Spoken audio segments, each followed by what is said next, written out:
The rest nodded at once, and the chief had taken the lead by mentioning, "We have been informed of your grand goal, and we will feel honored to be part of it. We can help your organization with many issues: protections, materials, resources, public relations. All of this would be done in the light. We truly feel that we can bring all of that to the table if we signed an alliance contract." Upon hearing so, Felix gazed at them without a single blink for 10 seconds straight, making them feel slightly nervous that he would reject the offer. "You want in return a stable stream of mythic bloodlines?" Felix finally asked. The alliance members glanced at each other and said at once, "Yes. Forget it." Felix waved his hand dismissively at them. The moment they heard so, Maganda Chief immediately said, "Wait. We are not in a rush to get bulks of them. You can take months to years until you fulfill your end of the bargain." "Still a no," Felix asserted. "The only thing we can do is make you the first party to get the first batches of bloodlines when we reach the manufacturing stage. We have no intentions of arming you for your conflict. We created those bloodlines to be spread far and wide, reaching the hands of most bloodliners." Seeing that they went quiet, probably not liking his bullshit offer, Felix pulled them slightly. "We can sell you in a month or two the newest water-based mythical bloodline that we created. You can give it to your sons or daughters." "Does it also have more abilities than 6? Zojia asked swiftly. "Yes, mythical bloodlines provide 9 abilities at 75% integration," Felix confessed. The Maganda Chief and the rest drew a deep breath in agitation and excitement. They finally received a confirmation on the number, and it was truly shocking. 3 more abilities. This is big. No, it's 4 more. There is still peak active ability. We must get this bottle at all cost. My uncle had told me to not meet him without it, Zojia said. The old man told me the same. Maganda Chief sighed. Their telepathic discussion ended just as it started. We are pleased by the gesture, but I have to ask.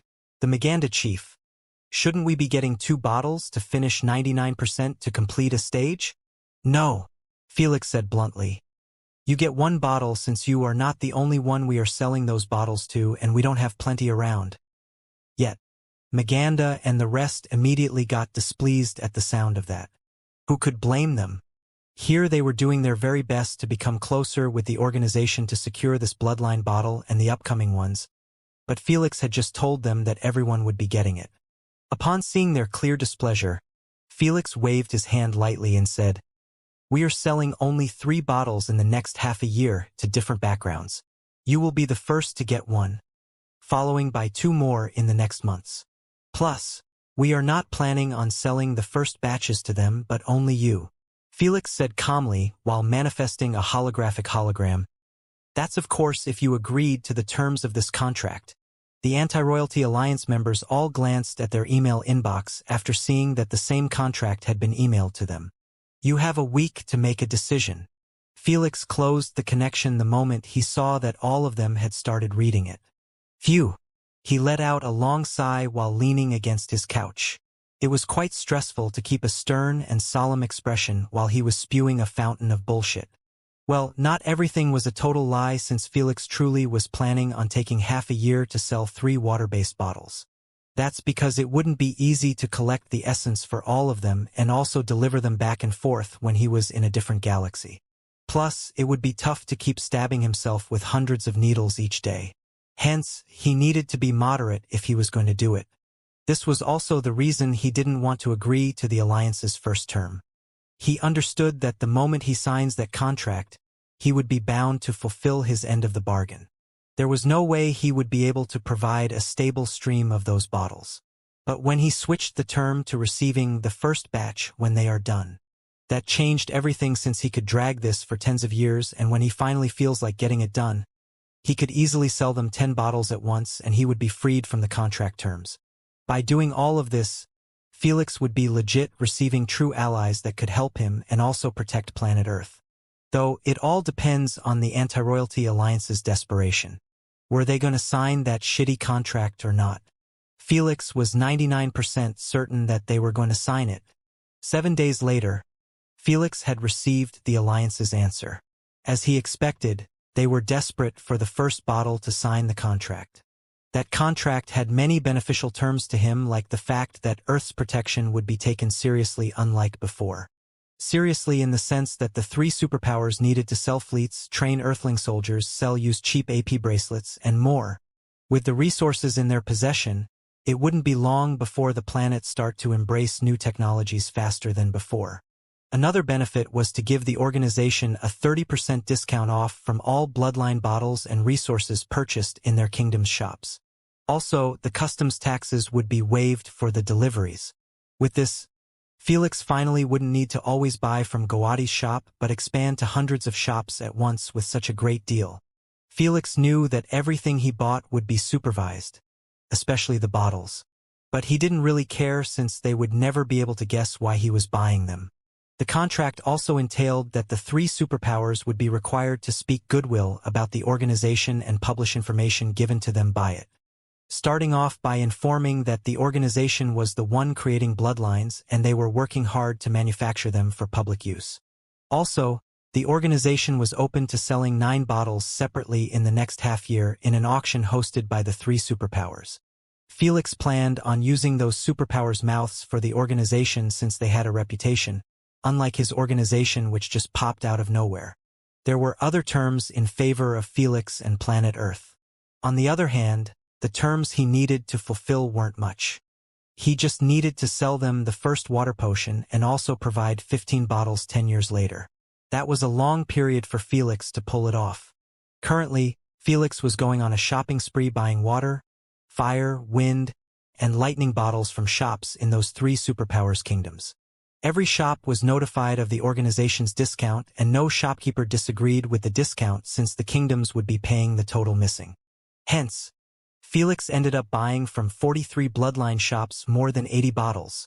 They were all epic Tier 5 bloodline bottles.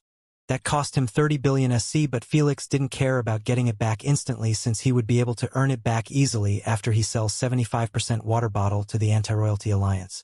To deal with the filtered bottles, he was going to buy a bloodline shop in Empire and hire someone to sell them for him. Though he wouldn't do it with his name or the organization. He didn't want the three superpowers to find out what's happening to those bottles. By using a shop, recovering his money would be a gradual process that may take months or years, unlike when he was dealing with Luby. But Felix wasn't complaining at all since he had managed to purchase 21 bottles that had Avian species essence. With them, Felix believed that he would easily collect 35% to 50% of Thor's essence. He would have never gotten this much if it wasn't for allying together with those three superpowers. After all, if prices were normal, Felix would be required to pay an extra 18 to 20 billion plus the custom taxes that might reach up to another 10 billion SC. That's because he would be shipping outside of the galaxy. Meanwhile, for other bottles, Felix believed that he probably was going to gather enough to reach 80% in fire and wind bottles. This put him in a dilemma. Should he keep them to turn those Eric and Malik into primogenitor bloodliners, or should he place them in his upcoming auction? Thankfully, he didn't inform Malik and Eric about them. Hence, the decision was taken after some consideration. He decided to place them for a sale, so they would net him both 60 to 80 billion SC. As for Malik and Eric, they had yet to reach peak 5th stage of replacement, and there was no rush to make them primogenitor bloodliners, especially when they weren't even near him. Days went by and the news kept spreading by the three superpowers. People started to lessen their harassment of Felix after understanding somewhat the full situation.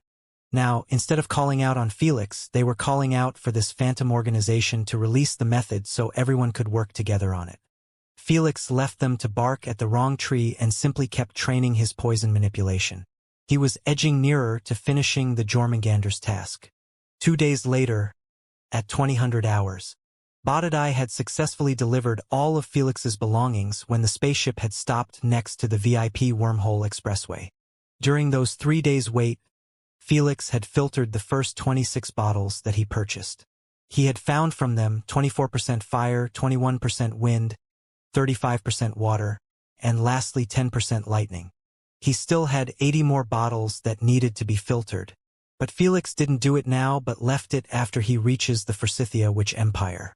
Hence, He returned to his VR pod and entered the wormhole that led him almost instantly to the outskirts of the Forsythia galaxy after his permission to enter was approved. He already received it from Lady Sphinx's student. The Forsythia galaxy. Felix rubbed his chin while pondering. Should I head to the nearest planet for a quick exploration? I still have plenty of TI. You better arrive in the next month if you want to catch up to the materials taught in the first semester. Lady Sphinx popped his bubble. The new year enrollments had just started, and if you rush now, you might not miss too much. For real. Queen full speed to the capital. Felix always assumed that he was going to wait until a new semester starts before applying to enter the academy. A month or two of wait were nothing much. But when the new enrollment had just started, he couldn't wait a full 6 months just to begin learning the basics of potion making. That's too long. Hence, he needed to reach the academy as fast as possible. Though he would still be delayed by an entire month since the capital was near the center of the galaxy and he was at the outskirts. He needed to enter 2 more wormholes to reach the capital. Elder, can you give me the syllabus of the first semester? Felix requested. I will be behind by 1 month and I doubt the professors will bother to teach me privately from the beginning to catch up. I don't have it, Lady Sphinx said. I will inform my student to email it to you. All right, thank you, Elder. Felix sighed in relief at the sound of that. He understood that learning on his own wouldn't be as good as being taught in the academy, but it didn't really matter since he would be learning only the materials in the first month. He doubted they would be too difficult. Verver. Felix hastily glanced at his bracelet, thinking that it was Lady Sphinx's student, but it turned out that it was from Malik. After reading it, Felix smiled faintly. Good. They have reached Peel Sky Island and met with Gramps. Felix sent a reply, informing them to keep a close eye on his grandfather since the planet had already been infested with spaceships and bloodliners. Most backgrounds had already arrived on the planet, but they were all behaving well, allowing the citizens to return to their daily lives after the chaos had ended. After all, the Gamma organization was the one motivating the criminals to unleash their greed and cause chaos. But after their destruction, all of them returned to the sewers where they belong. Although the council knew about the approach of other backgrounds, they still removed the lockdown, allowing the citizen to leave their homes. That's because of the alliance between Earth and the 3 superpowers turning official in public. Now, everyone knew that the 3 superpowers were seriously backing the planet, making them recognize the risks of harming citizens or creating chaos by bribing them as the Gamma organization did. This sudden change was easily guessed to be related to the Phantom organization since the 3 superpowers had announced their alliance with it as well. After the announcement, the royal family made a peculiar move by announcing that they were planning on helping planet Earth thrive due to its potential.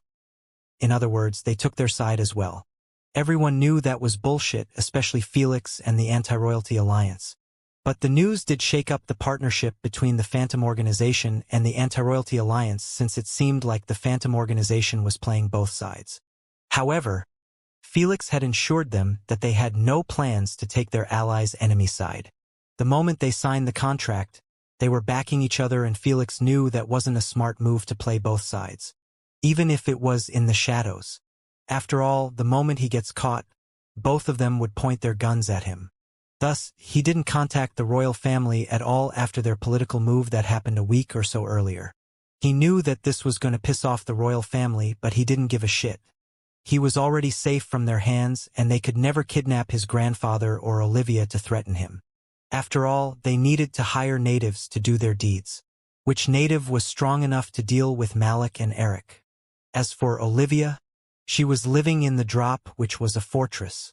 Guys, make sure to keep your eyes open at all times, Felix warned. Although you are staying on an isolated island, you never know who could sneak inside and pose trouble to my family. Heck, be careful of the family members, as well as they could get bribed heavily to poison Grandpa or something. Felix never trusted anyone in the family besides his grandfather, Noah, and Olivia. As for the rest, he didn't doubt that one of them might make a move on his grandfather for $1 billion SC or so. Be at ease, boss. I am always following him, Eric promised loudly. Hearing it coming from you, I suddenly don't feel so. Felix chuckled and said his goodbyes to both of them. After dealing with his grandfather's safety, he looked at his inbox and found the email he wanted. It was an email filled with books and docs without a single word from the sender. Felix was quite curious about Lady Sphinx's student. He doubted that the Witch Queen was the one sending him this stuff. It must have been someone in a high position but not that high. Whatever, I will probably meet her soon. Felix removed those thoughts from his mind and focused on the email's content. After downloading it to his storage, he closed the inbox and clicked on the first book that was called Potion Maker's Ranks. The only thing Felix knew about the potioneer ranks their names and the potions they could concoct. Apprentice Potioneer could concoct only rank 1 potions. Expert Potioneer could concoct only rank 1/2 potions. Master Potioneer could concoct only rank 1/2/3 potions. Grandmaster Potioneer could concoct only rank 1/2/3/4 potions. Sage Potioneer could concoct all ranked potions from 1 to 5. However, he didn't know how they become 1 and what was the requirement to be promoted to a higher rank. Seeing that the book had 80 pages made him realize that he was missing way too much knowledge. Without further ado, Felix opened up the book and read the first paragraph on the first page. It was an actual quote left behind by a witch called Sage Marissa. "I am fully ready." The moment Felix said so, he turned the page and began reading the book carefully. The first thing he read was, How to Become an Apprentice Potioneer. He spent 5 minutes until he finished the entire page and seeing what it was about. Summarizing what he learned, apprentice rank was a license that was given by the Potion Makers Association that was responsible for giving off ranks, promoting, demoting, supervision, and many more. Witches needed to earn this license for them to concoct rank 1 potions legally and also pay taxes on them. Naturally, only potions sold were taxable. Plus, this license had multiple perks like reputation, receiving discounts, having higher access to books, recipes, materials, etc. So, it was encouraged for witches to get their own license instead of concocting in the shadows. To get this apprentice license, a witch was required to pass a basic theoretical knowledge test and also concoct a rejuvenation potion successfully out of 5 attempts. Rejuvenation potions were one of the most common and needed potions in the universe. Hence, there would be never an excess supply in the market. The witches learning it would have a way to earn money quite easily the moment they turn into potion makers. However, since Felix was going to the academy, he wouldn't need to worry about going to the Potion Makers Association to earn his license. The academy would be giving it at the end of the first semester to those who passed the final exam since it was more or like the same test of the association. Thus, in the first semester, Felix would be learning the basic theoretical knowledge plus other materials to pass the exam and get his license. Neat. Felix smiled and flipped the page to the second rank, Expert Potioneer. This time, he took at least half an hour to finish 20 pages about the rank. It was nothing like the apprentice rank. For a witch to get her license upgraded to Expert Potioneer, she needed to pass the intermediate knowledge exam that was branched out into 5 subjects. Potion-making intermediate theories, genus potion studies, plants potion studies, rank 2 potions catalog, rank 2 materials catalog. To pass it, they required to score 80% plus of correct answers in each subject. After they passed it, they would move to the next test, which was related to the concoction. They would be needed to concoct a rank 2 potion of her choosing in merely 2 attempts. Felix understood that rank 2 potions difficulty was miles away from rank 1 potions.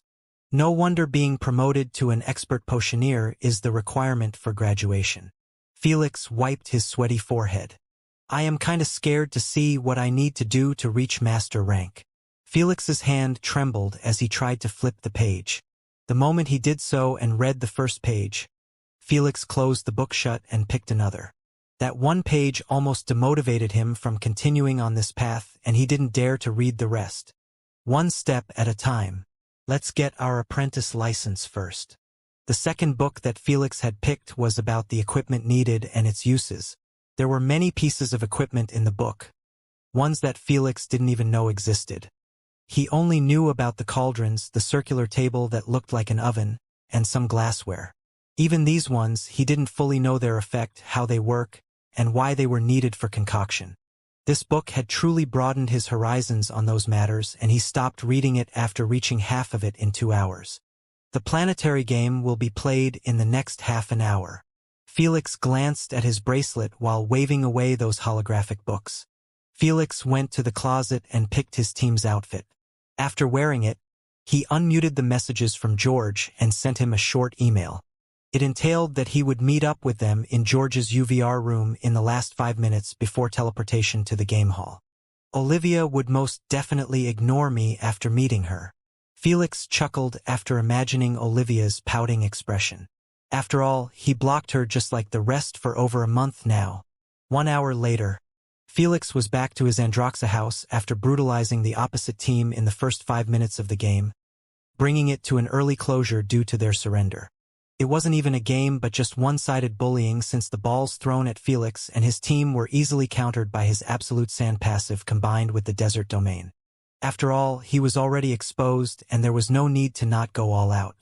Felix found it actually tough to deal with Olivia's frustration and his team's inquires more than the game.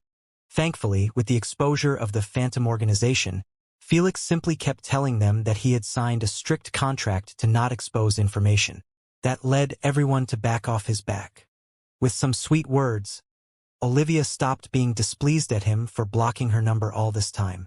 Meanwhile, the ESG organization and the council were having the best day of their lives after realizing that Felix's exposure had brought all of his landlord's fans and other interested viewers to watch the game. This made its popularity explode, so as the ticket prices. Not as much as Felix's individual game, but it was more than they could ever hope for. Since the planet was earning 7% of the revenue, Felix winning the game had resulted in the planet earning a whopping 7 billion SC. Such a massive haul was truly imaginable to them, and with it, so many things could be bought that could help the planet advance technologically. Meanwhile, Felix had earned almost the entire 3% of the revenue since he single-handedly destroyed the game in the fastest time possible. That netted him almost 3 billion SC while the rest received a couple of hundred of millions to split among themselves. No one was complaining since that was truly free money falling into their laps without doing anything. The rest of the players regretted not fighting hard to secure a spot in this game. If they realized earlier that it would have ended in that manner, they would have done everything to take part. The moment Felix left the team after a quick celebration with them, they were all expressing their desire to join the next game, no matter what it was, and how dangerous it was going to be. Too bad. Felix didn't want to spin the wheel for now since he believed that everyone was too weak for the next games and he didn't want to keep going one against an entire team every time. He understood that he was going to struggle when the team reaches the promotion game and enter the Universal Planetary Supremacy games against other teams from different races. Hence, he planned on postponing the next planetary game for 2 months until they all enter the peak first stage of replacement. No matter how the council disapproved of his take, they didn't dare to let out a sound against his arrangements. Felix was the big boss and they knew that it wasn't smart to step into his foot lest they end up ganged up by other leaders without Felix needing to say anything. Most of them were desperate to kiss his ass and it was a fully understandable gesture with everything that was happening. Felix didn't care about any of this as the moment he teleported to his house. He took a quick shower and returned to reading the potion-making books like he just took a stroll for an hour and came back. Days went by in a routine-like way for Felix. He spent most of his time reading, applying what he read in the UVR by attempting to concoct rank 1 potions, and lastly training his poison manipulation. He got to say that potion concoction was way harder than it seemed even though it was just a rank 1 potion. For external concoction that was related to materials preparation and such, he was getting the hang of it quite easily. But for an internal concoction that was related to the microscopic world, he was having a tough time due to his mental energy control that wasn't optimal yet. Meanwhile, he had already finished the Jormungandr's task and was currently learning how to turn poison into medicine. It was actually a simple process of choosing the right inducements and lessening their potency until their effects would be positive to the body instead of negative. Felix managed to pull it off in the first 3 days. However, since Felix had poison immunity, he couldn't benefit from this technique at all. Hence, he struggled to heal himself with poison since he was resistant to everything. The Jormungandr didn't inform him straight away with the method to create a passive like revitalization but gave him 15 days to think about the solution on his own. 3 days had gone by since then, leaving only 12 days for Felix to solve this dilemma. Right now, the spaceship was only a couple of hours away from reaching the capital planet of the Empire, the center of the witches' civilization in the entire galaxy. Planet Phimagroth. Lady Sphinx, is there going to be someone waiting to guide me after my spaceship docks? Felix asked while closing a book. Don't worry. Everything had been taken care of by my student. Lady Sphinx smiled a bit wickedly. They will guide you straight to my place. Although Felix didn't see her wicked smile, he still felt goosebumps coursing on his skin at her eager tone. Cough. Shouldn't I enroll quickly in the academy since I am already late by a month? Felix stated. You have already been enrolled by the headmistress, who is also my student. Lady Sphinx informed. Headmistress? Felix raised an eyebrow and wondered to himself. Was she the one who sent me those books? Hee hee. It seems like my life in the academy won't be as bad as I am expecting. Although Lady Sphinx heard his thoughts, she simply chuckled softly and didn't bother bursting his bubble. Felix stopped bothering her after receiving the answer he wanted. For now, he simply continued reading his books while waiting for the Queen's announcement.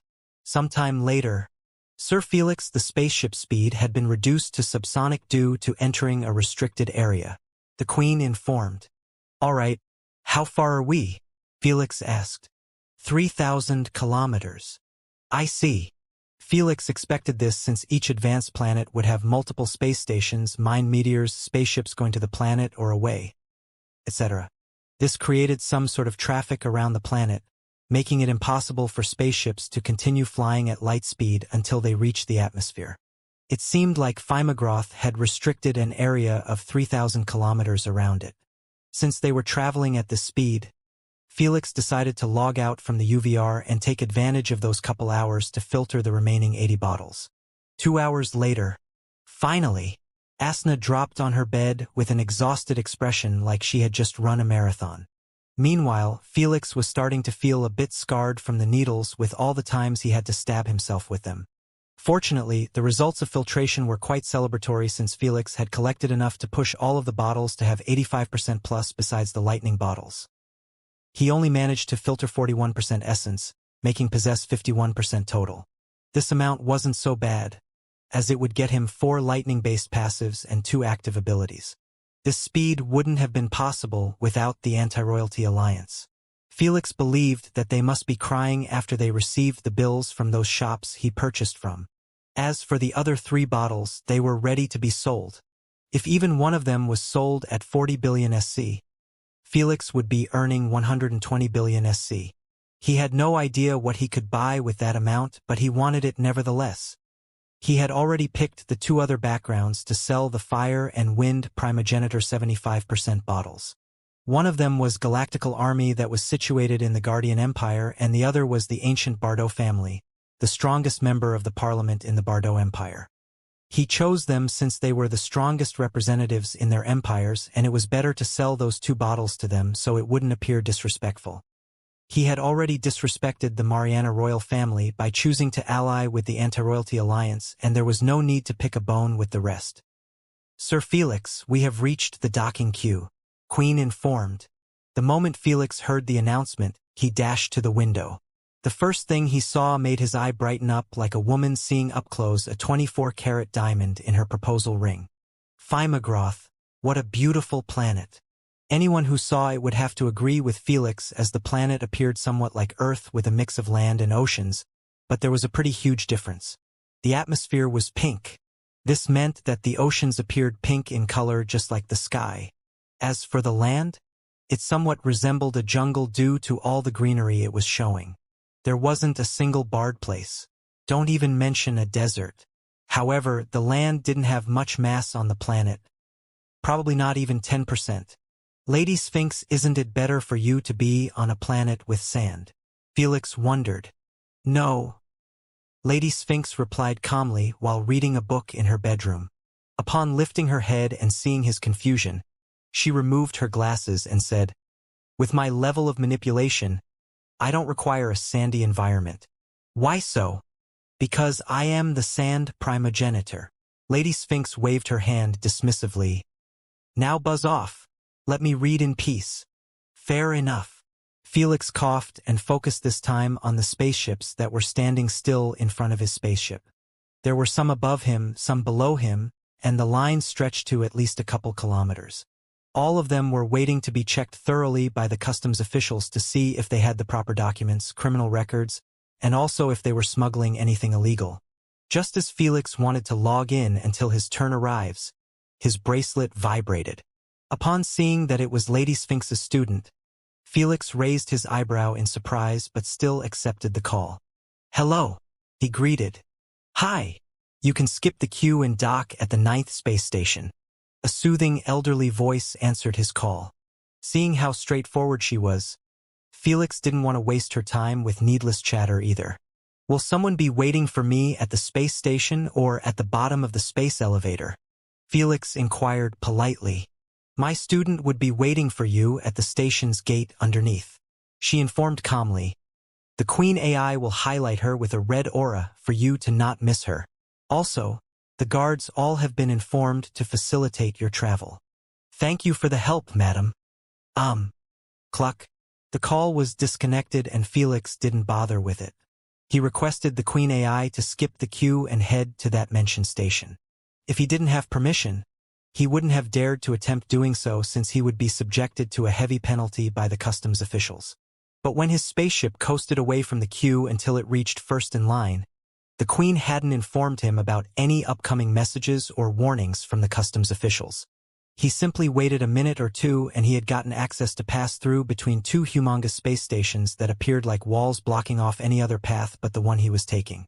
Those space stations were one of the administrations of customs around the planet. Spaceships weren't allowed to reach the planet without entering through one of them.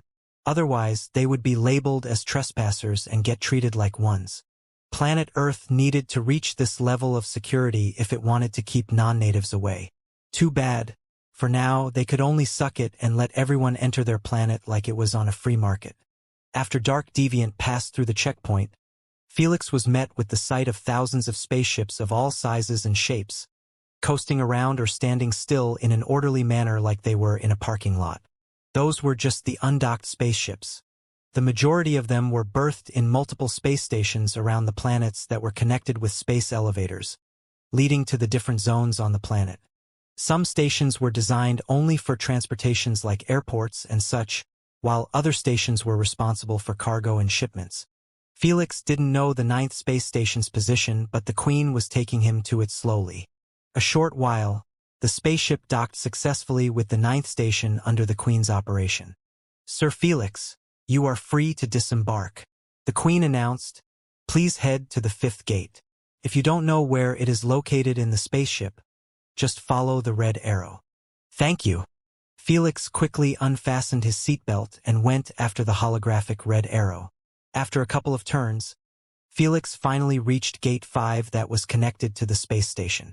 The moment Felix stood in front of it, the gate automatically opened up, showing Felix a long empty tunnel that was able to support only one person at a time. At the end of it, there was another closed gate. Felix quickly walked towards it and placed his bracelet on the scanner at the side of the door. Welcome to the 9th space station, Mr. Felix Maxwell. SHSHSH. Following the robotic greeting, the gate opened up slowly to Felix. The moment you enter the station, your spaceship will disconnect and be sent to be parked away from the planet. The same robotic voice informed. Understood. Felix nodded his head. He always knew that his spaceship wasn't going to remain here forever since the docking spaces were needed to be empty always for newcomers. That's why thousands of spaceships were coasting or standing in space away from the planet. They were parked for their owners and Felix's spaceship would join them soon. Since the Queen was the one operating them, there wouldn't be any traffic accidents at all. Mommy, I don't want to enter the space elevator. Move out of the way. Peep, peep. When Felix walked past the gate, the hubbub and clamor of the station filled his ears as thousands of people were walking back and forth like they were inside a busy airport terminal. Those people were mostly witches appearing like a paradise filled with beauties. However, there were other races in the station like orcs, goblins, centaurs, giants, imps, dwarves, vampires, werewolves, halflings, slimes carrying suitcases, and more. It was like a circus of freaks, and Felix, being one of the few humans in the station, was a new addition to this circus. Felix wasn't weirded out by the varieties of races in the station, since he always knew that utility races like the witches and dwarfs needed other races to help them out with other fields. After all, most witches were potion makers, making them focus their entire time on it. This left occupations like bakers, farmers, hairdressers, lawyers, policemen, and the rest empty. This meant they needed other people to fill those positions to keep the empire operating smoothly. Naturally, they would be only there to control the bots who were actually going to be doing most of those occupations. The robotic technology was too advanced to even take care of everything at once if the witches decided to use the AIs. But for some reason, they prefer hiring other races for those jobs. Humans were actually one of the most hired races in the galaxy due to their versatility and adaptability. They could live everywhere and learn anything. Plus, their wager wasn't that high. Hence, the Witch Empire had a lot of humans, and Felix wasn't going to feel out of place at all when he visits the cities.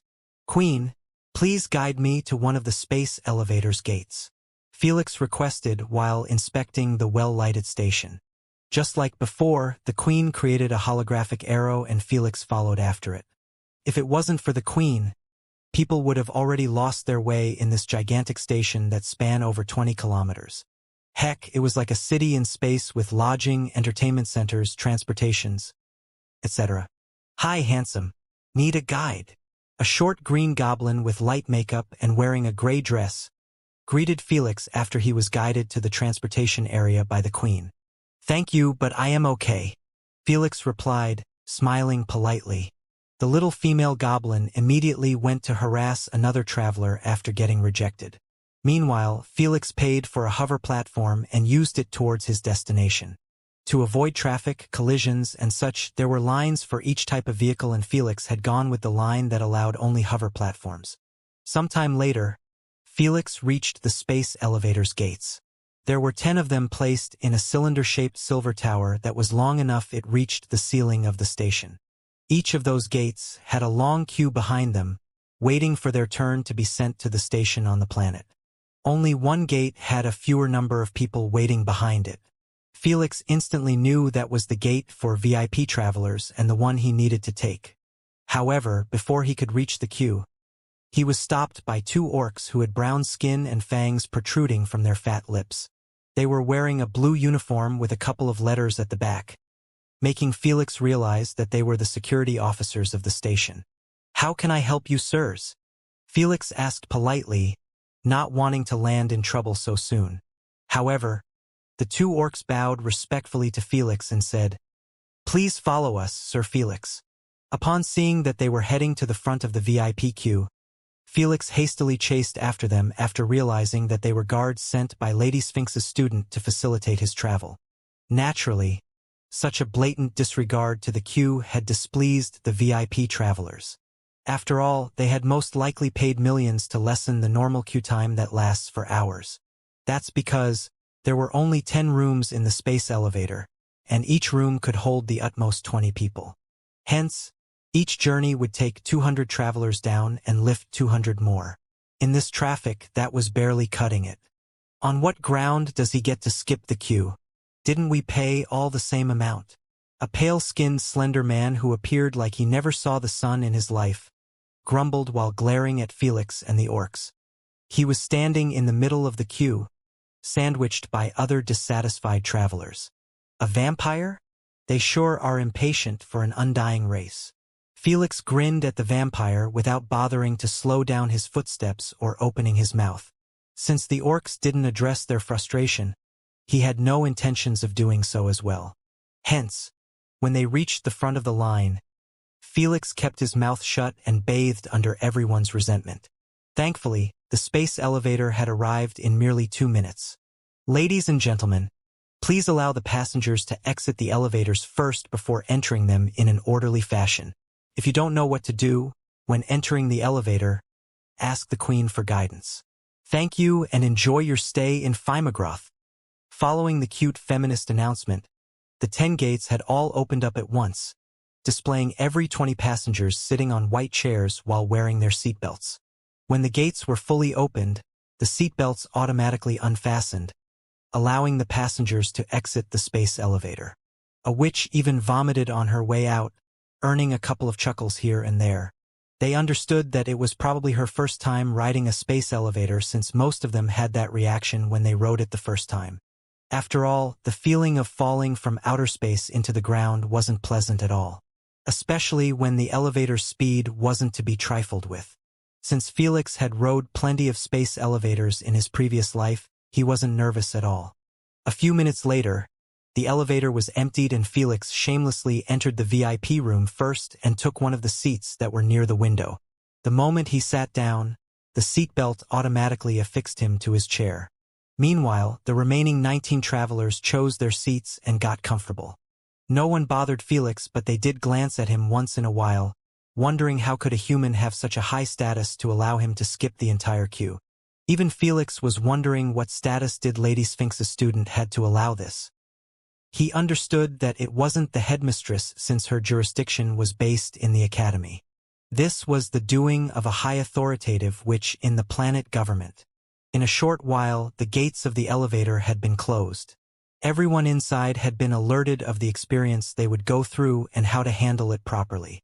After this routine message had ended, Felix tightened his grip on his seatbelt and took a deep breath. The moment he finished, the space elevator began descending rapidly, giving him a sudden feeling of tightness in his chest, like he was riding on a roller coaster. But Felix just controlled his breathing until he got slightly accustomed to it. Then, he glanced outside of the window and started admiring the pink sky and white clouds. In only a couple of seconds, the elevator had penetrated the clouds and emerged from the other side, exposing an enthralling sight of cities floating in the sky above gigantic pieces of land. All those cities were connected with long bridges, appearing like a honeycomb grid. Beneath those cities was a peaceful pink ocean. Vamdarom, I am here at last. Felix smiled faintly as he gazed at those cities that appeared to be somewhat modern but keeping a traditional appearance of ancientness. There were no metallic skyscrapers, but there were castles and towers, resembling somewhat the buildings in the Victorian era of Earth. Felix knew that the witches preferred this architecture design, as they have kept it for a long time without bothering to upgrade it to a more modern design. However, the transportation system and the technologies used in those cities were top-notch, only below the metal race due to the booming economy of potions. Felix withdrew his head back after he noticed that the elevator was about to reach the ocean. It had already surpassed those floating cities, since the space elevator base was built deep underwater. Only with such a base could the space elevator survive environmental hazards. Thud! After the elevator stopped, an announcement resounded inside of it, entailing that doors would open up in a couple of seconds and everyone should exit in an orderly manner. When it finished, the gates opened up slowly while their seatbelts were removing themselves. Where should I go now? Felix wondered while standing up on his feet. Then, he walked towards the crowded gate. Obviously, there was a long queue in the ground station for passengers willing to leave the planet. When Felix had distanced himself from the crowd, he started looking around, searching for his guide. The station's terminal was rowdy and crowded, making it a quite difficult process. Just as Felix wanted to send a message to Lady Sphinx's student, informing her of his arrival, he sensed that someone was right behind him. When he turned around, he was surprised to find a pretty witch wearing a black robe and a pointy hat staring at him indifferently.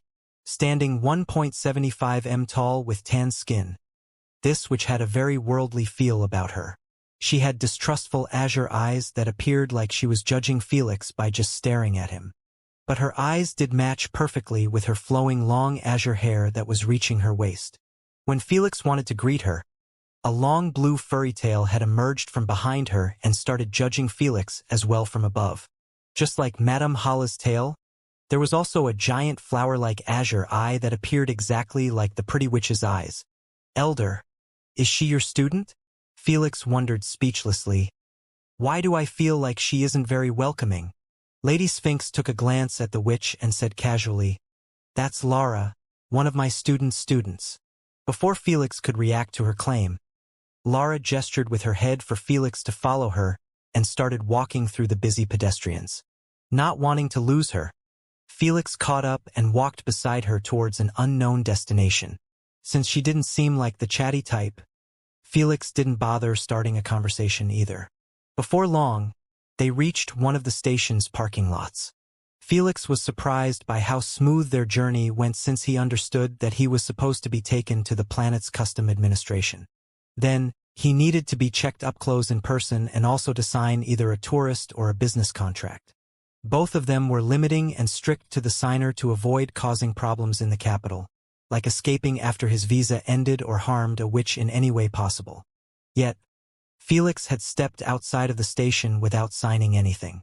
Though, he kept those thoughts to himself and entered a closed-off four-wheeled carriage that was being led by two dark horses with wings at their side. Felix wasn't worried about the carriage not flying since he understood that the horses were more for looks while the true flight system was the same anti-gravitational system used in hovercars. Hence, he completely got comfortable in his seat even though he was still being stared at by three azure eyes. Instead of avoiding eye contact with her, Felix kept staring back with a faint smile, nodding his head lightly as greeting. This awkward silence lasted for a minute or two before the witch asked calmly, "Who are you? Lady, how can you pick me up without knowing anything about me?" Felix looked at her speechlessly. "I know that your name is Felix Maxwell and the trendy news about you in your galaxy." The witch leaned closer and asked again with her eyes narrowed, "But who are you? What do you mean? Why is my teacher caring so much about you?" The witch tilted her head in confusion and said, "I doubt it got to do with the news about you." It seems like she doesn't know the reason why I am here." Felix mused. "Might as well tease her a bit. I have been chosen as one of the cross-galactical transfer student programs," Felix said with a serious tone. "Transfer student program?" The witch arched her eyebrows and said, "I didn't know we had that for our elementary school." "Elementary school?" Felix smiled while shaking his head. "I am transferring to the Royal Academy." The moment his words resounded in the carriage, all of the witch's eyes widened in bewilderment at the start, then to amusement. A faint smile was finally cracked on her face, making Felix sigh in dejection at how pretty she appeared with an expression like that. "How am I supposed to survive in the academy when every witch is prettier than the last one? This is going to be a tough 3 years to live." "Good joke," the witch said, smiling mildly. "I am not joking, though," Felix asserted with an honest tone. "Yes, you are." "No, I am not. You can drop it now. Seriously, I am really transferring to the Royal Academy." Seeing that he wasn't going to budge from his joke, the witch didn't want to continue bickering with him since they were about to arrive at their destination. Hence, she dropped the subject with a simple mocking request. "Let's meet at the academy then." "Sure." Felix extended his wrist forward and said casually, "Let's exchange our IDs." The witch glanced at his honest expression, then at his extended wrist. She did so a couple of times until she laughed a little and touched his AP bracelet. "I am Lara," the witch said with a charming smile. "Your commitment to a joke is quite astonishing." "Thank you." Felix shrugged his shoulders, not wanting to enter the same subject. He has already gotten her info, and that was a win for him since he needed someone on the campus to introduce him to how things were run. "Follow me, we are already quite late." Lara opened up the carriage door and went out first. Felix jumped down on the street that was completely paved with star-like blocks. While Lara was walking to a guarded gate of a towering gray castle that appeared like it came straight out of a fantasy book, Felix was checking the city that was left behind. Turned out, the castle was built at the highest point of the city, making Felix feel like he was standing on a mountain. 9 slim round towers were surrounding the castle.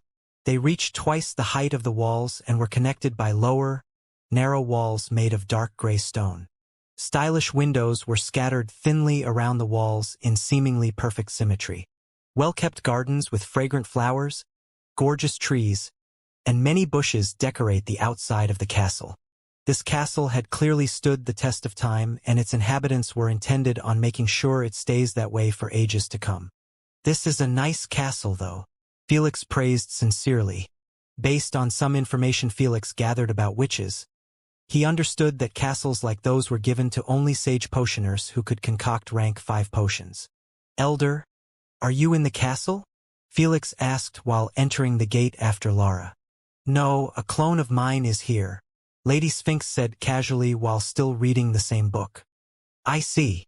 Felix already expected that he would be meeting Lady Sphinx's clone, since there was honestly no point for her to meet him with her real body.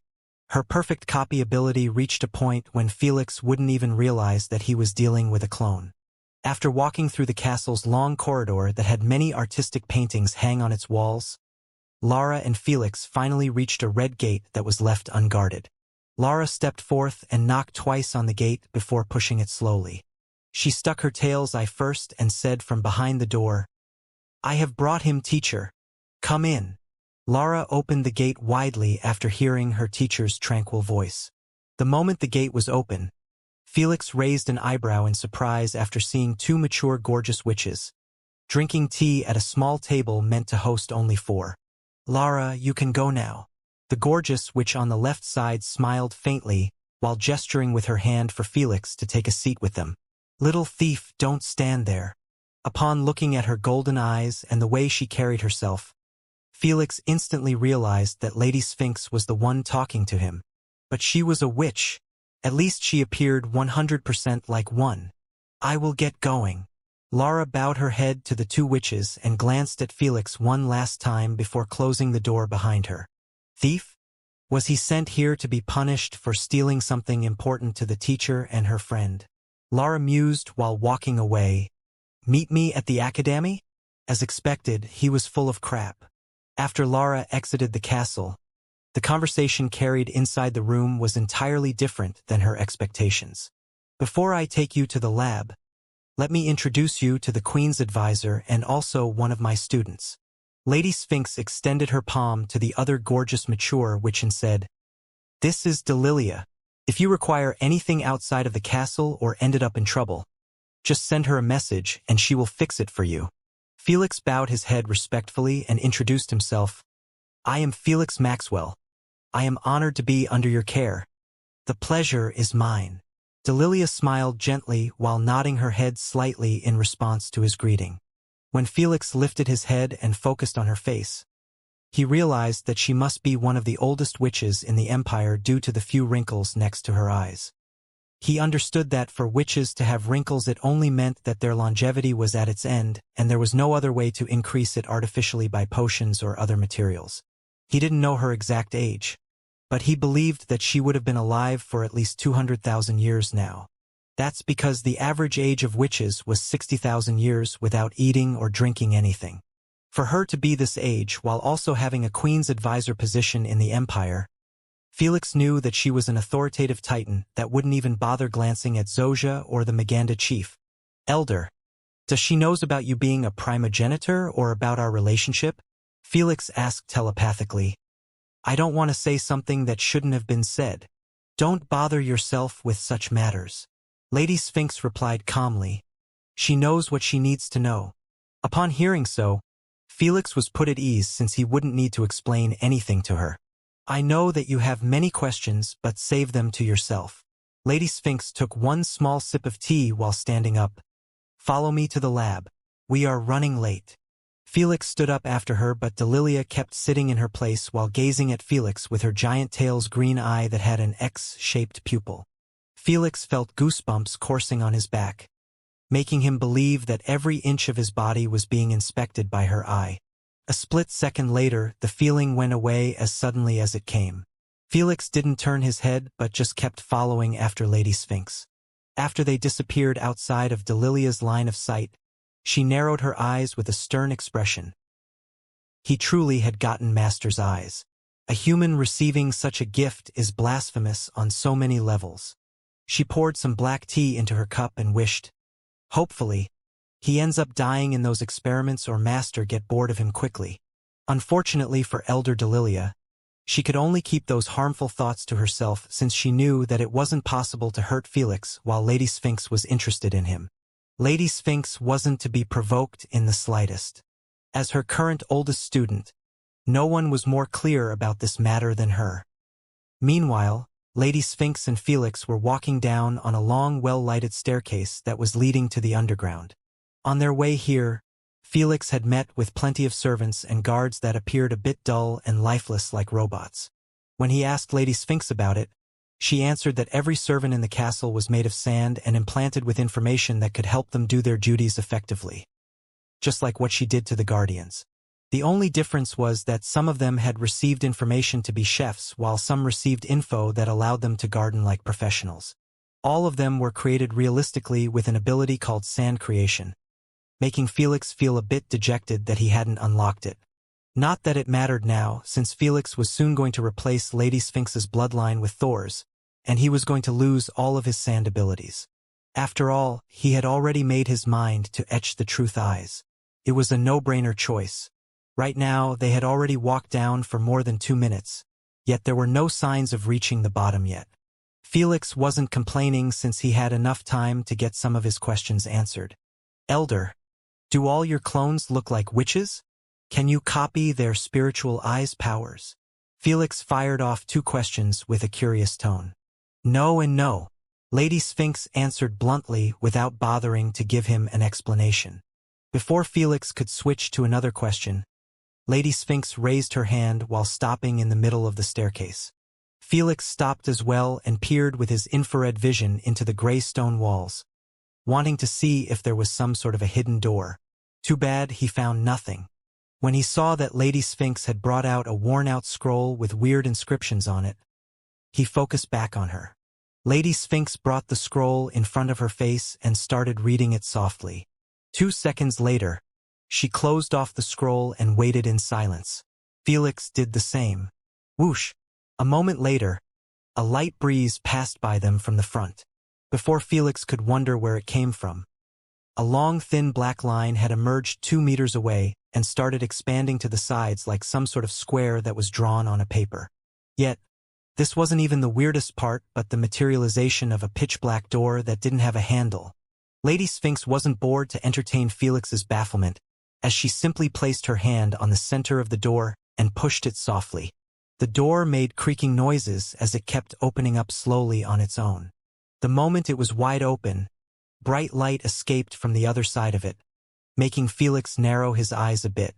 But soon, they bulged out of their sockets at an unbelievable scene that no one would even dare of imagining it. Even Asna and the Jormungandr were left in a bit of a shock by it. Who could blame them? The door was leading to an enormous golden pyramid that was built on a floating land in the middle of nowhere. There was no sky, no stars, no moon, just pure darkness surrendering the shining pyramid. Is this a separated dimension? The Jormungandr asked in wonder. Yep, Lady Sphinx said casually. This is one of the ones I took control of. They are perfect for my labs since they are separated from, well, everything. This is the first time I hear or see something like this. Felix asked with a worried tone. Is there oxygen inside? It looks even bleaker than space. Naturally, I have made the environment to be livable for all races. Lady Sphinx gave a side glance meant for idiots and said, How am I supposed to carry my experiments on them if they can't breathe? That sounds promising. Felix said with a hollow laugh. Let's go. Not wanting to continue chatting, Lady Sphinx led the way at a normal pace. Meanwhile, Felix placed a foot inside, feeling the ground first. He appeared like someone feeling the coldness of the pool's water. Hurry up! Lady Sphinx rushed him from afar. Upon hearing so, Felix took a deep breath and jumped through the door. The instant he did so, the door was closed shut and disappeared after, making Felix swallow a mouthful. Queen, can you tell me my coordinates? Felix requested while walking with an alarmed expression towards the pyramid. Alas, no one answered him. When he called for the 4th time, Lady Sphinx informed him, Don't bother calling her. Your connection had been disconnected with her the instant you entered this dimension. Truly, Felix noticed that his bracelet's signal that had always 5 lines had turned to an X mark that he never saw before in all the years that he possessed an AP bracelet. Felix had gone on many adventures in his previous life, exploring parts of the universe with his clanmates. Yet, the signal had never been dropped by 1 line. Wait, Doesn't this mean that I can't stay here for more than 2 hours? Felix remarked loudly while sprinting towards Lady Sphinx. When he reached her side, he continued on. Being disconnected with the Queen is the same as taking off my bracelet.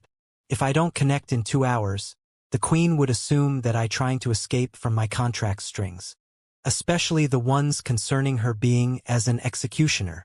Felix knew that he should avoid this at all cost if he didn't want the Alliance's task force, who were specialized in this matter, to hunt him down. They weren't made from humans but from multiple races that were born to locate and eliminate their targets as fast as possible. Relax. Lady Sphinx waved her hand in a carefree manner and mentioned, I only need 1 hour with you to run some tests and create a perfect copy of your body.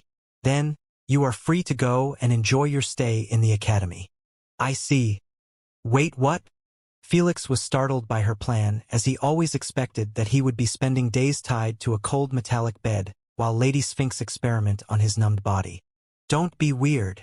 Lady Sphinx rolled her eyes at him after reading his thoughts and said, I just need a perfect copy of you to run the first simulations. When I create a plausible method to make it possible to host multiple elemental manipulations, I will use it on your real body. Thank God. Felix couldn't even express how delighted he was at the sound of that. Through the entire journey, his imagination was running wild at being tortured and that the pain would be intolerable. But it seemed like he was thinking too much. Oh, you will be feeling pain, all right? Lady Sphinx smiled warmly while opening the pyramid's golden gate. It's just not going to kill you. After saying so, Lady Sphinx entered the pyramid, leaving the stunned Felix behind. But soon he broke out of it after he heard the echoing footsteps of Lady Sphinx as she walked deeper and deeper inside a long dark corridor. Wait for me. Worried that the pyramid might be booby-trapped like some sort of ancient structure, Felix steeled his guts and dashed after her. When he reached her side, she had already entered a bright, wide room that appeared somewhat like a mad scientist lab. At the sides, there were cylinder-shaped glass tanks filled with thick blue matter or dark ones.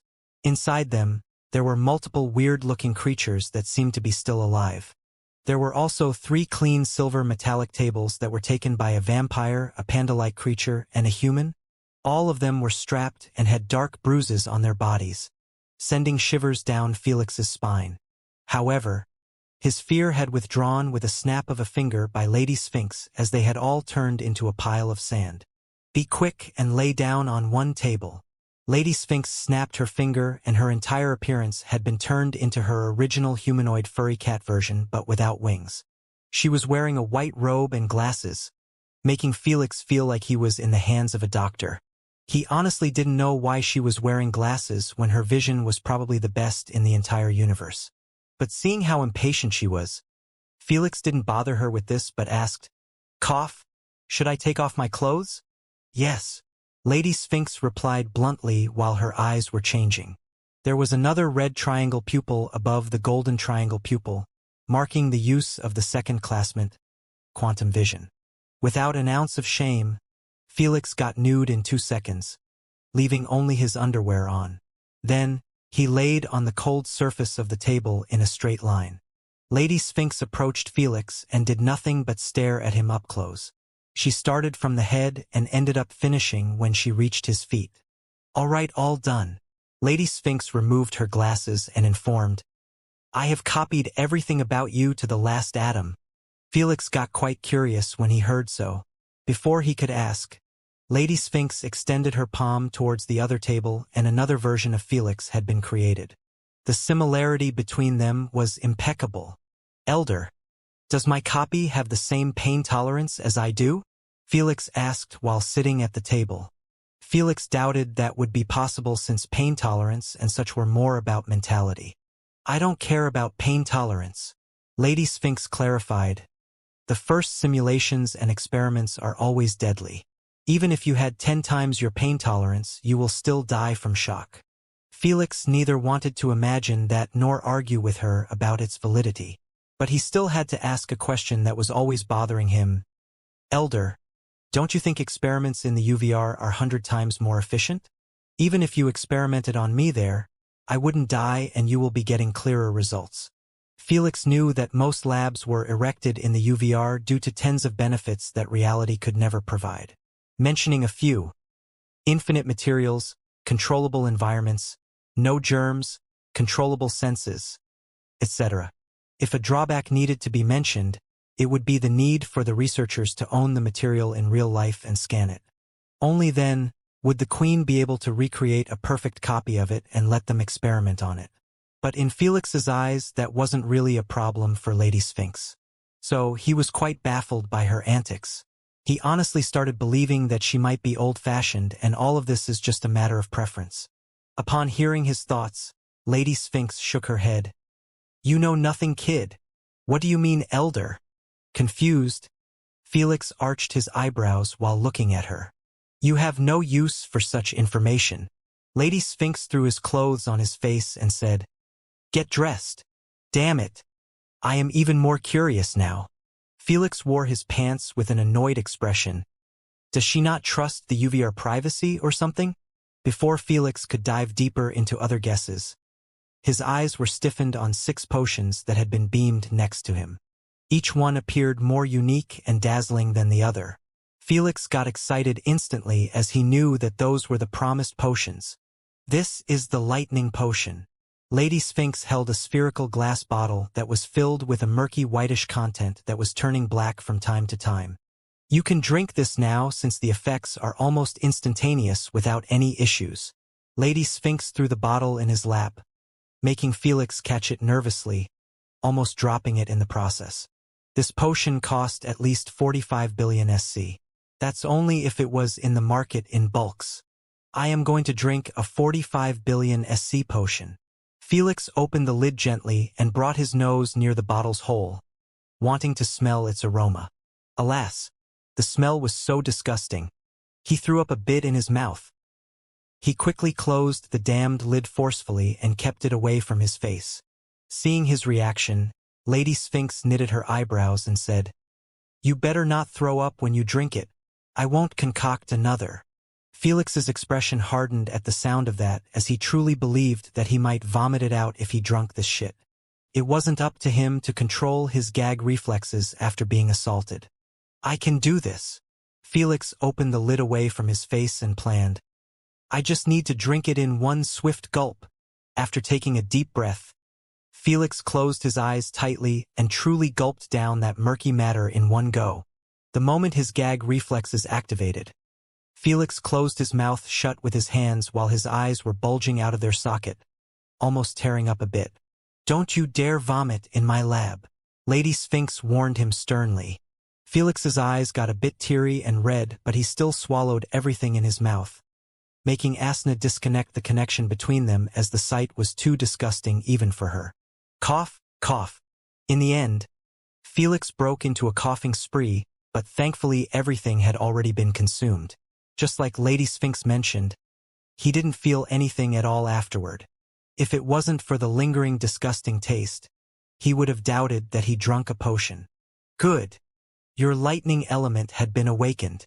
Lady Sphinx eyed Felix with her red triangle pupil. "Your lightning affinity is currently at 30%. You can start increasing it." "Thank you, Elder." Felix showed his appreciation by bowing his head respectfully. Lady Sphinx waved her hand dismissively and informed, "Those other 5 potions require a thoughtful sequence of drinking." Lady Sphinx picked a square-shaped bottle and said, "This is the Neuron and Namson potion. It will help you enhance your neurons, making the transmission of information to other nerve cells, muscle, or gland cells much faster than the average brain." Felix was quite shocked at the sound of that, since he knew that this potion wasn't just going to make him smarter and quicker on his feet, but literally quicker on his feet. That's because it would affect his reflexes and reaction speed, making his battle senses even better. "How much is this potion?" Felix asked with eyes gleaming brightly. "You are too poor to know." Lady Sphinx shut down his excitement right there and continued on with the next potion. "This is the infamous photographic memory potion. You already know what it does. I want you to drink it a day after you drink the Neuron and Namson potion." Felix carefully noted the sequence, since it seemed like it wouldn't end pretty for him if he ignored it. Hence, when Lady Sphinx mentioned the remaining bottles, The entire sequence had been memorized. Take them with you and drink them elsewhere. Lady Sphinx beamed a worn-out scroll and handed it to him. This is the key to enter this dimension and also leave it. She gave him a warning glance. Don't lose it if you don't want to lose your limbs. Felix nodded his head while beaming everything in his spatial card besides the scroll. He opened it up and tilted his head in confusion after seeing the weird-looking inscriptions. So, how do I use this? Felix asked. Don't worry. I will read it for you when you try to reach the spatial gate spot, Lady Sphinx said. Knowing what she meant, Felix nodded his head and beamed in the scroll as well. Then he asked politely, what room should I take in the castle? You can spend a day or two here until you finish drinking all potions and entering the second stage of replacement, Lady Sphinx mentioned. But after so, Delilia will take you to the academy where you will be living. Felix raised an eyebrow and asked, don't you want me to stay near you if something happens in your experiments? Don't be stupid, Lady Sphinx said. It will take me months until I succeeded in creating a plausible path to make your body host another elemental manipulation. That is the end goal, not making your body tougher. That could be done any time I wanted with hundreds of methods. I see. Felix might not fully comprehend what path she was talking about or the methods she mentioned, but he understood that Lady Sphinx's entire interest in him was based on hosting multiple manipulations. She wasn't going to stop until she makes it happen. Now let me work in peace. Lady Sphinx shooed him away while walking towards his naked perfect copy. Upon seeing that she had undressed his copy's underwear while having a sergeant-like knife in her hand, Felix immediately bolted outside of the room with his hands tightly holding his crotch. He had no idea what she was going to do to his copy's little Felix, and he had no intentions of remaining to find out. Hang in there, F1. Take one for the team. Terrified, Felix rooted for his copy loudly while running outside of the pyramid, heading towards the door's spot. Upon hearing so, Lady Sphinx chuckled lightly while starting to work on the copy by cutting a piece of skin from the waist. Then, she placed it on a piece of glass and started peering into it closely, inspecting the genes. My genes are dominating his genes extensively due to this bloodline system, Lady Sphinx murmured. Humans are truly too dependent on borrowed strength.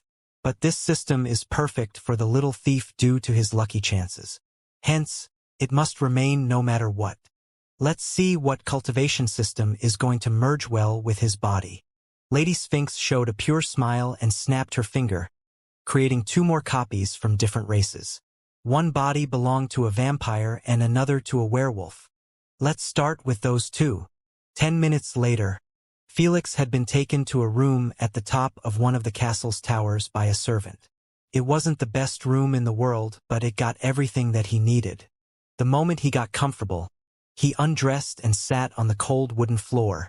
He beamed Thor's bottle that was filled with 51% of his collected essence and placed it next to him. He then beamed the rest of the integration materials and started practicing his breathing exercises to remove all of his tension and nervousness. He had already decided to integrate first, then drink those brain-enhancing potions since he was worried that they affect his integration negatively. After all, he would probably need some period to adapt to his brain enhancements, and that would make him delay his integration for a week or two for safety reasons. Hence, it was much better to get it over with first. How much are you going for? Asna asked lazily. 11% this time, Felix replied while drawing exactly that amount in his needle. Previously, when he replaced the Jormungandr's bloodline with Lady Sphinx, he had used 10% since that was his limit. That 10% had given him 3 mutations: hair, eyes, tail. Now, he wanted to increase it by 1% since he believed that he could make it and also have a better chance at getting other useful mutations. Just like the first time, all of his Sphinx's mutations would be replaced, including his tail. Looking at it, swinging left and right playfully, Felix caressed it gently and said, I will miss you. Stop being creepy and start already. Asna yawned. Can't I even have a moment with my tail? Felix grumbled while bringing the needle near his heart. After taking another deep breath, Felix took out a leather belt and placed it between his teeth. Then, he injected everything at once and followed it by drinking other potions for integration. Asna, Jormungandr, and even Lady Sphinx, all focused on Felix, who was waiting patiently for the pain to kick off. A minute later, Felix's heart thumped loudly once before an unimaginable agony kicked in all at once, assaulting Felix's entire being. Yet, only muffled-out noises escaped through his tightened lips, making Asna throw a bunch of popcorn in front while booing him. Felix didn't think of anything but the hellish pain that was making him want to dig his own skin and destroy his entire nervous system. Yet, no matter how tough it got or how much bloodshot his eyes appeared, Felix had prevailed through the entire duration, lasting full 15 minutes without requiring Asna's assistance to not faint, though he still ended up fainting after the entire replacement process had finished.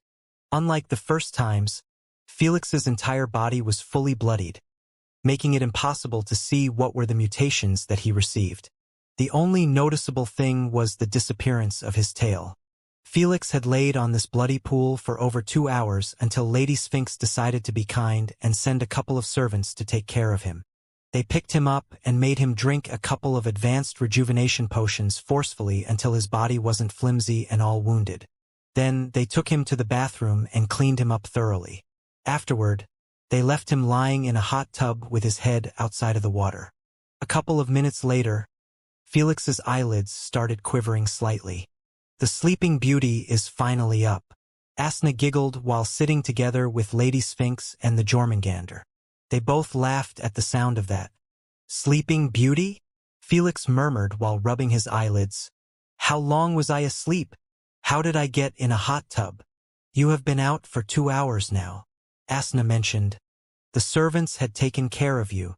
Upon hearing so, Felix thanked Lady Sphinx for the help since he understood that all of the servants were more like bots controlled by her. Then he stood up from the hot tub, feeling more refreshed than ever. However, when he tried to stretch his arms, he ended up facing a large mirror that was placed in front of the tub. The moment he saw his new appearance, he understood Asna's joke. Turned out, his hair had been transformed into 2 halves. The right half appeared as white as cream while the left half was as dark as the night. It was long, silky smooth, and wet.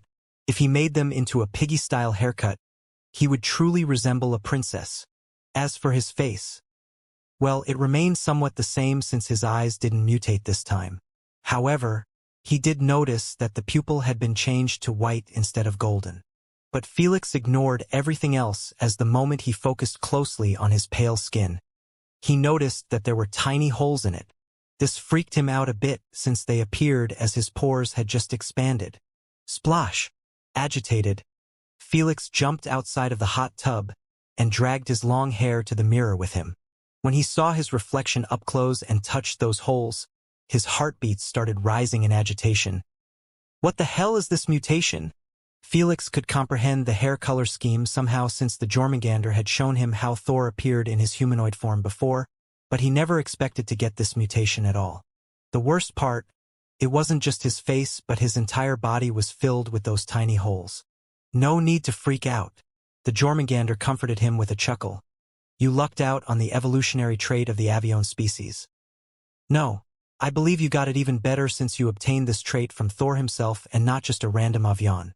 Upon hearing so, Felix's heart skipped a beat, since he understood that the Jormungandr wouldn't praise an evolutionary trait unless it was truly worthy of his attention. This got him curious and also elated to find out what it does. He didn't need to ask as the Jormungandr informed him. I don't know if Sphinx's castle is using electricity or other forms of energy, but try to find an outlet in your room and touch it. Felix lifted his head and looked at the light crystals in the ceiling. He got disappointed instantly as he knew that the castle was relying on crystallized solar energy just like most witches were using in the Empire. Those crystals could be powered by the sunlight for merely a single day but last for at least a month. Whatever, I can test it out in the measurement center. Felix's elation was dropped down a notch, but he wasn't freaked out anymore by the mutation. Though he obviously didn't like having those tiny holes appearing, since he knew that anyone who could zoom in on his skin would be able to see them. Since they are a mutation, I can physically hide them by closing them off or something if adapted into using them. He reasoned. He was quite confident in his conclusion since when he saw Thor, he didn't have those holes. Now that he somewhat dealt with this unknown mutation, Felix's attention was brought back to his long white and black hair. Due to it being wet, he didn't know exactly if it was wavy, curly, fluffy, or straight. He didn't want to find out while it was 3 meters long. Hence, he quickly beamed scissors and gave himself a quick haircut. When he dried it up, he was pleased to find out that it didn't look bad at all with a short-styled haircut. After admiring it for a few seconds, Felix switched his focus to his eyes that hadn't been mutated besides the pupil's color that matched well with his hair. He smiled pleasantly at the news even though it seemed like he received only 2 mutations this time and one of them was useless. This will save me the pain of getting back the mutation during the etching process. Felix knew that the moment he etched the truth eyes in his 1% human bloodline, the newer mutated eyes would have been replaced yet again with Sphinx's eyes. That would cause another round of pain, but the eyes would remain permanently this time. That's one of the reasons why no one bothers to etch an ability before a replacement stage. It was possible to gain the etching enhancements before truly replaying one's bloodline, but it was a foolish move that no one recommends. After all, what if someone etched an ability related to the eyes before replacement, causing the eye to keep its mutation forever when his next eye mutation was 10 times better? Since it was permanent, all hope to get a better eye mutation was gone. In the case of Felix, the truth eyes were most certainly one of the best eyes in the entire universe. That's why Felix didn't hesitate to sound his request to Lady Sphinx. "Elder, can you help me etch it, please? You better own up to having them." Lady Sphinx warned him with a finger before snapping it. "It's done," she informed. "Much appreciated, Elder." Delighted, Felix touched his eyes that pricked him for a split second before returning to normal. Although he had seen it before with Jormungandr's etching process, he was still astonished by how instantaneous it was. If it wasn't for the feeling of the added strength, enhanced energy capacity, and all of those etching enhancements, he wouldn't even believe that it happened. "Let's test everything at once," Felix said while walking outside of his room's bathroom. When he reached his king-sized bed, he laid on it while wearing only his shorts. He closed his eyes shut and logged in. Although he didn't unlock any lightning-based ability yet, Felix was still eager to see how strong he was after his body received another round of enhancement. Since it was from the primogenitor, he wasn't certain yet if it was going to be the same as before or increased due to his body being much stronger than the last time. Half an hour later, Felix had finished testing the etching enhancements. It turned out that his guess was correct as the enhancements weren't the same as last time. First, he was now capable of throwing a punch that was carrying 7,100 BF. That's an increase of a whopping 3,000 BF, unlike the last time when he received only a 2,000 BF increase. As for mental defenses, he was able to survive against a peak 4th stage mental ability now, though the 5th stage was still too much for him. Lastly, for his energies and their capacities, they had been doubled yet again, allowing Felix more leeway to go wilder in his energy consumption. All of those terrific enhancements made Felix believe that maybe after each stage, the enhancements would keep doubling since his body would keep getting stronger and stronger to handle it. He hoped that it was going to be like that since even with those enhancements, he still wasn't certain about his chances at winning the Universal Individual Supremacy Games. "Let's test out this mutation now," Felix said eagerly while touching the holes in his palm. He had already done a 5 minutes research about the avions and this evolutionary trait. Based on the network's info, those holes were called lightning absorbers. They were the ones that allowed the avion species to live in thunderstorms without wings and consume clouds. "AI, please create a thunderstorm and strike me down," Felix ordered. He was standing in the middle of the room that had already been modified for physical tests. But when he glanced at the ceiling, he found that dark clouds were starting to emerge. They weren't peaceful at all as the lightning flashes and thunder-cracking noises had engulfed the entire room. "Are you ready?" the AI asked. Wait. Felix's excitement died down a little after remembering that he didn't have lightning resistance. He understood that without it, he might get killed straight away by the strike. He wasn't certain that those lightning absorbers were going to protect him against lightning since it wasn't mentioned in the network. "AI, give me lightning immunity," Felix requested. He didn't want to take any chances with a lightning strike. He preferred testing out the lightning absorber's resistance on an outlet with low voltage. "You ready?" the AI asked again. Felix took a deep breath and gave a slight head nod. Crack! Felix wasn't given even a millisecond to finish his nod before a flash of light had blinded his eyes while the cracking noise of thunder had resounded in his eardrum. Before he could realize what happened, everything had returned to normal, like he wasn't just stuck by a thick lightning bolt that could kill an elephant instantly. SCZZLZLZLZ. But the white charges that were being emitted from his body said otherwise. Anyone who saw him would exclaim in shock as Felix had stopped appearing like a human but more of a lighting torch. His messy white and black hair didn't escape stiffening like spikes in his head, just like the rest of his body hair. PFFFF. You look like a spooked cartoon character. Asna laughed her ass off the moment she checked on Felix. At least you didn't have a thick beard and long hair like that idiot Thor.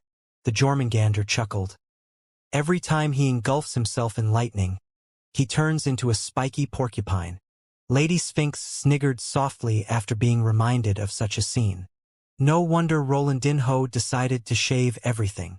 Felix commentated speechlessly as he touched his stiffened eyebrows. ZLZLZL. Noticing that the lightning intensity wasn't as sharp as when he got struck, Felix stopped bothering with his looks and brought his palms closely near each other. That resulted in creating a storm of lightning charges connecting his palms together. Because he had lightning immunity, Felix only felt ticklish in his palms. What now? Felix wondered. How am I supposed to control or channel them? Heck, can I even control them? Felix doubted the validity of that, since the avions were known for simply absorbing the lightning bolts to keep them always flying with a terrifying speed.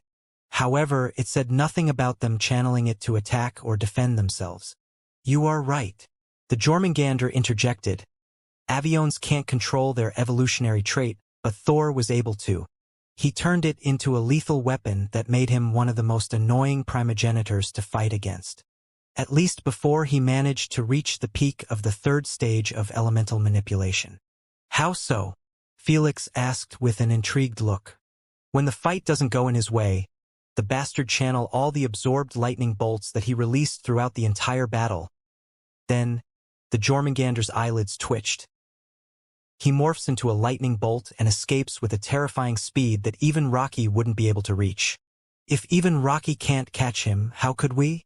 The Jormungandr said with a hopeless tone. He was truly a pain in the ass to fight against. It seemed like the Jormungandr had struggled in his previous battles against Thor, unlike the last one that ended up with them both dying. This just further emphasized how difficult it was to kill a primogenitor, and if Jormungandr and Thor didn't decide on suiciding in an epic manner, the battle would have ended up differently. Hee. I can't wait to be a pain in the ass to others as well. Felix grinned widely. Although it seemed difficult to morph into a lightning bolt, he wasn't planning on focusing on that for now. He still needed baby steps to learn how to channel, absorb, and also contain. That's the most important step, since if he couldn't contain the absorbed lightning, it would keep being released continuously until it was exhausted. Just like what he was experiencing now, as the charges had been reduced in number while his hair started to lose its stiffness. From Jormungandr's story, Felix realized that Thor was capable of containing it, unlike the avions. After all, he was absorbing his own released lightning during his battle and utilize it later all at once for an unpreventable retreat. CZSZLZ. A few seconds later, Felix's body had returned to normal after all the absorbed lightning had been spent on nothing. Instead of trying again, Felix sat on the ground and started pondering on the method to contain lightning. He understood that as long as he doesn't learn it, his evolutionary traits potential would be gutted hard. Well, if I considered myself as a bottle, this meant those holes allow lightning to come in and out. Felix pondered. This meant the most obvious way to contain lighting is by closing off those holes immediately after absorbing. This was quite problematic to Felix, since when he entered the measurement room, the first thing he did was order those holes to close off. Alas, he received absolutely no response, like he was ordering for his pores to close off. That was naturally impossible for the human conscious to control. But since Thor was able to do it, he knew that it was possible. Elder. Don't know. Fair enough. Felix coughed and returned to brainstorming after his attempt to request Jormungandr's help had failed. Maybe it's related to time? If I kept using them over and over again, I might be able to close them. Felix shrugged his shoulders and stood up. There is only one way to find out. AI, strike me again. Crack. A couple of hours later, Felix had ended his mutation experiments in high spirits. Although he didn't manage to close them off, he learned a lot about his mutation. First, lightning energy couldn't be absorbed by the trait. Only lightning and electricity were absorbable. Second, there was a threshold to how much lightning Felix could absorb at once. If he ever went above it, his body would implode from within. The sight wasn't pretty when it happened. To avoid that happening in real life, Felix requested the Queen to measure the limit and warn him if he ever approached it. She simply measured the voltage of Felix's body right before he exploded again. It was a worthy sacrifice since now he knew that his limit was 7/4,000,000 volts. Compared to commoners' bodies that couldn't withstand even 100 V+, this made Felix more like a god of lightning. But honestly, it was only due to his fake lightning immunity in play. Without it, he would have been fried instantly from a single bolt. Felix understood that he might be immune to the lightning effect, but the energy it carries was still enough to kill him if he crossed that limit. But he wasn't too worried about it since he had taken at least 20 natural thunderbolts before he reached it. Those two findings took merely 20 minutes of his time. The last experiment was the reason why he stayed hours in the measurement center. It was related to his speed that was increased so much. Felix felt like he was always a turtle before. Subsonic speed. 340 meters per second. That's how fast he was moving due to the absorbed lightning bolts. To test it out extensively, Felix modified the room as a circular track and sprinted over and over again until he runs out of steam. Unfortunately, he usually runs out of it in merely a minute. That might not sound bad. But Felix understood that he wouldn't be able to rely on real thunderclouds every time in his fights. Instead, he would mostly absorb his released lighting from his abilities. This meant he would probably have 20 seconds to 30 seconds of fuel if he decided to be generous. Nevertheless, Felix was beyond satisfied with his mutation, and he understood that speed wasn't its only application.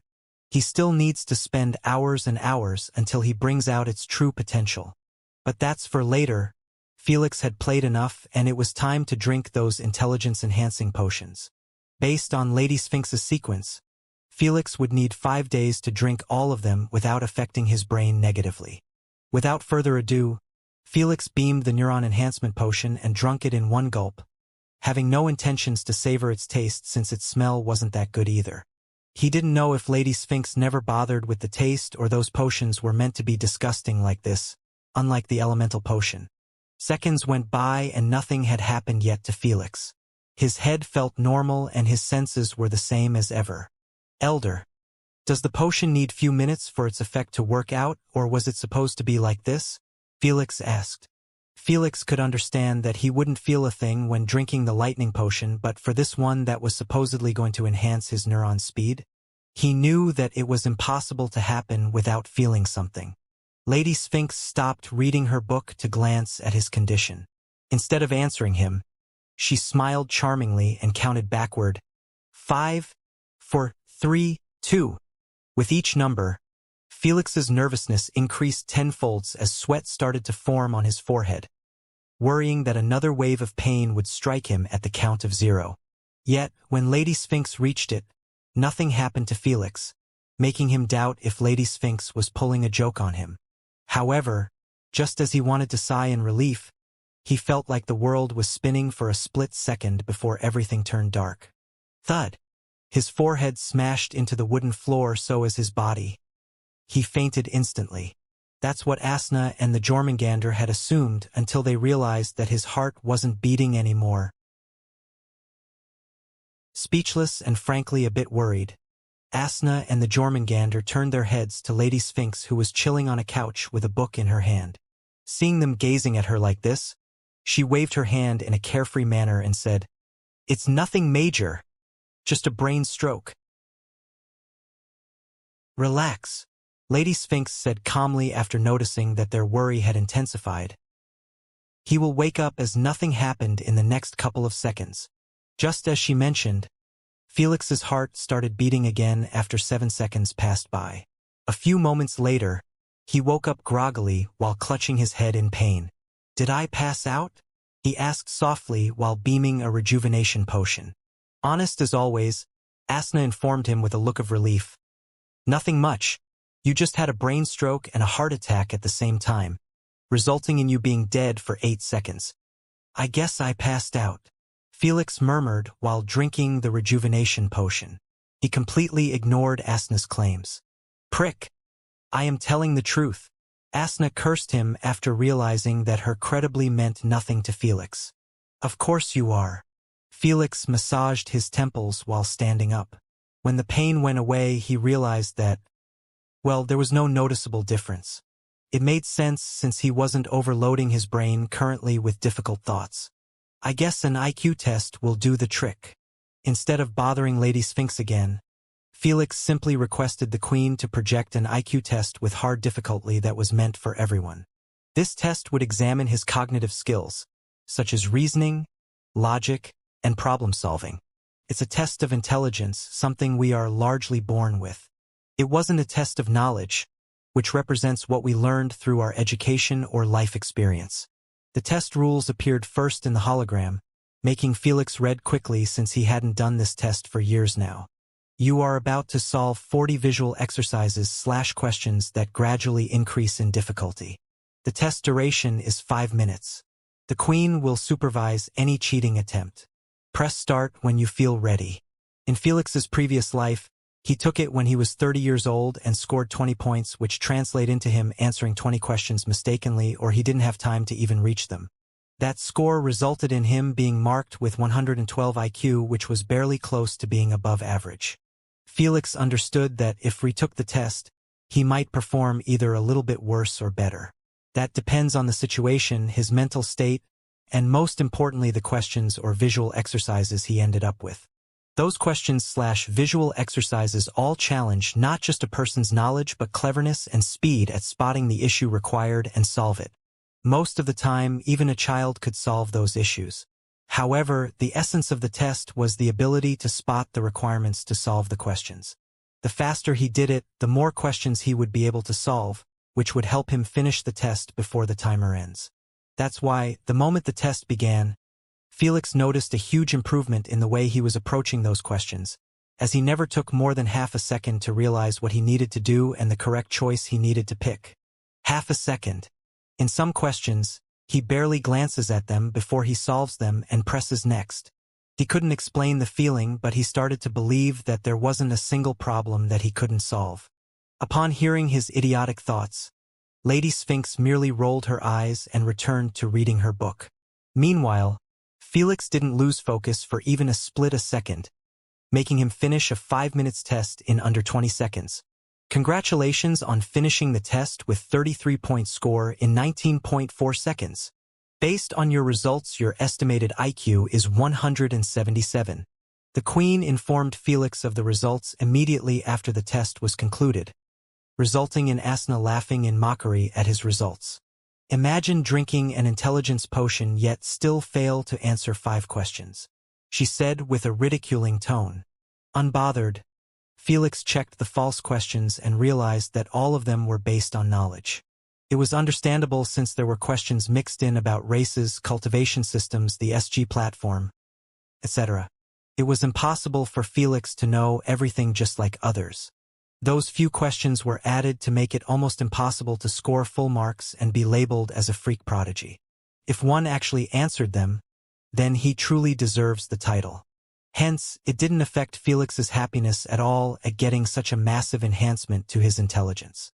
Tomorrow when I drink the photographic memory, I will be able to close down this knowledge hole by reading everything that my hands land on, Felix said with an eager tone. You better start with rereading those potion-making books, Lady Sphinx advised. The potion would help you remember anything that you did after consuming it. However, your memory would still remain shitty for your old memories. Will do, Felix agreed at once. He understood that those gifts might be too good and everyone would kill for them, but he needed to work his ass off in the academy to fulfill his end of the bargain. That was emerging as one of the top 3 scorers in every semester. God knows how hard it was going to be to achieve it, though he felt a bit confident with those enhancements. Don't be. Lady Sphinx popped his bubble. Sage witches are able to concoct those potions as well. They might not be good enough to concoct potions that give permanent effect, but those potions were still good enough for their students to excel above the rest in the academy. Damn it! Doesn't that mean my advantages are gone? Felix gulped a mouthful after hearing so. He realized that it was far worse than he said, since those witches had years and years of time to read about potion-making books before even entering the academy. He didn't know how many students were lucky enough to drink those potions, and he honestly hoped that none of them would be in the first semester. I don't know about the rest, but Delilia's youngest student Lara has drunk 3 potions, and she has just enrolled in the academy last month. Alas, Lady Sphinx seemed like she was in a good mood as he kept destroying his wishes the moment she heard them. This can't do. Felix stood up hastily and asked, Elder, I want to go to the academy now. Each second he wasn't in class, Lara and the rest of the potion abusers were pulling ahead of him. He had no intentions of finding out what would happen to him if he failed to fulfill his promise. You have Delilia's UVR ID. Lady Sphinx shared. Just message her and she will take of it. Upon hearing so, Felix immediately sent a short, polite message. Surprisingly, he received a reply instantaneously, entailing that she would send someone to pick him up in half an hour. Half an hour. Felix closed his eyes shut and thought, might as well see if I can utilize second classment, the quantum vision now. 10 minutes later, Felix exited the UVR with a dark expression under Asna's jeering laughs. The tests didn't go as expected, as his mental energy had been fully consumed under 2 minutes during his use of the quantum vision. The sad part, he couldn't go beyond the microscopic world as Lady Sphinx had demonstrated to him. All of this was caused by his trash mental energy capacity that couldn't fuel this vision. Whenever he attempted to force himself, he either ends up fainting or has his head explode. How am I supposed to concoct potions with only 2 minutes to work with per day? Felix knitted his eyebrows. I can train all I want in the UVR without worry, but in real life, I would be the joke of the year if those witches ever caught wind of this. Felix already considered himself to be an outsider in the academy. But now, he wouldn't even be taken seriously. Elder, is there a potion or a way that can increase my mental energy capacity extensively? Felix inquired. There is. Lady Sphinx added calmly. If you want it, you need to trade one of your intelligence enhancement potions. I am willing. Felix didn't hesitate to accept the deal. Mental energy was a must-have for potion concoction and also for battle purposes. However, those intelligence enhancement potions were bonuses to help him in his path, not a necessity. Hence, losing one wouldn't affect him much. Let me check my stock if I still have one lying around. A couple of seconds later, Lady Sphinx said, I will have my servant send it to you. Felix nodded his head and waited patiently in his room. 15 minutes later, the maid had brought the potion and took one from Felix, concluding the deal. Felix beamed the potion in the spatial card, having no plans to drink it now since that would affect him negatively. After all, he just drunk a potion related to the brain and he couldn't drink another right away. 15 minutes later, Felix was standing in front of the castle's gate, wearing a formal suit. Although he was already enrolled in the academy, he had yet to get his own uniform. Thankfully, he had checked the academy's uniform and it was wearable for both genders. A few moments later, Felix's ride had arrived. Surprisingly, it wasn't a carriage but a classy red hovercar. The driver wasn't Lara but another witch, who appeared like she was in her 20s. Scarlet, short hair was pulled back to reveal a lean, charming face. Freckles were spread neatly around her nose and cheekbones, leaving a pleasant feeling to those who saw her. Unlike Lara, she had a warm smile on her face, making anyone feel relaxed to be beside her. Hop in, she said, smiling charmingly. Felix opened up the front seat door and sat next to her. After he closed it, He extended his hand for a polite handshake while introducing himself with a faint smile.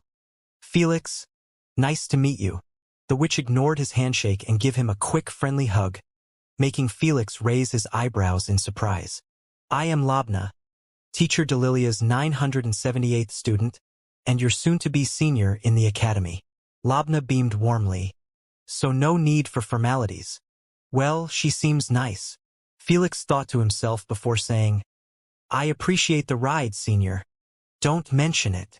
Labna pressed on autopilot and turned to face Felix with her soul-capturing blue eyes, showing an unfiltered curiosity and a bit of excitement.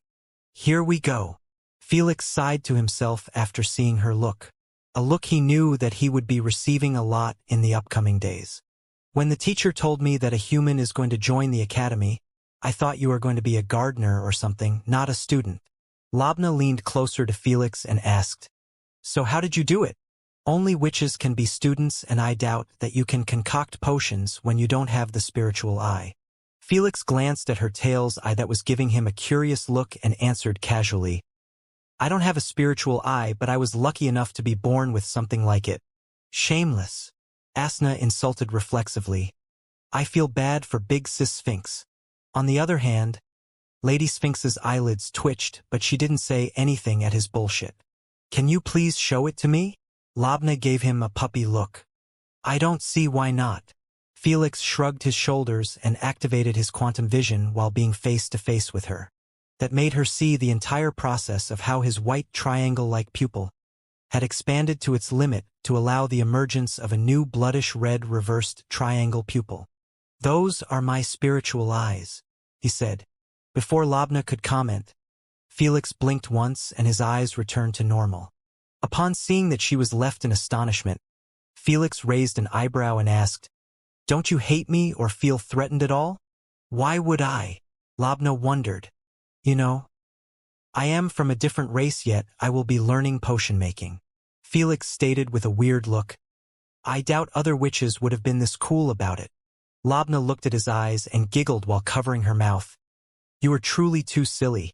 You think we will consider one human learning potion making as a threat? Even if millions of you showed up, most witches will be more curious about your ability to concoct potions instead of worrying about you guys stealing business and craft from us. Labna manifested a hologram with numbered data on it and said with an annoyed tone, This is my monthly homework. I need to concoct 30 brew of haste. Otherwise, I will have my contribution points reduced. It's mandatory? Felix drew a deep breath at the sound of that. He knew that brew of haste was a rank 1 potion that's a little bit more difficult to concoct than rejuvenation potion. Yet, Labna must concoct 30 of them monthly? Sigh, the moment you pass the first semester, every witch will get those monthly homeworks as well. She shook her head. That's because in this wide universe only us witches can supply potions. Do you know how many trades we make a day with hundreds of races? She looked at him with a bitter look and answered it.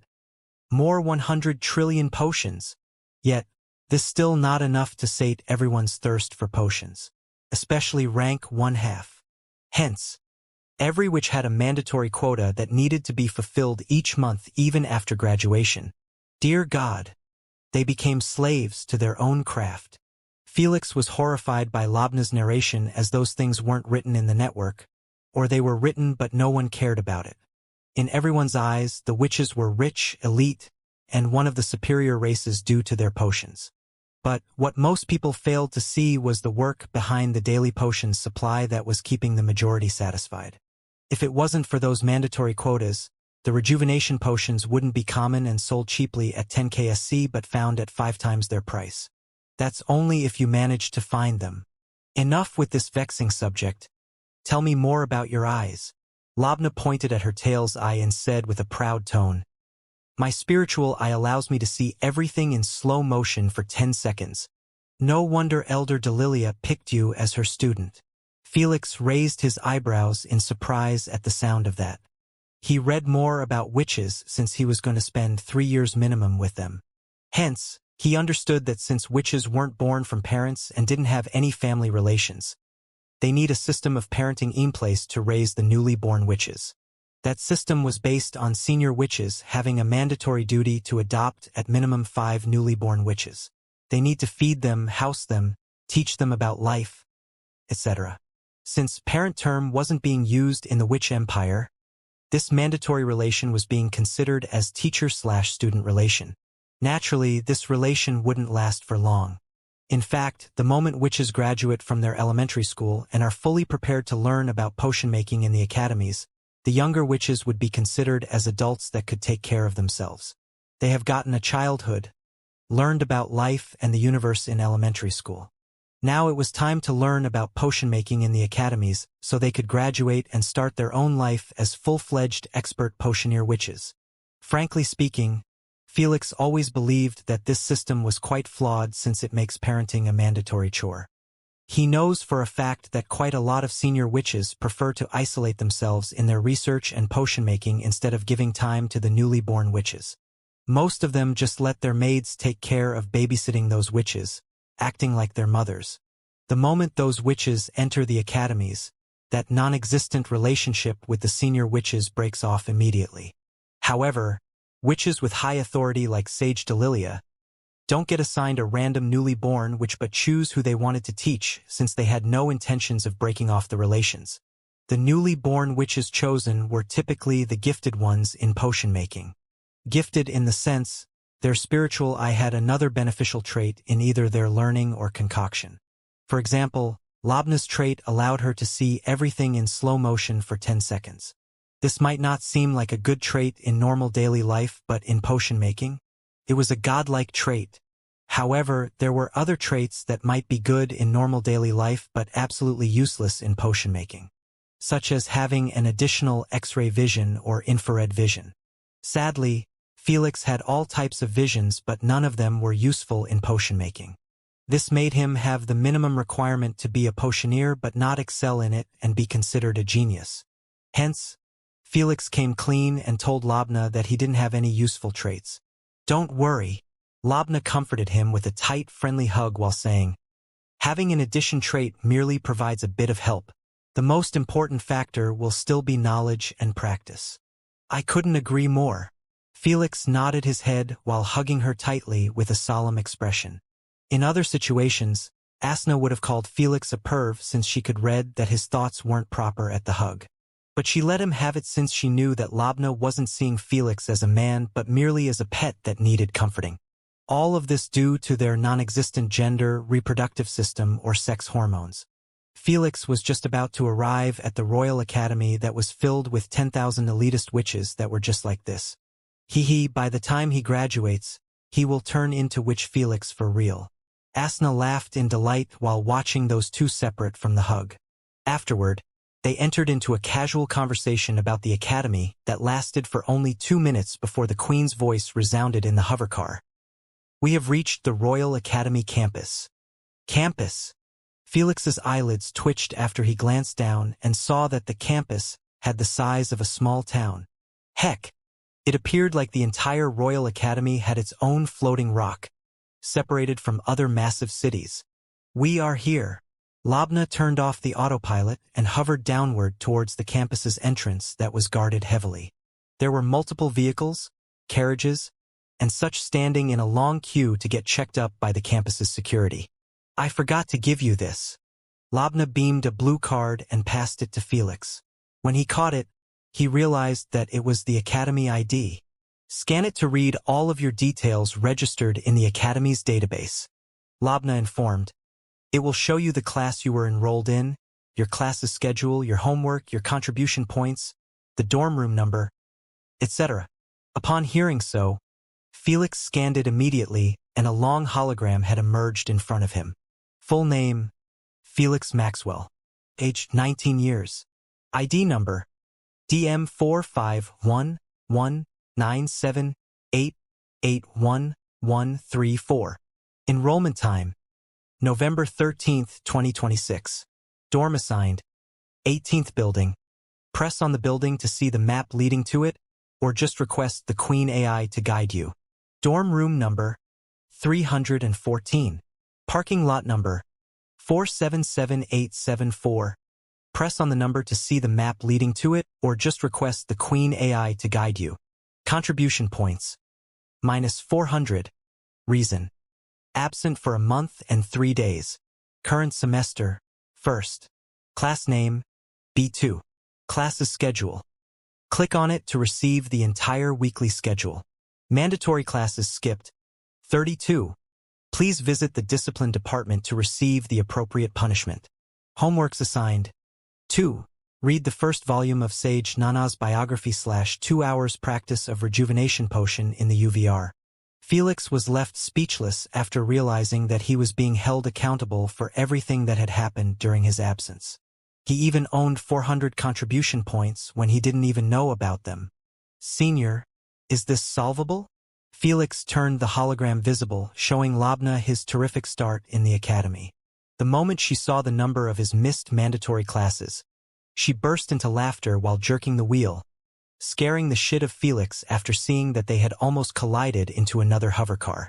You are lucky that you have a solid excuse. Labna held her laughter in and said, if it was me, I will be punished with rewardless mandatory potion concoction. How about the points debt that I have? I think that the headmistress will reset everything for you, Labna mentioned. Teacher told me to deliver you to her. That's good to hear.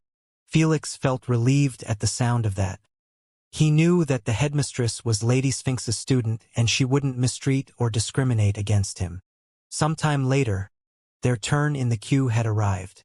While their car had slowly gone through the checkpoint, Labna asked casually, you don't have any banned items or materials in your spatial card, right? Understanding what he meant, Felix did a quick inspection of the items he owned. Upon seeing that he wasn't in possession of anything to worry about, he gave her a thumbs up. Felix had gone through those checkpoints many times and they were controlled by the Queen AI herself. Everyone going through them would automatically give the Queen permission to scan all of his belongings in the spatial card. Naturally, only she knows that private information. But the moment the person had been found to possess a bomb, a banned material, poison that could cause a plague, smuggled good, etc., the Queen would rat him out to the security guards and they would punish him as they seem fit. If it wasn't for those checkpoints, anyone could destroy a city or a space station by sneaking inside a plasmic bomb that could wipe out everything. Thankfully, Felix and Labna passed through the checkpoint without an issue. Though, Felix's student ID card had left the guards a bit bewildered when it crossed their screen. Too bad. The moment they regained their wits, the hovercar had already wheezed away. It was traveling close to the ground in a wide straight street that was leading to the main faculty building of the academy. Anyone who saw it would guess so since it was placed in the center of the vast campus while all main streets were leading to it.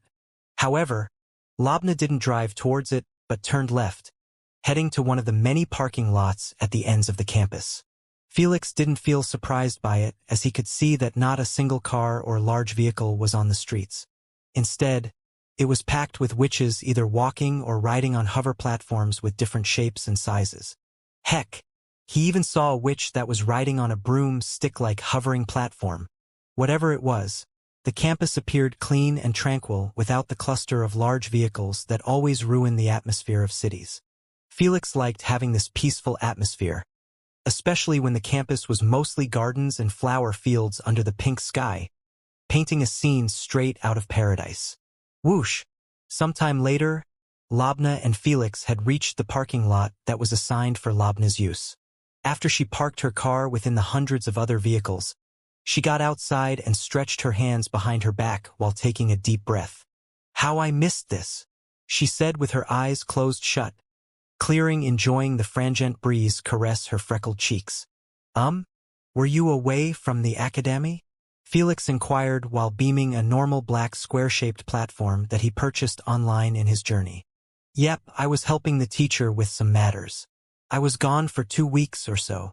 Labna replied while beaming a brown cookie-shaped hover platform that was bitten from the side. Felix's eyelids twitched at the design, but he still remained in the same subject. Wouldn't you get punished for missing classes? Or did you receive permission to leave? Even though my teacher is the Queen's advisor, she still has no right to bypass the Academy's rules. Labna shook her head and clarified, there are only 3 ways to leave the Academy without punishments. On a mission, an emergency, or a holiday. So teacher needs to place a mission in the missions board and I will accept it. She continued on, naturally, I will be paid by contribution points if successful in the mission while my teacher needs to pay for the fees. It seems like the Academy's rules are a bit strict, Felix reasoned. Probably because the witch's time is too valuable with the potions market being always needy. After they joined the main street, Labna kept pointing her fingers at buildings while explaining their purpose. Some buildings were self-explanatory like the dorms, cafe shops, bars, while some buildings needed extra attention. That's the student's library. Labna pointed her finger at an artistic building that gave a sense of solemnness to those seeking to climb its long staircase and enter its gateless wide-open entrance. It had been built with gray stone and decorated with statues of witches holding into either potions or books. Tall, large windows added to the overall look of the library and had been added in a mostly symmetric way. There was a well-made gray book sculpture that was placed at the top of the library, making it clear to anyone that this place was built for those seeking knowledge. Only students and the library staff are allowed to enter it. Labna explained, you can rent any book you want, even books about rank 5 potions. However, you can rent only up to 10 books each time, and you need to return them in the allocated time you have paid for. Is it different from one to another? Felix asked. Yes. The allocated time increases if you paid more contribution points. She gave him a tip with a smile. Before you start renting, check on the books in all of the semester's curriculum, since they will be given for free. It is always good to save contribution points since they are the currency in the academy. Thank you for the advice, senior. Felix nodded his head in appreciation, feeling glad that Labna was the one guiding him instead of that ice block Lara.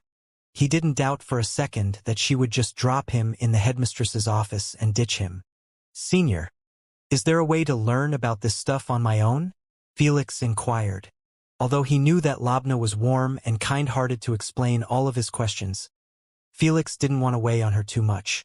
He still had hundreds of questions. Of course. Labna manifested a hologram that was showing a website and said, "This is the Academy's website. It is available to students, teachers, and administration staff. It has everything that need you to know about the Academy. You can even see missions posted here and accept them." Neat. Let me take a quick look. Without further ado, Felix typed the website's names and he was sent to another tab that was requesting to have his student ID scanned. Felix did so and had obtained access to the main page. However, before he could check it, he realized that they were about to reach the main Academy's faculty. He closed the hologram and focused on the crowded entrance of the colossal building that was packed with hundreds of breathtaking witches, wearing black robes with long sleeves and a pointy black hat. Want to head to the library or bar?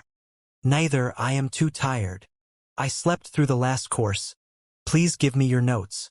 Pleasant voices kept resounding in Felix's ears as he stood right in front of the entrance, allowing him to hear bits of witches' chatter. Unsurprisingly, the witches merely gave him a curious look before continuing walking on their way. Every one of them assumed that he was a staff member, and it wasn't rare at all to see humans or other races on the campus, taking care of those matters. I am finally here. Felix smirked faintly while jumping down his hover platform and taking the first step towards the main faculty. Labna did the same as Felix by beaming her hover platform in her spatial card. She climbed the stairs first and gestured for Felix to follow her. Let's go. We don't want to leave the headmistress waiting for long. Felix chased after her, completely ignoring the witches who gave him weird looks after hearing the headmistress getting mentioned. The moment he entered the building, he was met with a long, wide corridor that was split into 2 paths. Next to both paths, there were long wooden dark brown stairs that were leading to the upper floors. Beneath the staircase, there was a long trophy case that was packed with pictures, green cups, medals, degrees, and more, making Felix raise his eyebrow in surprise. They sure are dominating most competitions. Felix! Labna called from above the stairs after seeing that Felix was admiring the trophy case. Coming! Felix climbed the stairs after her, smiling politely every time he passed by a witch. When he arrived, He noticed that Labna was accompanied by a witch who appeared like she had just woke up from a coma. Her face was deathly pale while her eyelids were constantly dropping down, hiding her obsidian-like black eyes. She was weirdly hugging a bunch of books instead of having them placed in her spatial card. Felix, come, come. Labna dragged Felix next to that witch and introduced him eagerly to her. Ishtar. This is the human that I told you about an hour ago. Hello. Felix greeted, smiling wryly at Ishtar. Ishtar opened up her eyes groggily while leaning closer to his face. After inspecting him thoroughly, the first words that came out of her tiny mouth were, "Why do you have holes in your face?" Felix got a bit thrown off by her question, as he didn't expect that a witch would be able to notice his mutation without relying on her spiritual eye.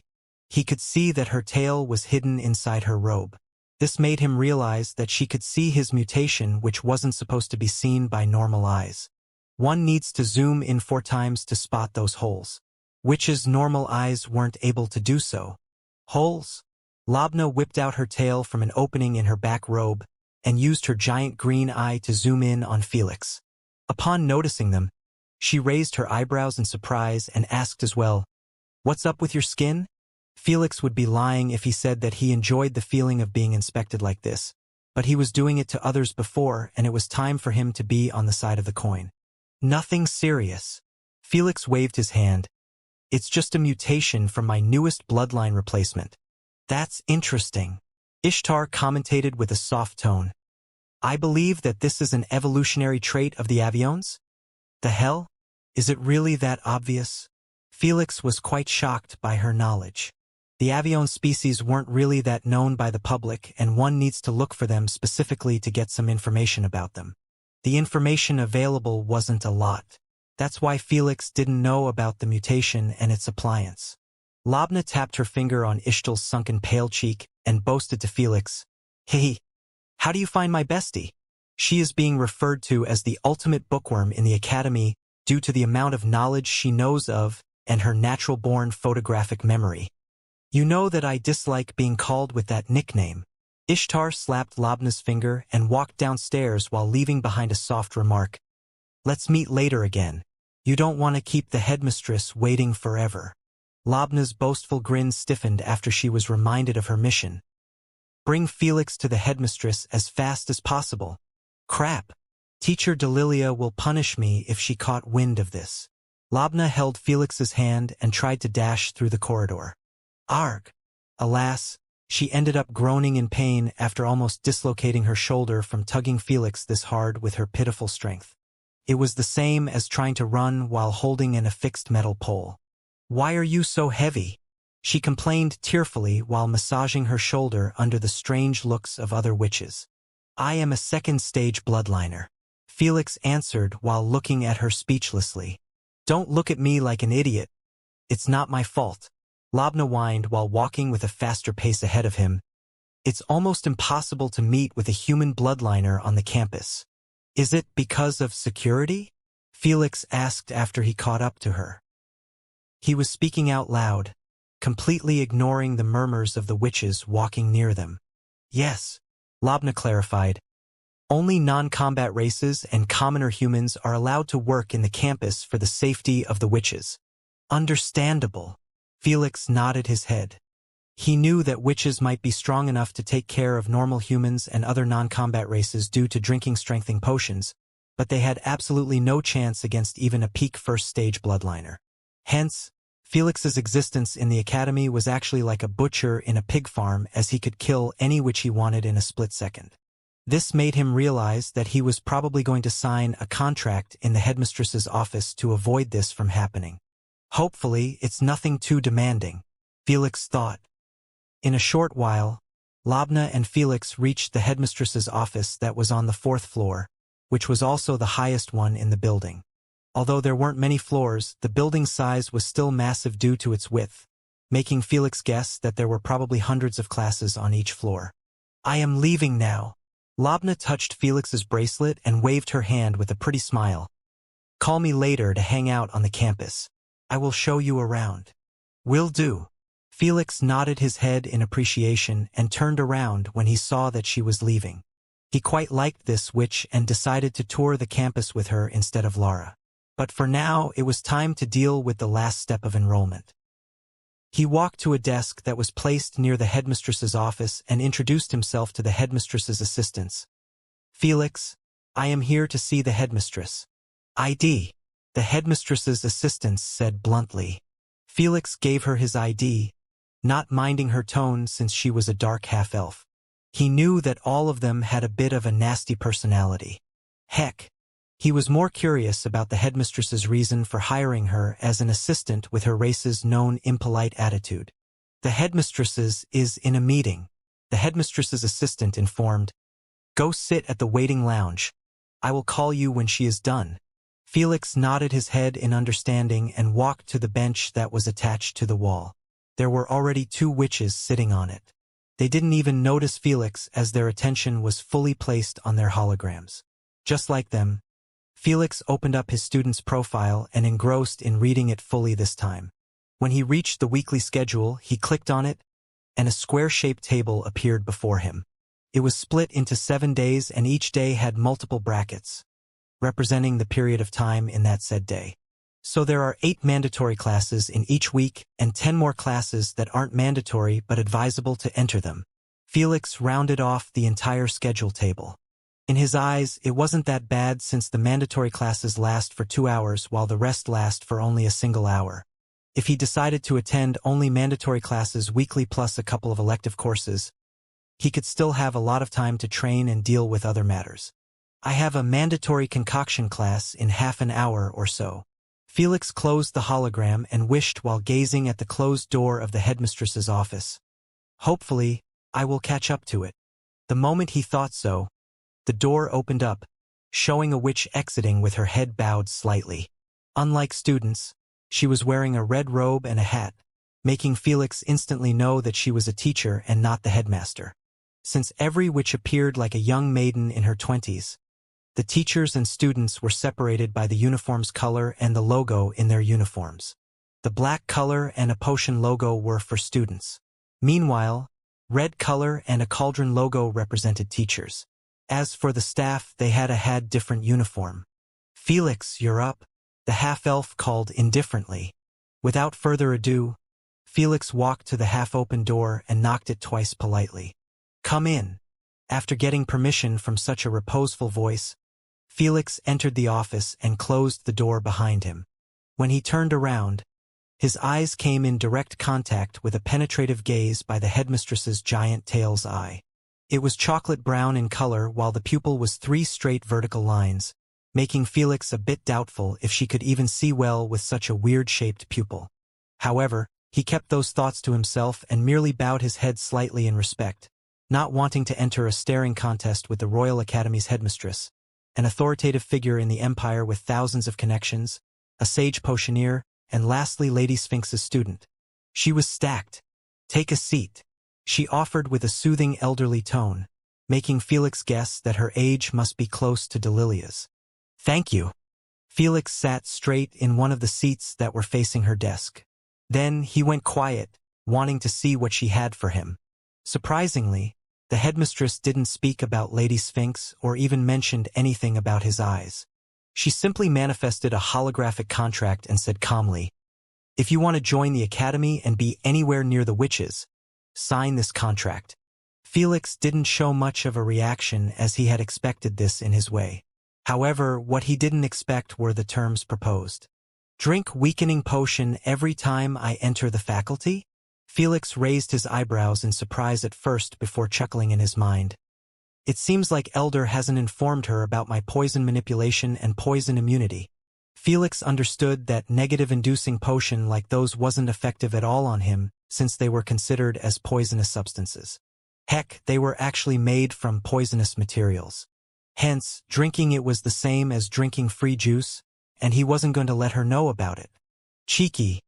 Trying to cheat my student?" Lady Sphinx smiled faintly. "I allow it. Just don't come crying to me when she finds out about it during your USG games." Felix flinched at the sound of that, but he still didn't plan on telling the headmistress about it. He understood that the moment he signed this contract, the headmistress wouldn't be able to modify the contract when she realizes that she had been duped. Though that would happen months from now to even a year, depending on Lady Sphinx's research results. After all, he couldn't participate in the UISG without Lady Sphinx's enhancements.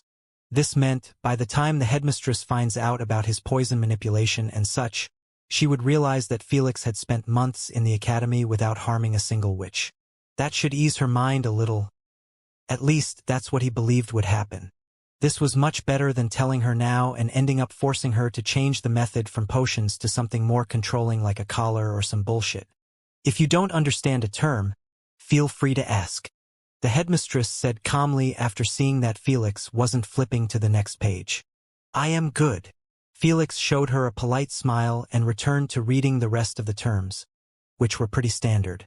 Obeying the academy rules, listening to the teachers and respecting them, giving permission to the queen to supervise any cheating attempts, either in homework or exams, etc. He wasn't having problems with them since he requested the queen to compare this contract with the academy's contract posted on the website, and she had informed him that they were the same one. Naturally, besides the power-limiting term. Hence, Felix signed it without raising a complaint. Interesting. He is really willing to weaken his strength. The headmistress raised her exquisite thin brown eyebrows in surprise at the sight. Based on what she read about Felix and Landlord in the network after Lady Sphinx informed her about him, she understood that he was stubborn and uncompromising in such situations. She expected that he would reject the contract and even pressure her to remove the contract by mentioning Lady Sphinx's name. She thought like this because she wasn't informed about their relationship. Nevertheless, she realized that Felix was quite important to Lady Sphinx since she was never given such a request before. Was my first impression of him mistaken? It can't be. The headmistress withdrew the signed holographic contract and thought, if he is willing to go this far to learn potion making, then his resolve is admirable. Sadly, it wouldn't change the trajectory of the media storm that the academy would be exposed to when the news spread out. Plus, the troubles he would face dealing with other witches with a superiority complex in the academy. It seemed like the headmistress started considering Felix as a pain in the ass before he even got to wear the academy's uniform. That's to be expected, as Felix would be drawing a lot of eyes on him from every race due to being the only non-witch who was in the academy. That's a piece of massive news. Should I head to the class now? Felix inquired after seeing that she was merely staring at him with a hint of annoyance. Not yet. The headmistress slowly stood up and gestured with her finger for Felix to do the same. Then, she went to a wooden closet and opened it up. It was filled with uniforms hanging on a metal pole. The moment she touched one of them, it had turned into liquid and coursed on her arms like snakes before shaping up like a folded black uniform with a pointy hat on her arm. Nanosuits. Felix was quite astonished by the sight. It wasn't because of the process itself but the implication of the uniform being based on nanosuits. It meant that every witch in the Royal Academy was wearing one. There were tens of thousands of them, making it almost unfathomable how much they would have costed the academy. This is your uniform. A 7th-generation nanosuit. The headmistress handed it to him neatly and said, I don't care what you wear in your room or in the campus, but in this faculty I expect to see only this uniform. Understood? Yes. As you have read in the contract's terms, it is considered as the academy's property. The headmistress gave him a warning look.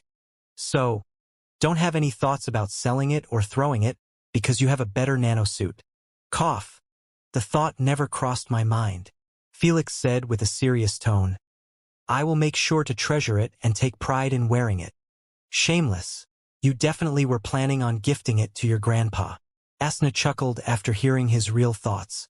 Felix indeed was going to do so since his Obscurum suit was bought by 5 billion plus, while this uniform could utmost be sold at 200 million even though both of them were technically from the same generation. That's due to the Futharks engraved in the Obscurum suit. Good. Now do you have any questions or problems? The headmistress said after returning to her seat. Yes. Is it possible to remove the punishments and debt that I currently owned? Felix inquired while showing her the hologram of his profile. Instead of responding, the headmistress requested in her mind, Queen, please reset his profile. After the queen got a second confirmation, she fulfilled the request and Felix smiled in satisfaction after seeing that his problem had been solved. Is that all? The headmistress asked. Oh, I am wondering if the teachers know about my existence or not. Felix clarified with an abashed smile. I don't want to enter my class just to end up getting kicked out or something like that. Everyone had been informed a month ago about your situation besides the students. The headmistress beamed 30 triangle-shaped bottles on the desk and said, If that's all, take your monthly batch of weakening bottles and get going. I believe that you have a class right now. Thank you for everything, headmistress. Felix bowed his head deeply. I will make sure to study hard and make this academy proud. The headmistress smiled faintly for the first time after hearing so, not knowing that Felix was being forced to aim this high by Lady Sphinx. When the headmistress saw that Felix was about to leave, she asked, Do you want a company to take you to the class, or you are good on your own? I got the queen. Felix rejected her offer indirectly and closed the door after him. Sigh, so troublesome. The headmistress shook her head and sent a message to her assistant. Aridhel, please increase the security in the faculty and tell them to be on their tiptoes for incoming chaos. Also, start preparing for a media conference after midnight. We need to make an official announcement before my bracelet starts ringing nonstop. Consider it done. Aridhel sent a message while gazing at Felix, whose formal suit was morphing to a black robe and a white shirt, making the witches on the corridor either exclaim in disbelief or just stare with widened eyes. Why is he wearing our uniform? Is this Senior Labna's prank? I saw her hanging out with him before. A human wearing the academy's uniform. So funny. A witch giggled while pointing at mean-looking orc that was wearing security's outfit. He will probably get roughed up for daring to pull such a stunt. The witches next to her also believed the same, and they stopped in their places to get some entertainment before heading to their classes. Felix merely smirked at their reactions and continued walking forward, completely ignoring the security guard who was leaning against a wall like a statue. Some of the witches' eyes brightened up while others covered them with their palms, too scared to watch blood being spilled. Alas, Felix passed right beside the security guard and he didn't even growl at him, don't even mention hitting him. This sight baffled and dumbfounded the witches even more as some of them started to believe that the guard had been bribed by Labna. The hell is going on? Who knows? How about you ask him? He is getting away. A delicate witch murmured softly to her friend while following behind Felix just like the rest of the witches. All of them wanted to see the conclusion of this baffling scene. No, what if I got associated with him? Her friend witch replied with a worried voice. Other witches were also pushing their friends to make a move on Felix, but none of them wanted to anywhere near him. A human wearing the student's uniform screams with trouble, and none of them wanted to lose their contribution points as punishment. It was better to wait for a teacher to solve this. Hence, a peculiar scene had emerged in the long corridor as witches' numbers kept increasing behind Felix, creating an army of beautiful maidens. The sight made Felix's lips twitch in vexation as he had already expected such a level of unwarranted attention. Meanwhile, Asna was cracking in laughter. How does it feel to be the first human to own a harem of witches? Fuck off. Salty that you can't do anything to them? Asna snickered. For a pervert like you, this academy is the ultimate punishing ground. Filthy human. Remove that scared uniform at once. Just as Felix wanted to retort to Asna, an enraged, high-pitched voice resounded in the corridor, coming out of the lips of a little witch who was holding into a long wooden staff that was 2 times her height. To look at her properly, Felix had to lower his head. The witch wasn't even 140 centimeters yet. She had that attitude of a wild tiger, as the other witches seemed like they were a bit scared of her. Alas, in the eyes of Felix and Asna, she appeared like a little cute mushroom with her pointy black hat that was covering her fiery long crimson hair. The Royal Academy started to even accept racist mushrooms? What next? Accepting a student from another race? Felix sighed with a look of melancholy in his eyes. I guess its golden days had started to wane. Pity, it had to be in my generation. Unbothered by the deathly silence that had fallen after his shameless proclamation, Felix continued walking forward. When he passed by the dumbfounded racist mushroom, she broke out of her daze and shrieked at him with her cheeks flushed red in fury. "Hold it right there, you filthy pig!" Too bad for her. Felix wasn't planning on wasting time fooling around when his class was already half finished. Seeing that he was ignoring her order, the angry mushroom tightened her hand grasp on her staff and insulted, "Lowly life form who doesn't know his place. You need to be taught. Is Lily going to beat him up as she did to that goblin yesterday?" A witch murmured with a worried expression. "I hope not." Another witch complained softly, not wanting to be heard by Lily. "Why can't she keep her superiority complex to herself? She is giving us a bad rep in the campus just like her stupid society." The witches who heard her nodded their heads slightly in agreement. Yet still, not one of them made a move to stop Lily, who was clearly planning to strike Felix from behind with that staff. As the other witch mentioned indirectly, most of the witches have a superiority complex to races below them in the social ladder. Some show it publicly like Lily, while most of them just keep it to themselves. There was also degrees to it, as some of them who held it in wouldn't bother talking on equal term with races below them, while some wouldn't mind doing any of that. Still, they might treat other races gently, kindly, and politely. It didn't mean that they don't consider themselves as above them. It was the same as humans feeling inherently superior to animals no matter how they treat them. Felix already anticipated that he would meet with a couple of racist witches who would be on his ass in the academy. But he had already created a mechanism to defend himself. That was to ignore them until they get tired and leave him alone. Too bad.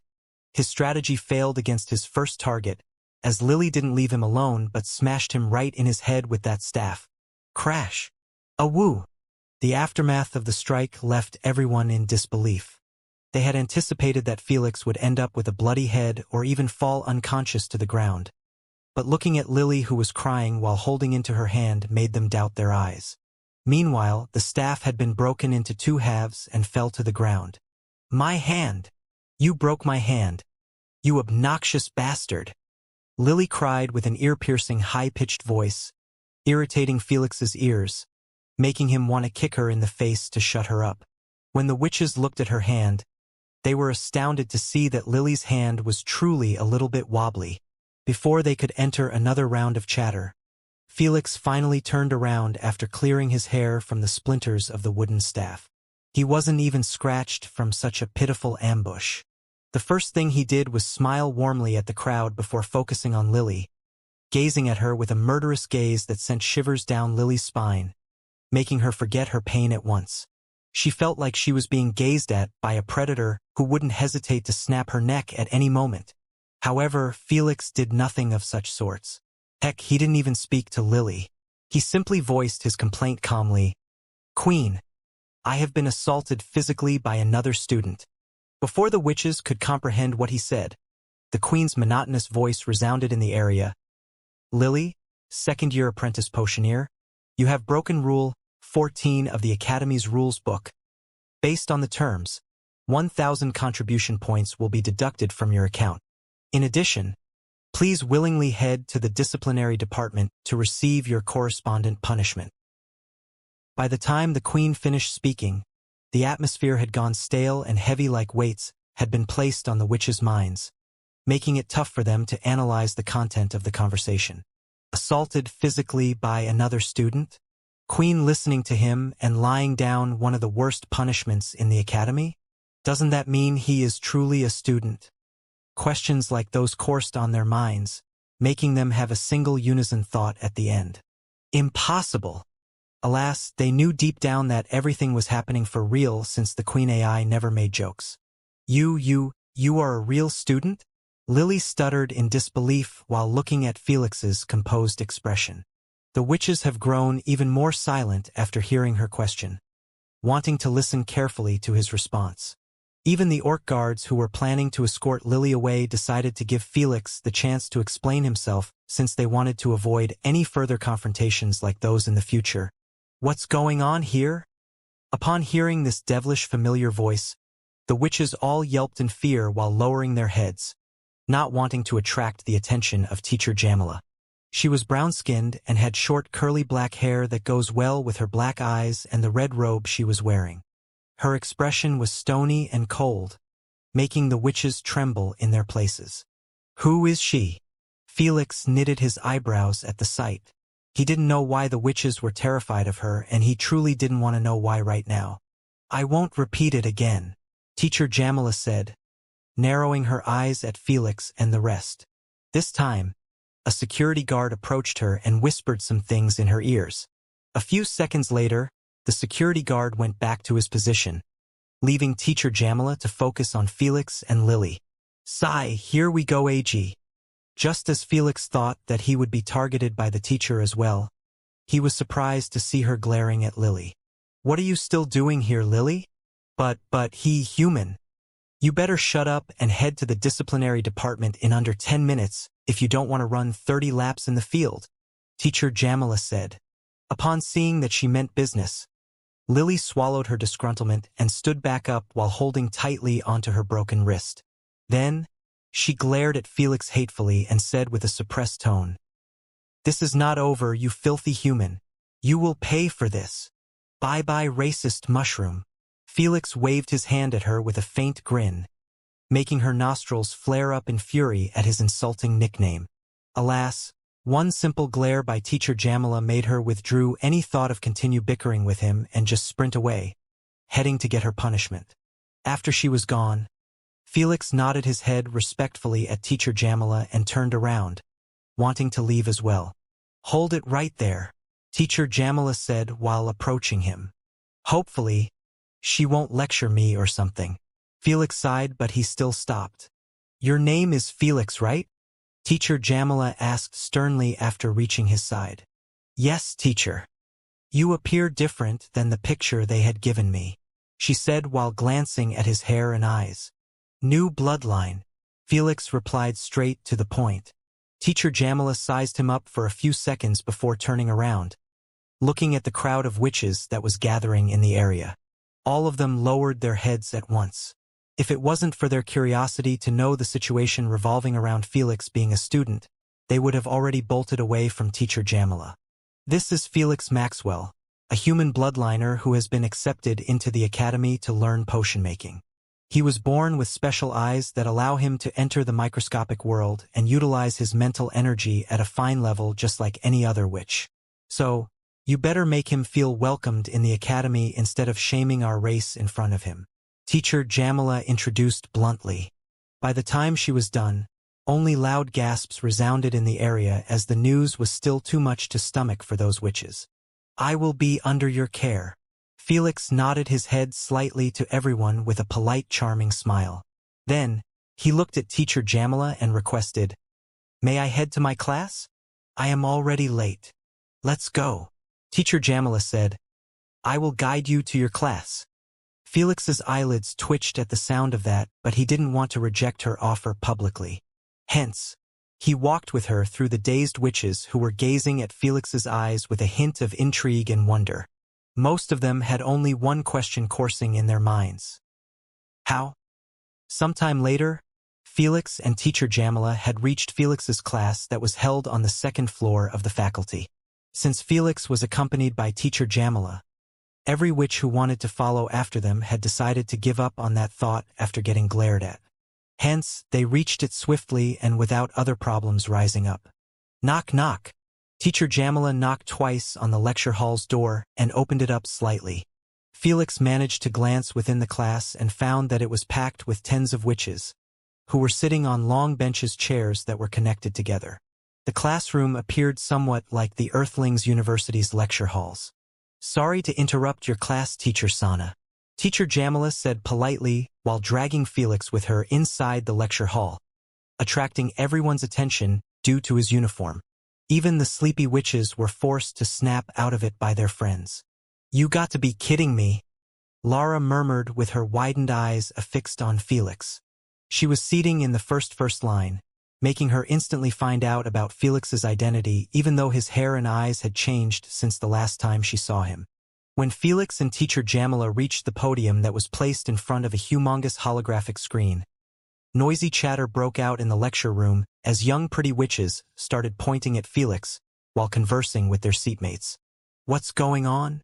Don't tell me a human is going to join our class.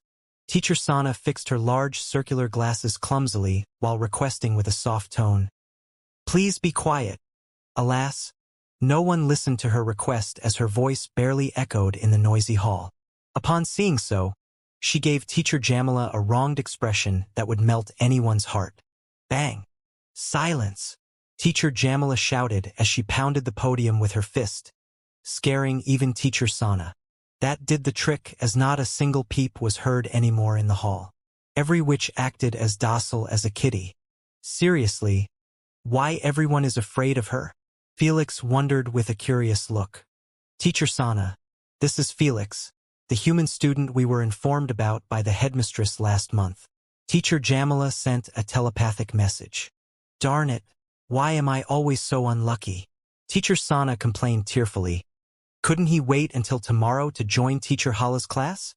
I can't deal with the chaos that will raise after we break the news to the class. That's why I am here. Teacher Jamila comforted her. I will handle it for you. Teacher Sana's eyes brightened up after hearing so. Without being told what to do, she quickly got down from the podium and stood beside Felix with a shy expression, making him at loss for words at her antics. He could clearly see that she had the opposite personality of Teacher Jamila, as she was too nice and, well, bullyable. Hee. I have a feeling that she will be my favorite teacher. Felix grinned wickedly, scaring Teacher Sana's off when she saw the way he was looking at her. Human, come introduce yourself to your future classmates. Teacher Jamila gestured for Felix to stand on the podium with her. Certainly. Felix switched to his go-to fake warm smile and walked to the podium.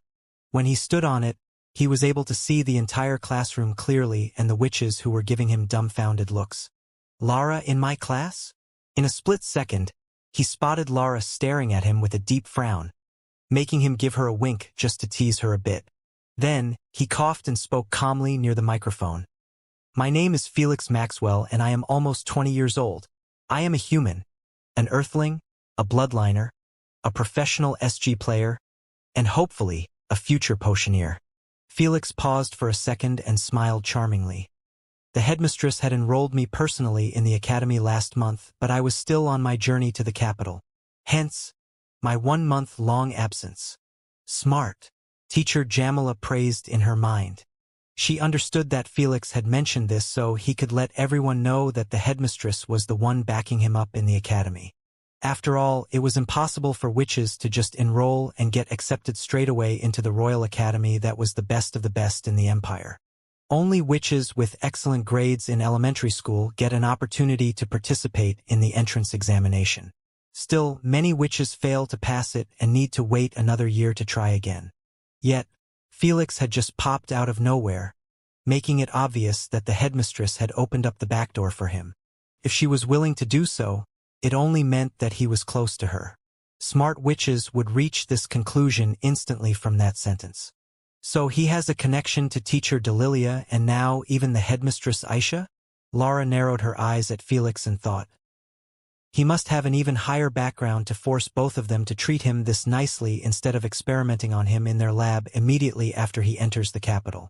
While she was brainstorming on potential candidates, Felix was still hogging the mic by explaining his ability to concoct potions. He wanted to make the answer loud and clear so he wouldn't get harassed every day due to their curiosity.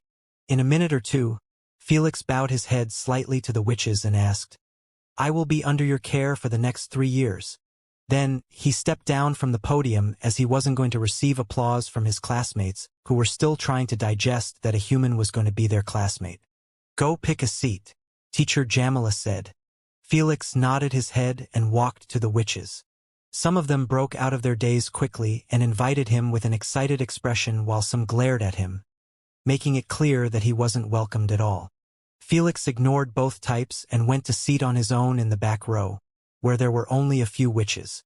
The visibility was not the best here, but it wasn't a problem for Felix. Teacher Sana, I will sit through the remaining period, so just carry on your class normally, Teacher Jamila said telepathically while heading to Teacher Sana's desk.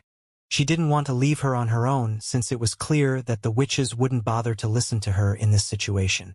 Thank you. Teacher Sana gave a grateful look to Teacher Jamila and walked back to the podium. Seeing that the witches weren't paying her any attention but glancing behind them, she coughed twice and said near the mic, "Student Felix, since you have missed 8 of my theoretical classes, I need to ask if you know what was taught in those classes." Felix replied instantly, "Based on the first semester syllabus, you must have taught an introduction to potion making, the base theory of potion making, the concoction equipment part 1, potioneer ranks part 1, how to remain in the microscopic world for a prolonged period of time, how to utilize mental energy efficiently in the microscopic world, knowing when a potion is doomed to fail, and lastly, equipment part 2. Teacher Sana smiled in happiness while clapping her hands. "Good.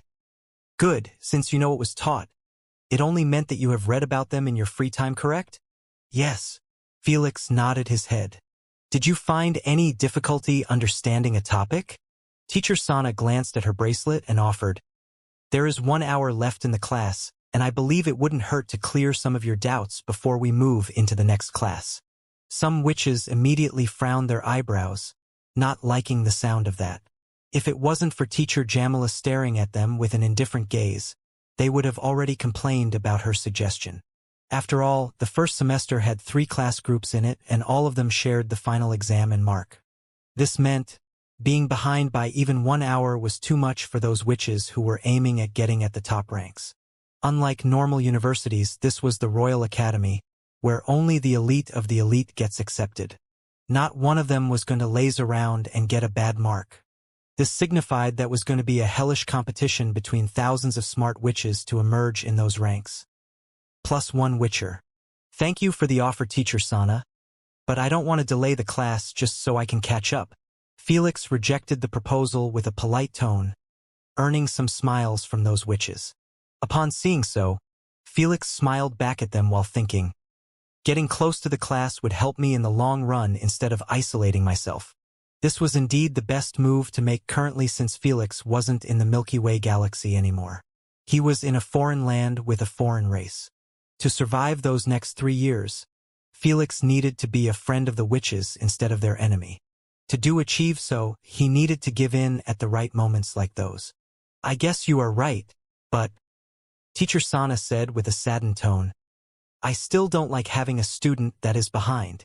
A couple of witches glanced at Felix with playful smiles and instantly raised their hands in the air, asking for permission to speak. "Go ahead, Naima." Teacher Sana pointed at a witch who had her golden hair braided into pigtails hairstyle, blazing orange eyes, and a small mole next to her delicate nose. Naima turned around to look at Felix and offered with a pretty smile, "How about I teach you about those classes in private? I have good notes on the subjects." The other witches, who raised their hands with Kana, all dropped them with a dejected expression. It was clear that they had the same idea.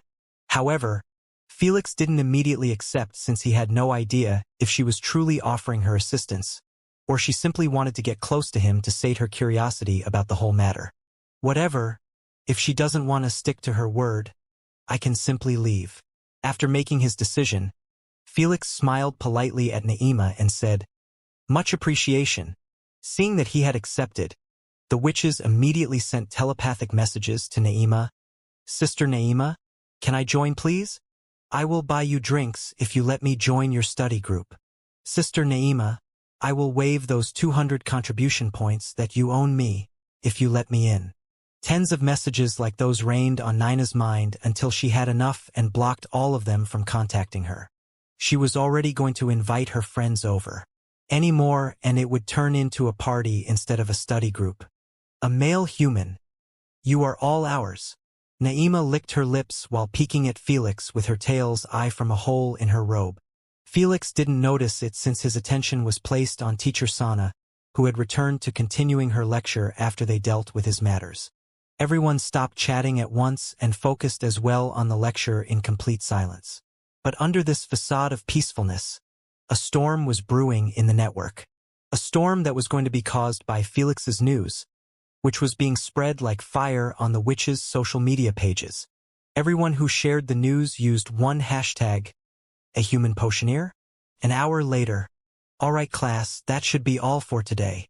Teacher Sana snapped her finger and the holographic screen had been closed shut, concluding the lecture. "Well, That was a bit tough to understand. Felix massaged his eyebrows with his eyes closed shut. Since he came in the middle of the class, he already missed half of the lesson, making it extremely difficult to understand what she was talking about.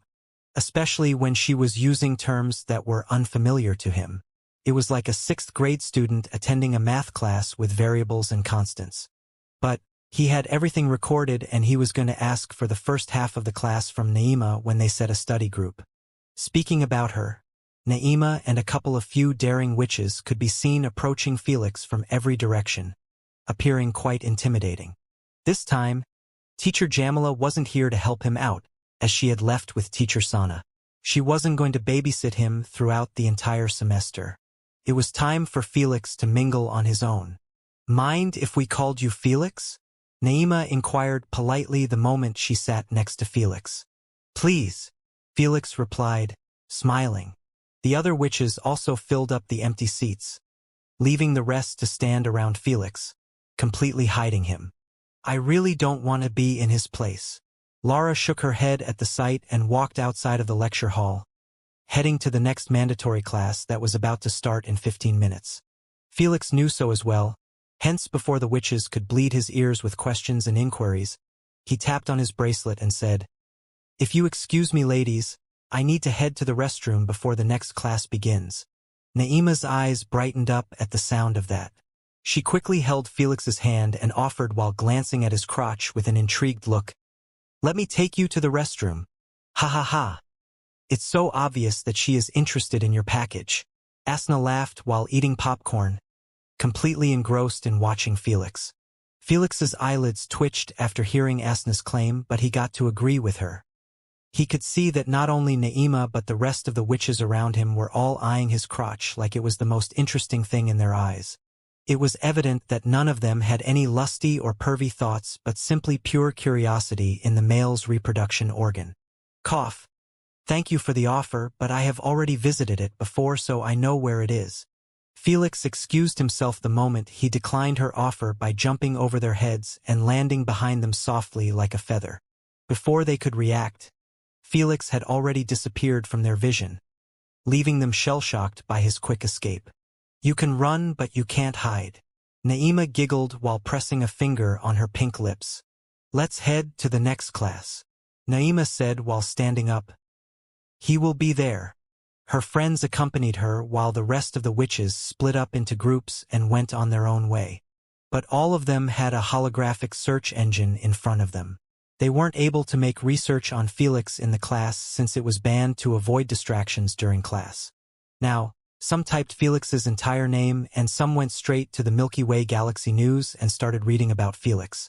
Whatever method used, all of them reached 4 conclusions about Felix.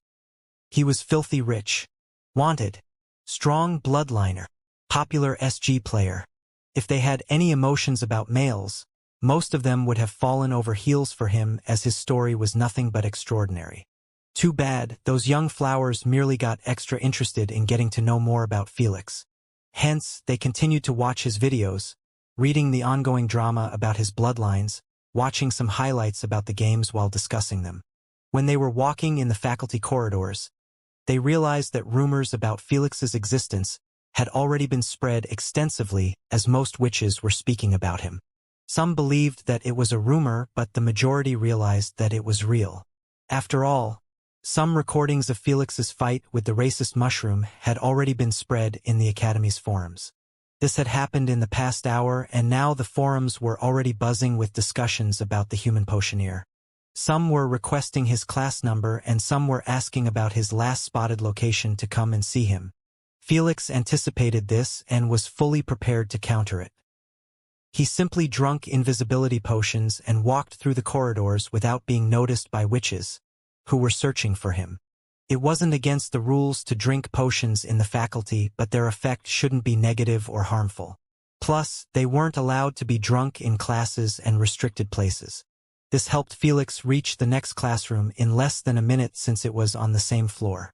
However, he was stumped when he saw that a group of witches was standing in front of the door, completely blocking it. "None of them are my classmates," Felix concluded after inspecting their faces up close. He wasn't proud of it, but when it came to memorizing beautiful faces, he was top-notch. It seems like they have found my name enlisted in B2 class and came here to intercept me. Felix reasoned after seeing that all of them were chatting together while glancing left and right like radars. Well, I can only hang in the corridor next to the wall until the teacher comes and send them away.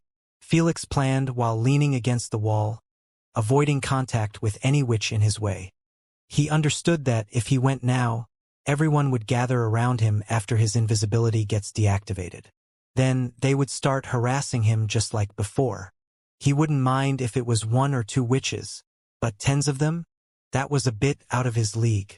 This situation will probably take a few more days to cool down. Felix sighed. Honestly, that was just an optimistic estimate. This situation could last for a straight 2 weeks until the novelty of a human joining the academy dies down. Just like the movie Ted, the talking bear who came to life had created a massive shockwave throughout the world.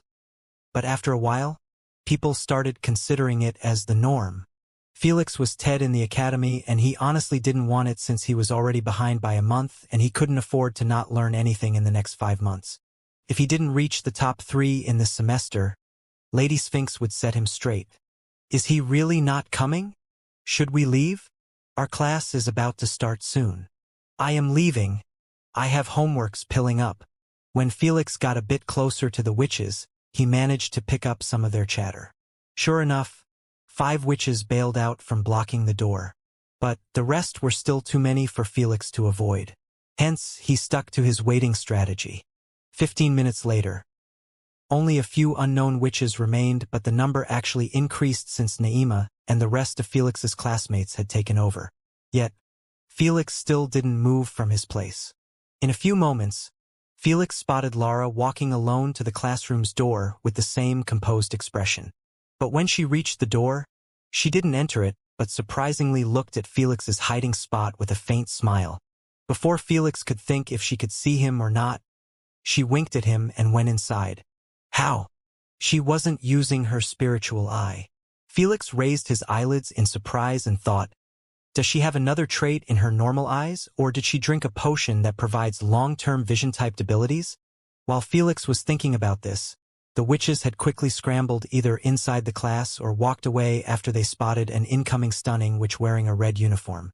Her eyes were scarlet, her nose was a tiny button while her lips were plump and scarlet just like her eyes. The moment Felix noticed her, his lips parted slightly in shock as he never expected to see that witch who made him elated and miserable before. Madame Hala, the witch who dealt with his elemental potions commission. The hell, is she my concoction class teacher? Wasn't concocting rank 3 potions her full-time job? Felix thought to himself while staring at Madame Hala shooing the witches away from the door. Upon seeing that the premise was cleared, Felix dropped those matters for now and entered the class in a sneaky manner. Sir Felix, please deactivate your invisibility, or you will receive a penalty for breaking the rules. The Queen informed, no potions are allowed in class. Felix ignored her and sprinted to the semi-empty back row. The instant he got comfortable, he wiped his sweaty forehead and coughed.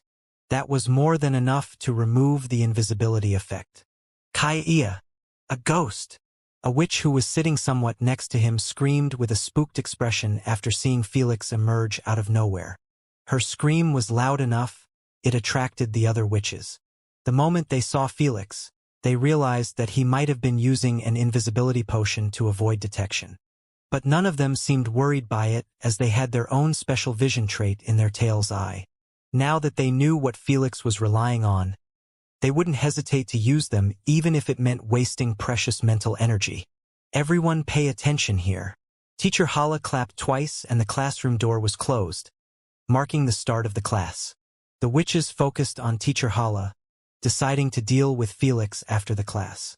Teacher Hala manifested a humongous holographic screen, and on it were materials, their description, uses, and names. Above it, there was a potion and its recipe to concoct it. Today, we will be continuing our practice of rejuvenation potion. Teacher Hala clarified while eyeing Felix. Since concocting this potion is one of the requirements to get the apprentice potioneer license, We will be mostly working on it with some other potions on the side this semester. All right? Close your eyes and enter the UVR's version of the lecture hall by using the link on the screen. Teacher Hala was the first to sit on her desk and close her eyes. With great familiarity, the witches placed their heads on their hands and logged in as well. Felix looked around him for a second or two before copying the link and using it to log in after them. When he opened up his eyes, he realized that nothing changed. He was still in the same chair and in the same lecture hall. Everyone was in their places like they were still in reality. The only difference would be the newly emerged lab next to the teacher Hala. It was almost identical to the one Felix saw during his elemental potion concoction. 2 long tables, one filled with glassware while the other had materials, vials, and equipment placed in an orderly manner. There was a wooden circular table sandwiched between them. A bronze cauldron was placed above the hole in the center of the table. Although I have already given you a demonstration, I will do it again since a new student had joined us, Teacher Hala said. The witches didn't complain about the arrangements since it was always a learning experience to see a senior witch concocting a potion. They could learn something every time. Meanwhile, Felix nodded his head in appreciation to Teacher Hala and entered a focused state, not wanting to miss anything. Although he read and even practiced a bit in the UVR, he was still struggling to succeed continuously in concocting the easiest potion since there was no one to guide him. Lady Sphinx didn't bother to give him even a single piece of advice. Listen well, the first step that needed to be prepared is always the catalyst. Teacher Hala lifted a long glass tube that was filled with green liquid and continued. This is the essence of the commonly known Marmador grass.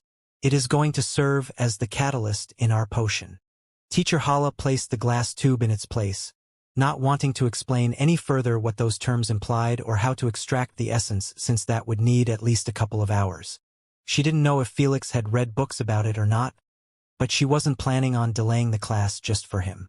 Thankfully, Felix didn't laze around in the journey but read tens of books about the concoction process. Hence, he understood that the catalyst was going to be used to incentivize and increase the chemical reaction between the main ingredients and the subsidiary ingredient. Each potion had its own perfect catalyst that had been discovered after thousands of trials and tests.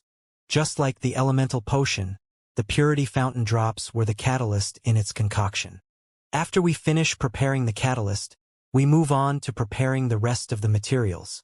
Teacher Hala placed the green tube in its holder on the glassware table and went to the preparation table. On it, there were the known materials for a rejuvenation potion. The main ingredient was a leaf of dire boxwood. It was a big yellow leaf with black dots on its entire surface. The subsidiary ingredient was 3 feathers of a fake vermilion bird. They were placed neatly on the table. Just like you get taught in the materials preparation class, you need to cut the leaf into tiny pieces and place them in a bowl. Teacher Hala explained while cutting the leaf meticulously like a world-class chief. When she finished, she moved on to the 3 feathers and removed the vein from the calamus.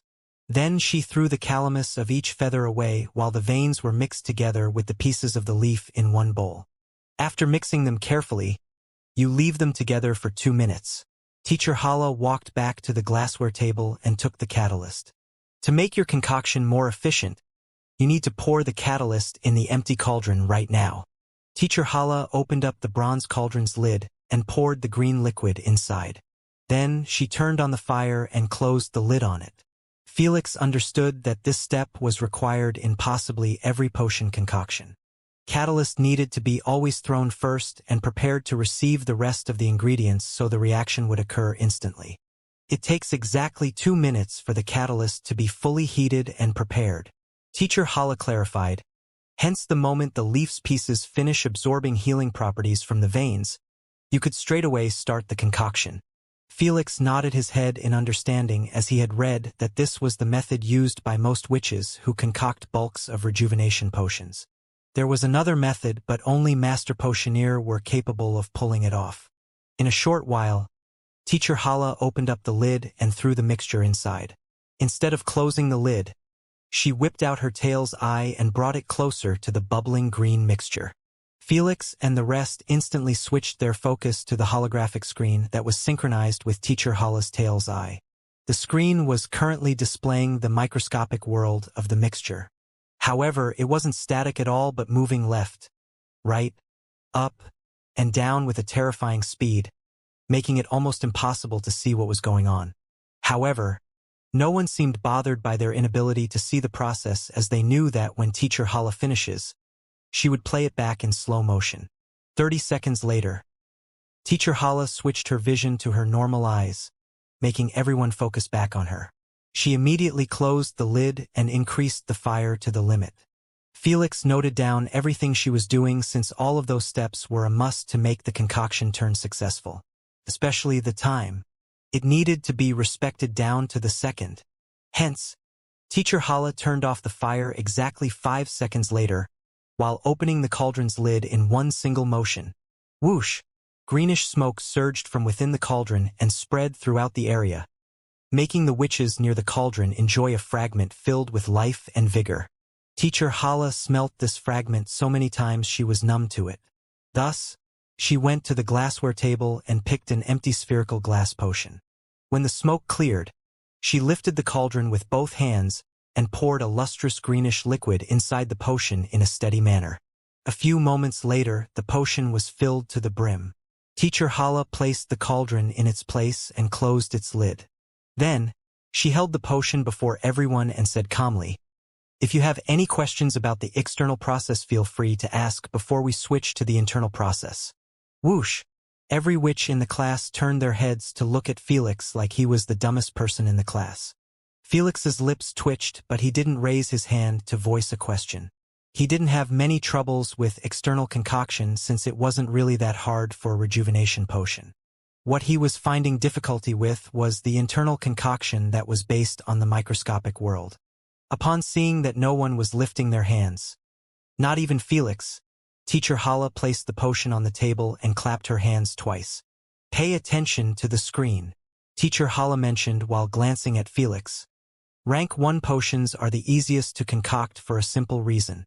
You are not required to tamper with the molecules of the ingredients, but simply supervise the mixture and destroy the microorganisms that are refusing to die by heat." Felix understood this much and even memorized the microorganisms types and some of the common ones' names. For the types, there were bacteria, archaea, protozoa, algae, fungi, viruses, multicellular animal parasites. Each type had characteristic cellular composition, morphology, mean of locomotion and reproduction. Most of them could be easily killed by either heat or extreme coldness. But the ones found in the materials used for the concoction were too tough to be killed by normal means. Each material could host potentially millions of those microorganisms, since they were rich in elemental energy, attracting them like bees getting attracted to flowers. If they couldn't be killed to clean the materials completely, the potion concoction would be affected negatively, since they would be merged with the mixture. For potions that require meticulous steps and recipes, their existence made it impossible for them to succeed. The only way to destroy them without affecting materials at all was by controlling mental energy at a microscopic level. Any other method that was tested resulted in the materials getting affected. Felix read that the metal race was still working to this day on creating a substance that could totally get rid of those microorganisms without leaving a trace, like the witch's spiritual eyes. So far, nothing was heard from this project. But if it succeeded, it meant that other races would be able to concoct basic rank 1 potions. But only rank 1 potions, since from rank 2+, the potioneers would be required to interfere in the reaction itself above killing those microorganisms. That's why expert potioners and above were a league on their own compared to apprentice potioners. When Teacher Hala played the pause screen in slow motion, Felix narrowed his eyes in focus at the sight of tiny worm-like organisms getting obliterated by the thousands every split second. The thing that was killing them was a mass of green energy which was shaped up as sharp tiny saws. This was Teacher Hala's mental energy highlighted by the queen, so they could observe it doing its work. Her energy control is truly way better than mine. Felix was awed by how fast she was killing the microorganisms while at the same time turning the mixed main ingredient with the subsidiary ingredient. By turning it, it allowed her to inspect other places on their surfaces, helping her eliminate most of the tiny organisms.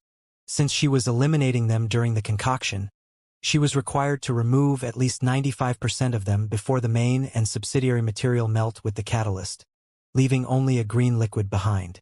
Unsurprisingly, she nailed it in under 30 seconds due to her wide experience. Unlike Felix, who takes forever to eliminate those microorganisms during the preparation stage. That's right, it was possible to clear the materials fully of those microorganisms before the concoction. Actually, that was recommended to be done for rank 2 potions plus, since they were 100 times more difficult than rank 1. As for rank 1 potions, most potioners prefer to destroy those microorganisms during the concoction since that would save them time. As for young potioners, they were needed to do it to practice their mental energy control for rank 2 potions.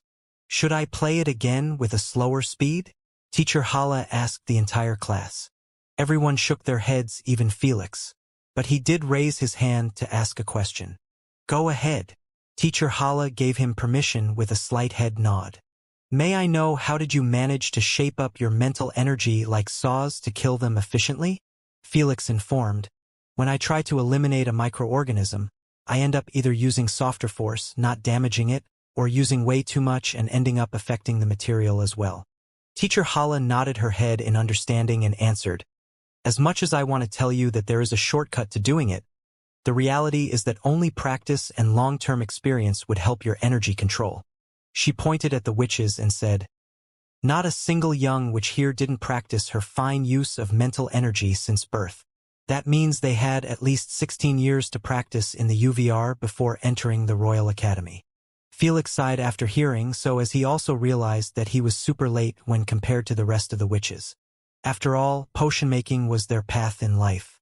It was only natural that all of them would have practiced at least their mental energy control before enrolling in the academy.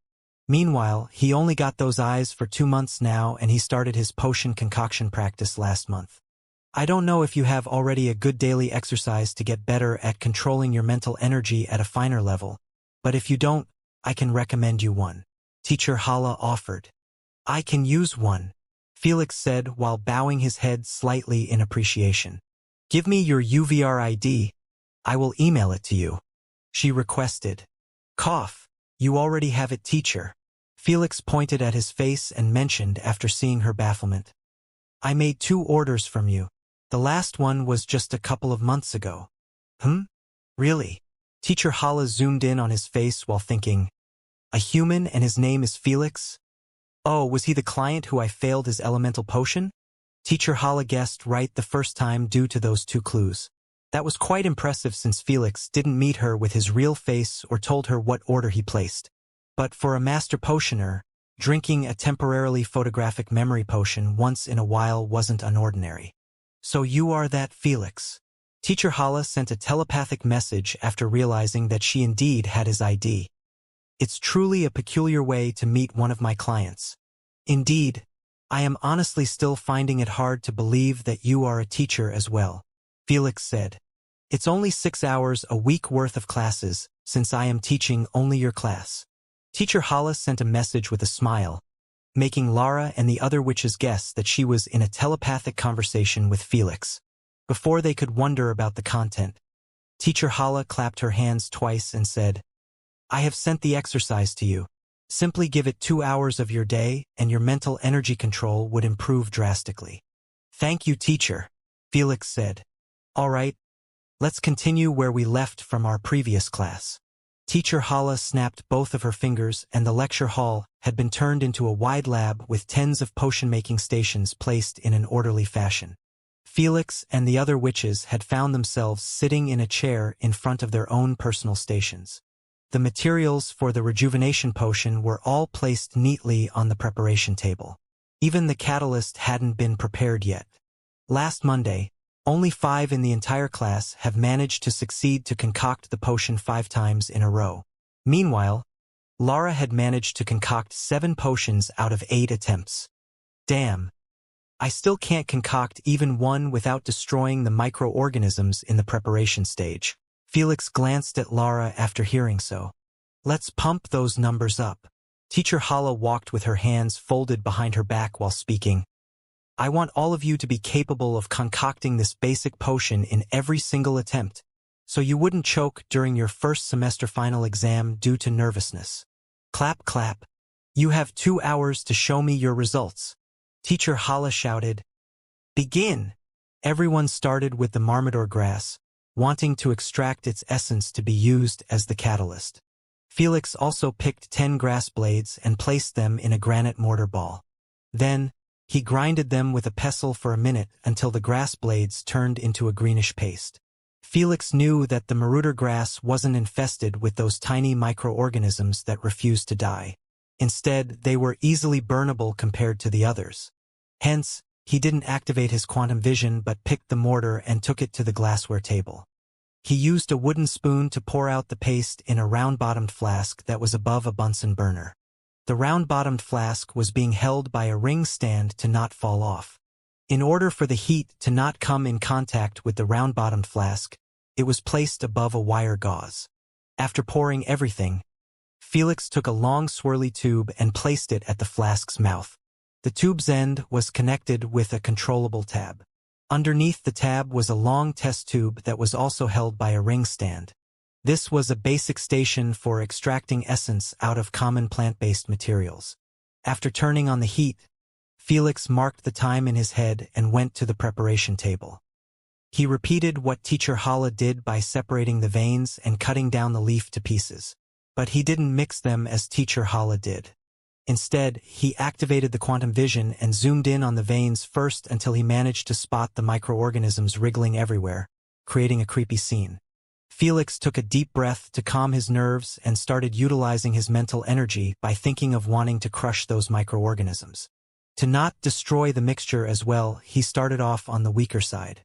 This resulted in the microorganisms sensing a heavy pressure on them, but not enough to make them explode. I need a bit more.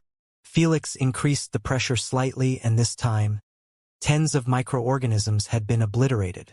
Noticing that he didn't harm the materials, Felix fixed on this level of control and used it to deal with the rest of the microorganisms. Good. He doesn't let his classmates' own concoctions affect him and try to work at the same level as them. Teacher Hala praised the fact that Felix was destroying the microorganisms in the preparation stage instead of doing it during the concoction like the rest of the witches in the class. If it was any other witch, Teacher Hala would most definitely scold her for doing that. But for Felix, she understood that he had a lot to do to catch up. Truly interesting eyes. Teacher Hala commentated after zooming in on Felix's eyes that were showing 2 triangle pupils, one white and the other red. His eyes will most likely attract a lot of attention from different races when the news spread, Teacher Hala thought. But as long as he remains in the campus, he will be safe and sound from anyone's attempt to kidnap him for his eyes. Teacher Hala was certain that Felix would experience kidnapping attempts for his eyes so they could experiment on them or even pluck them and see if they could be transferred properly to another person. The ability to concoct potions was too great, and a lot of people would consider themselves more worthy to have it than Felix. A mere human. 2 minutes later, Felix had finally finished obliterating 95% of all microorganisms. The moment he was done, he deactivated the quantum vision and swiftly went back to the glassware table.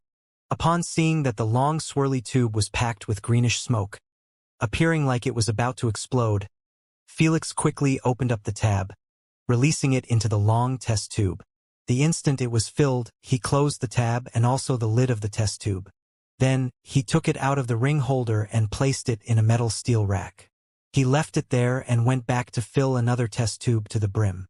He repeated this process until grass paste started to release a burnt smoke. Click! He turned off the burner and opened the tab of the swirly long tube, allowing the useless smoke to spread around. However, it didn't go beyond his station, like there was a barrier blocking it off from affecting other witches. This was the beauty of experimenting in the UVR. Everything was possible inside. Heck, if it wasn't for being in the UVR, Felix wouldn't have been able to utilize his quantum vision due to his trash mental energy capacity. Felix, even though you are in the UVR, don't make a habit of releasing excessive smoke like this in your lab, since it could contaminate your materials and glassware. Teacher Hala advised telepathically to not bother the others. Noted. The only reason Felix released the smoke instead of properly dealing with it was that he knew that the marmador grass's smoke wasn't harmful to him or the materials. though she was right that he might make habit of it if he kept doing it. When he ends up working with harmful materials, he subconsciously might release the excessive smoke and ruin everything. "You are doing great, everyone, carry on." Teacher Hala encouraged them after seeing that most witches were done with creating a couple of portions of the catalysts, Felix included. The greenish vapor inside the tubes had been condensed into a green liquid. Each test tube was 10% filled, making Felix pour all of them into a cylinder beaker until it was half full. To be exact, it was 50 millimeters full. "I need only 40 millimeters as a catalyst." Felix went back to the bronze cauldron on his station and poured exactly that amount inside. Then, he put away the cylinder beaker and turned on the fire under the cauldron. He left the catalyst to heat up and went to mix the main and subsidiary ingredients together as Teacher Hala did. When he was done, he requested the queen to remind him about the mixture after 2 minutes. Felix didn't waste those 2 minutes doing nothing as he started working on another batch of marmador grass by turning them into a paste. Compared to other witches in the class who had already finished preparing 3 or 4 batches at once, he was quite slow. It was the same as a chef preparing food against an amateur. But Felix didn't let their speed affect them since he wasn't considering this as a race or a way to prove himself before the witches. He simply saw it as a learning opportunity and a perfect place to grow. 2 minutes later, Felix had poured the mixed ingredients inside the bubbling green liquid. Although he had already taken care of more than 95% of microorganisms, Felix still activated his quantum vision, wanting to eliminate the rest for practice purposes. To not ruin all of his efforts, he played it safely by increasing his mental energy pressure slowly. This led him to kill off another 3% before the ingredients were fully melted in the cauldron. The fact that he barely destroyed 3% was a joke compared to Lara, who was able to exterminate at least 94% in the same time spent. The rest of the witches all had different percentages they were able to kill off in that 30 seconds window before the concoction enter its last phase. For rank 1 potions, the higher the percentage of microorganism elimination, the higher the chances for the potion to turn successful. As for rank 2+, this was only part of what could cause the potion to fail. Time to increase the heat. Felix closed the lid and increased the heat to the limit for 5 seconds. Then, he opened the lid at once and a greenish smoke had emerged from the cauldron, bathing him in an aromatic fragrance. The moment Felix smelled it, he smiled in delight since he knew that the potion concoction had succeeded. When the smoke cleared out, he noticed that Teacher Hala, Lara, and a few more witches were all staring at him with a complicated look. The first ever potion made by a non-witch. Naima murmured to herself, having absolutely no idea that Lady Sphinx was concocting potions before her race was even born. "Congratulations, Felix," Teacher Hala said with a smile. "Is this your first successful concoction?" "Third," Felix clarified while waving the smoke away from his face. "But all my attempts required me to eliminate microorganisms in the preparation stage. Thus, I still haven't succeeded to truly concoct a potion. Don't worry. Follow my daily exercise and you will get there eventually." Teacher Hala patted his shoulder and walked away, wanting to supervise the rest. She went straight to Lara and couldn't help but praise her after seeing the holographic details of her concoction. "Good progress, you already reached 95% in such a short period of time." Lara nodded her head at the compliment and focused back on her second potion. Her hyperfocus additional trait is truly too good for concoction. Teacher Hala looked at her with a hint of envy before walking away. She knew that the reason Lara was outperforming most of the first semester students was due to that trait. It allowed her to enter the zone, manually, unlike other witches that could only chance upon it if they were really feeling it.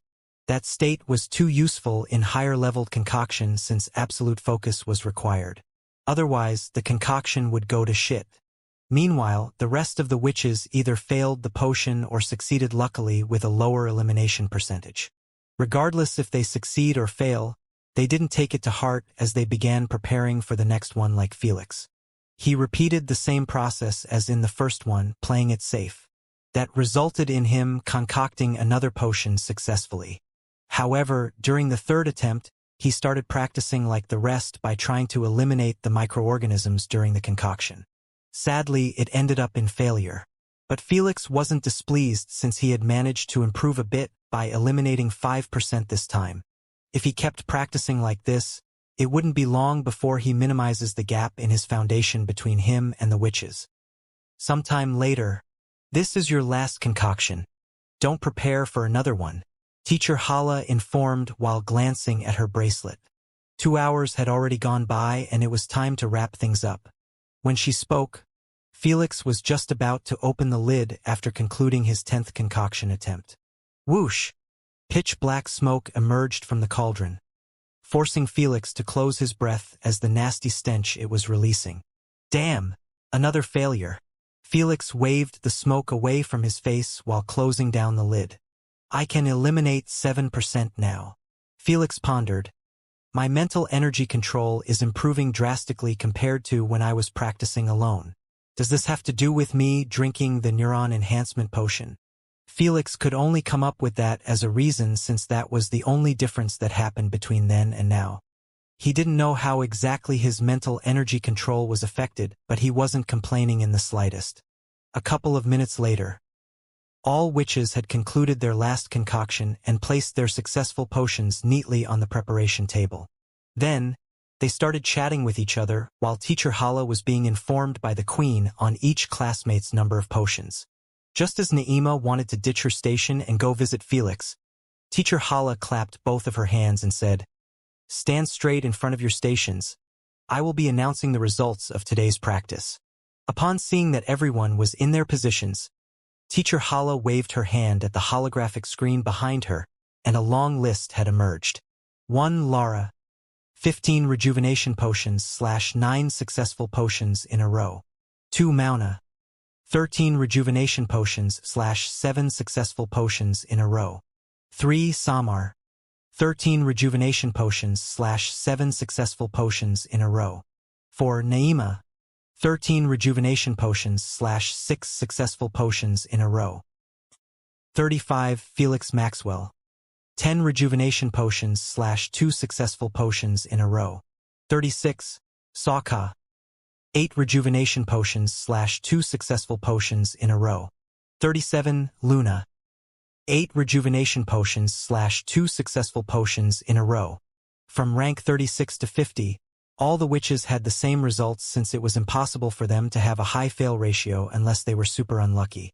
Most of them had a 60% chance to succeed, and if Felix used the same method as them, he would be ranked as 50th without a single potion concocted. Thankfully, Teacher Hala didn't want to embarrass him by forcing him to practice like everyone else. The witches also didn't show signs of displeasure by him being above them in rank since they didn't consider him as a threat. All of them were giving him a look like he was a kindergarten child who was participating in high school class with them. Felix could see their disregard as some of them didn't bother to hide it. Like Lara. Let's see for how long you will keep having that look. Felix smirked faintly. Everyone log out now, Teacher Hala said while closing her eyes. When she opened up them again, she saw that everyone was lifting their heads in the classroom. Next class we will be covering a different rank 1 potion called Vial of Weakness. Teacher Hala pointed at the screen that was showing a square-shaped bottle with a brownish content and said, "It will be your homework. I want you to find out about its materials and attempt to concoct 3 of them. Those who finish the homework perfectly will be rewarded with 200 CP. The others who failed it would lose 200 CP. Understood?" "Yes." "Good." Teacher Hala waved her hand at them while saying, "Class dismissed." Immediately after she said so, Naima and the rest all went to Felix, gathering around him just like before. But this time they all asked to share their IDs to stay in touch. Felix touched their bracelets one by one until his contact list was increased by 20 at once. "Can you tell us your dorm room?" Naima requested with a hidden glint. "I think it's better if we studied in it today instead of going to the library." Her friends all nodded their heads in approval, making Felix snicker in his mind. Like hell I will expose my dorm room. He understood that his door room and parking lot were private information which weren't exposed like his class name. Hence, if he played it well, he could keep his privacy for as long as he could hold. Privacy was a must in those 2 weeks when the situation would be completely out of hand. "I will do you one better. Felix stood up and said with a polite smile, "I will give you my UVR's room link or give me yours, and we can gather there to study. I will perfectly set it with multiple concoction stations for our use. Ladies, what do you think? He will have power over us in his UVR's room and we can't really play with him. True, but we can't scare him off like before by rejecting. Let's agree and see what we can do at that point in time." Naima and the witches gave each other a couple of knowing glances and nodded their heads at once, agreeing to Felix's proposal. "Let's discuss this later on." Felix smiled charmingly. "If you excuse me, I have an appointment." Whoosh! Felix jumped over their heads and went straight to the classroom's window that was wide open. Before the witches could react, Felix had already jumped through it and disappeared out of sight. The witches looked at each other with a hint of shock for a split second before dashing together to the window. The moment they reached it, they saw that Felix was cruising away from the main faculty on a hover platform. If he wasn't speeding away from the faculty, they wouldn't have guessed that it was him since he was wearing that pointy black hat on top of his head. PFFFFF. He really is terrified of getting caught. Naima laughed. Can you blame him? A tall slender witch pointed her finger at the classroom's entrance that was showing tens of heads over the glass. If it wasn't for it being closed shut from the inside, those witches would have stormed Felix. As for Teacher Hala, she exited through a back door for staff. Hee. Days in the academy are going to be more fun this way, Naima commentated with a playful smirk while gazing at Felix, who had turned into a tiny dot. 15 minutes later, Felix could be seen morphing his clothes into comfortable pajamas after entering his dorm room. It was small but cozy and had everything that he required. Even a bathroom was installed, making it appear like a motel room. The toilet was a normal chair like everyone uses on daily basis. The witches still needed to take care of their bowels. Felix had been guided to the dorm by the queen while he was invisible. Sadly, he had to cancel the activation when he reached the dorms since potions effects weren't allowed. Fortunately, he managed to sneak inside by keeping his head lowered while wearing that big pointy hat that hid all of his hair. He was forced to take such measures as the news of him had already spread to the campus, reaching even the rest of the races. Each one reacted differently to the news. Some of them simply found the news intriguing for a couple of seconds before getting to their jobs, while some reacted excessively. Humans were part of the latter. Some of them had already shared the news in their media feed without even seeing Felix or making sure that the news wasn't fake. The first non-witch potioneer had emerged and he was a human? This was history in the making, and those humans living on the campus made sure to be part of it by sharing their fake experiences with Felix, acting like they were old buddies with him. Those who weren't this shameless had actually made research on Felix in the Milky Way galaxy's network after getting his full name. Just like the witches, they had found out that he was quite infamous in the galaxy by being a wanted bloodliner. Since they were actually residing in the witch galaxy, they were following news that was happening in the Empire instead of the news in the Milky Way galaxy. Hence, their lack of knowledge about Felix until this point in time. But the moment they realized that there was a fat bounty on his head and information, they didn't hesitate to contact some backgrounds, wanting to sell Felix's location to them before they find out about it. Too bad, those backgrounds had received information way earlier by their own people that were staying on the campus while being affiliated with them. Hence, the Mariana Empire royal family, the Anti-Royalty Alliance, the 100 main parliament members in the Bardo Empire, the Galactical Army, and the rest of the higher echelon in the Milky Way galaxy had all received the news and were still processing it. In other words, they were waiting for a response from the academy staff or the headmaster to make an announcement. Only then would they fully believe it. It wasn't just them who were waiting for the announcement, but also upper echelons from different races, ranging from those at the bottom like slimes, imps, goblins, to those at the very top like dragons, pandians, space worms, etc. Felix didn't care about any of this as the moment he got comfortable in his room, he logged into the UVR and started training his poison manipulation, carrying where he left it.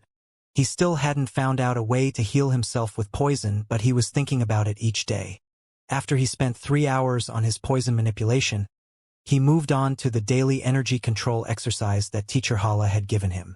It was a boring, repetitive exercise that requires Felix to switch from normal vision to microscopic vision over and over again, while at the same time trying to eliminate those microorganisms. This actually had made it extremely difficult to kill them since Felix always ended up destroying the materials by using too much force. Since he needed to strike immediately after the switch, he wasn't given time to adjust the pressure. Hence, Felix kept failing over and over again for 2 hours straight. Although he didn't receive any positive results, Felix understood the gist of the exercise and why it was the best to gain better mental energy control. After he was done, he logged out and sat on his bed with his class weekly schedule screen in front of him. Teacher Hala's class will be in the morning of after tomorrow. So, I can leave the homework until tomorrow. Felix glanced at tomorrow's classes and pondered. I have 2 classes, one mandatory and the last optional. I should attend only mandatory classes for now. The reason he was skipping the optional class was due to it being a PE class for sports and physical exercises. He understood that it was a class to help witches stay in shape since simply relying on potions wouldn't cut it. But for him, he was already practicing daily without being told to. All right, let's see how the contribution system works. Felix waved the schedule to the side and brought out the home page of the Academy's website. He didn't need to dig deep to find the contribution system as it was highlighted on the home page, showing how important it was in the Academy. After Felix clicked on it, he was transferred to another tab that was showing the entire details of the system. He spent 10 minutes reading the important stuff and skimming the useless information. What he found was that the entire campus was operating based on contribution points instead of supremacy coins. Food, books, drinks, entry to clubs and bars, requesting personal tutorage from teachers or seniors, lodging, buying materials, and the list goes on and on. Hence, students were spending many contribution points on daily basis. It was possible to give away points, lend them, trade, etc. As long as the items traded were purchased by contribution points instead of coins. As for trading contribution points with supremacy coins that were forbidden and anyone attempting to do so would be ratted on by the queen. At least it's not hard to earn them, Felix thought while reading the methods to obtain those points. There were multiple methods such as attending optional classes rewards 50 CP, doing homework rewards 100 CP, achieving high scores in tests rewards points depending on the rank achieved, and many other methods. Yet, the best one had to be accepting missions posted by witches either on the campus or outside of it. Those missions could range from being a lab assistant to hiring young witches to do their monthly quota of rank 1 potions concoction. Those types of missions are quite popular. Felix thought while glancing at a mission with the same requirement and rewards 1000 CP after getting it done. I might accept a couple when I get tight on CP. Felix waved the holograms from his face and thought, for now let's get some shut-eye. Since the moment Felix stepped into the planet, he didn't relax for even a second as he was moving from a place to another, without mentioning his replacement integration. The moment he closed his eyes, he has instantly fallen into a deep sleep, not knowing that the headmistress was preparing for a press conference in the UVR to address the rumors about him. In the faculty, the headmaster's office. Hell? Did everyone arrive? The headmistress asked while sitting on her desk's chair. Almost. The dragon's representative is late as always. Hell sent a message with an irked tone. We will give him extra 5 minutes. The headmistress said calmly. If he didn't arrive by then, we will start the conference and freeze the invitation link.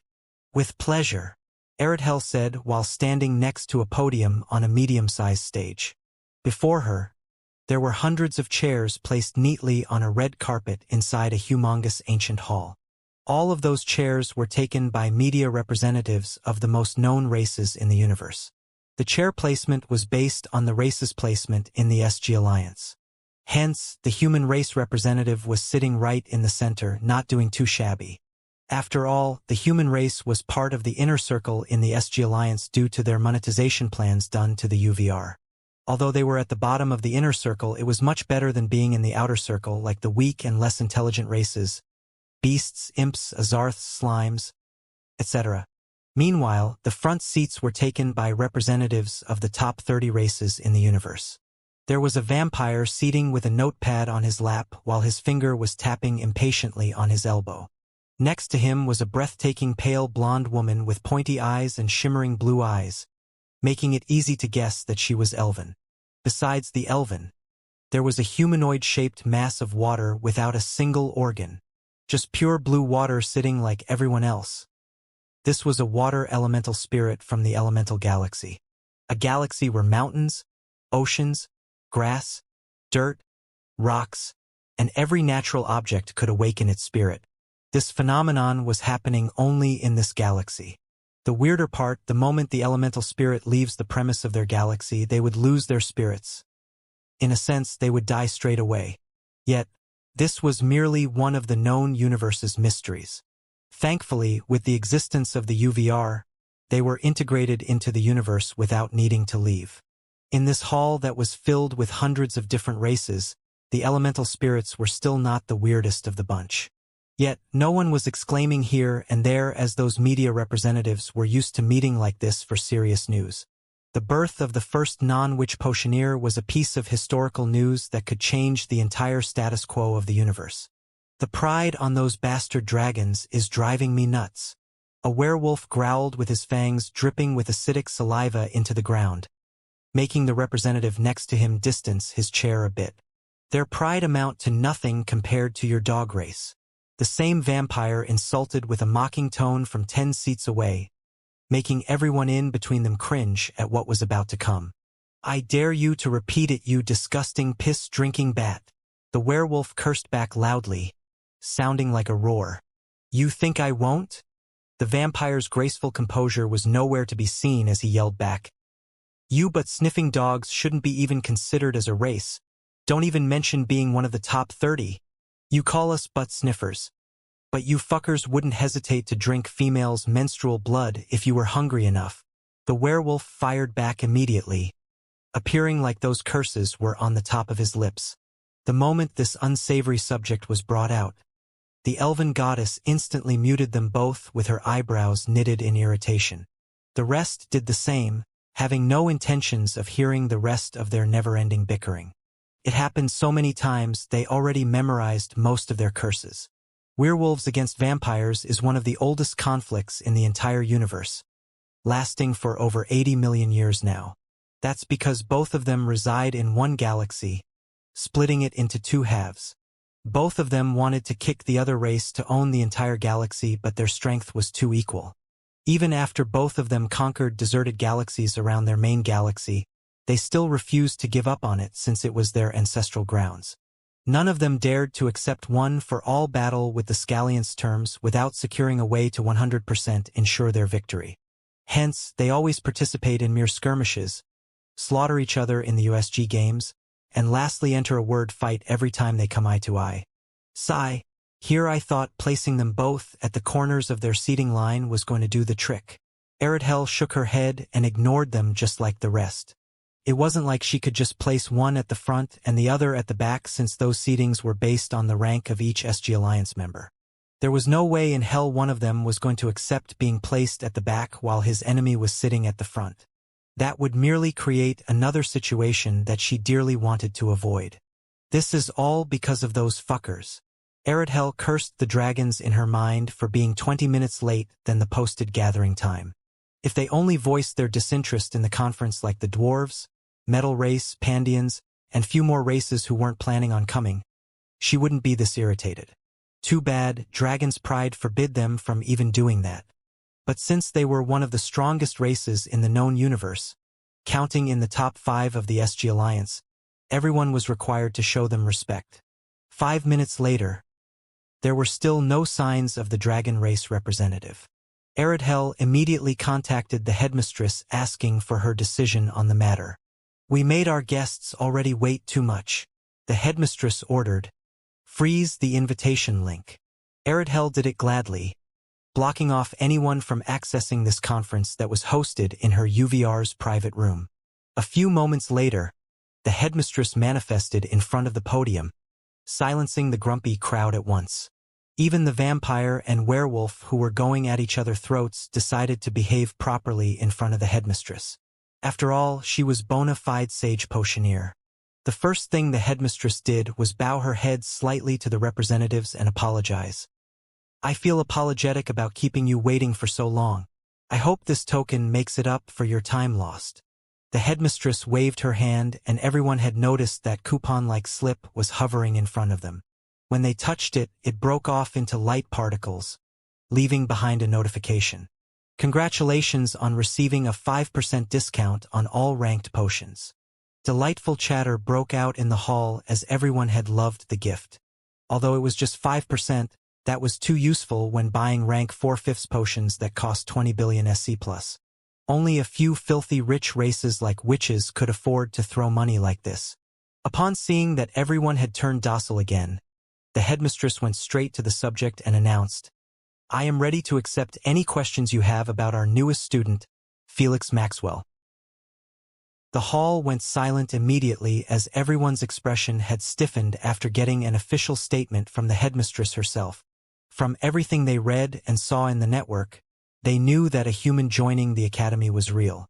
However, there was always that hint of doubt, making them disregard the news and consider them as witches playing a prank on everyone. But now, they could only glance at each other and see their peers' stupefied expressions. A second later that felt like an eternity, the hall had exploded in deafening noise as every representative was throwing a question at the top of his voice. Is he really from the human race, or is he a byproduct of a genetic research institution in the Empire? How can he concoct potions?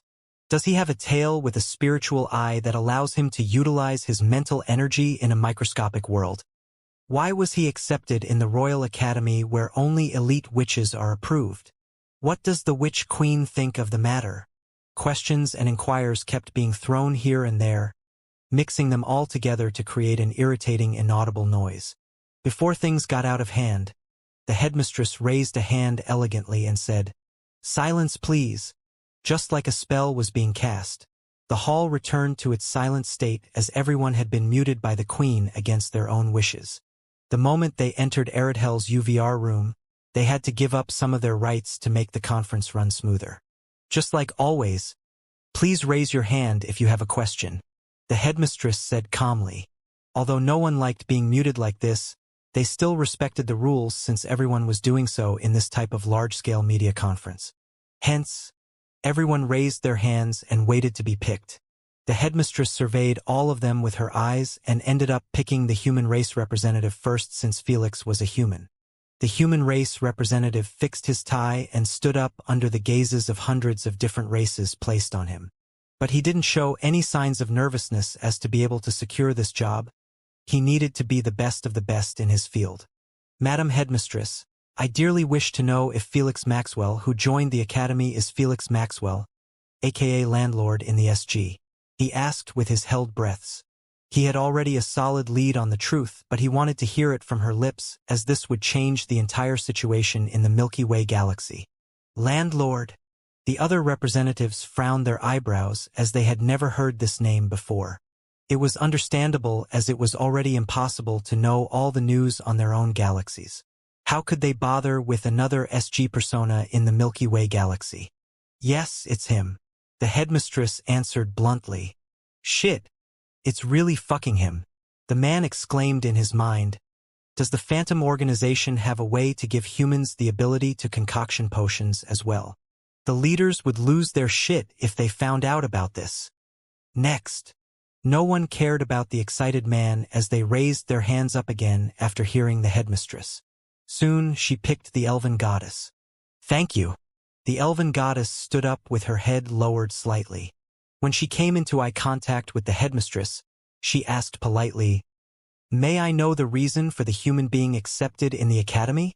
The other representatives nodded their heads at this question, wanting to know the answer as well. They understood that Felix's reputation wasn't that big to warrant him a position in the academy. In their eyes, he should have been caught and experimented on, or even worse, get killed to avoid the public finding out that a human was capable of concocting potions. He got accepted because he passed the enrollment exam under my assistant's supervision. The headmistress lied through her teeth with a calm attitude. If any one of you managed to pass the enrollment exam, you can also join the academy. Her answer was good, but it wasn't what they wanted to hear. They weren't stupid to believe that was the real reason. However, Since the headmistress clearly had no intentions of telling the truth, they didn't want to push her too much lest she ends the conference early. The reason the headmistress lied was due to Lady Sphinx. After all, she couldn't tell them that her master was the one enrolling Felix. The primogenitor's identity must remain hidden at all costs. The headmistress must have signed a contract to make sure that it stays this way or something else. Next question, please. To avoid this subject being brought out again, the headmistress pointed at a tiny cute fairy that was releasing sparking dust from her wings. She wasn't even 30 cms tall, making her fly a bit higher than the rest to be seen. I wonder what the Witch Empire's stance on the matter. The cute fairy placed her tiny finger on her sparkly lips and asked, "Do you consider him as a witch or just a human who is in the academy to learn lessons?" Although this question was released from a cute little thing, it was screaming with bad intentions aimed at Felix. Every representative had noticed the hidden meaning behind her question. Is the Empire going to protect Felix at all cost and punish anyone targeting him just like they were treating Royal Academy witches or not? Since Felix Maxwell is now a full-fledged student, he is treated just like any other student in my academy. The headmistress said with a calm tone, "We don't discriminate between races." This answer surprised some representatives as they didn't think that the headmistress would actually proclaim that she had his back even though she knew that he was going to attract a lot of aggression from their superiors. After all, they were most definitely going to either contact Felix and request him to meet them or straightaway kidnap him on the campus for his eyes. But now, the headmistress made it pretty clear that no one should have any intentions of aiming at his head in her academy's premise. I can only relay this news to my superiors. Whatever, he is bound to leave the campus in those 3 years. Just as those kinds of thoughts crossed the representatives' minds, the headmistress announced abruptly, "I forgot to mention that Felix Maxwell is going to be bestowed AAA dual citizenship in the Empire. The citizenship is going to be given by the Witch Queen Allura herself." The moment this announcement resounded in the hall, everyone's jaws were dropped on the floor. Even Aridhel reacted the same, as she wasn't informed about this sudden major news at all. That citizenship certification's rank was at the highest level. It was given to only a few non-witch natives who proved that they were truly friends of the Empire by doing achievements that were too extraordinary, naturally, in the service of the Empire. The reason it was this high and grand was due to the fact that people with this citizenship were actually considered above in importance than expert potioners. Those with that kind of importance shouldn't be touched at all by anyone lest they anger the Witch Empire as a whole and flip on their entire race by not selling them a single potion. "You are killing me, master," the headmistress complained in her mind after seeing that most representatives' expressions got dark instantly. "Shut up and keep doing what I say." Lady Sphinx's reposeful voice resounded in her mind akin to thunder. "That lad is too important to my projects, and I can't let those morons kidnap him when he tries to reach my lab." It seemed like Lady Sphinx didn't need to make her sign a contract, as she was probably in the consciousness space of every student of hers. For a primogenitor being, splitting a tiny piece of consciousness was too easy to pull off. By putting it in her students' minds, she could easily see what they do and also have the ability to kill them with a mere glance if they provoked her. "Don't worry about Allura. I have already informed her about this, and she plans on dealing with their complaints," Lady Sphinx added. All of this was happening while Felix was sound asleep, not knowing that Lady Sphinx was having his back. But honestly, he already expected that he wouldn't be harmed at all in the Witch Empire due to his importance to Lady Sphinx. It would only cost her an order or two, and those high authoritative witches could only obey no matter how shitty it was going to be for them. "As long as junior sister knows about this, I don't mind doing any of this." The headmistress stopped bothering with everyone's nasty looks and simply asked, "Any further questions?" Before they could raise their hands, the headmistress gave a signal to Aridhel, and she took it from there by informing them out loud. "Since no one has any further question, this marks the conclusion of the media conference. Thank you for joining, and we hope that you were satisfied by the headmistress's responses."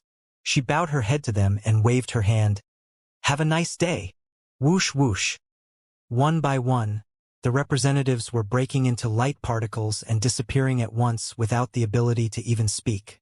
That's right.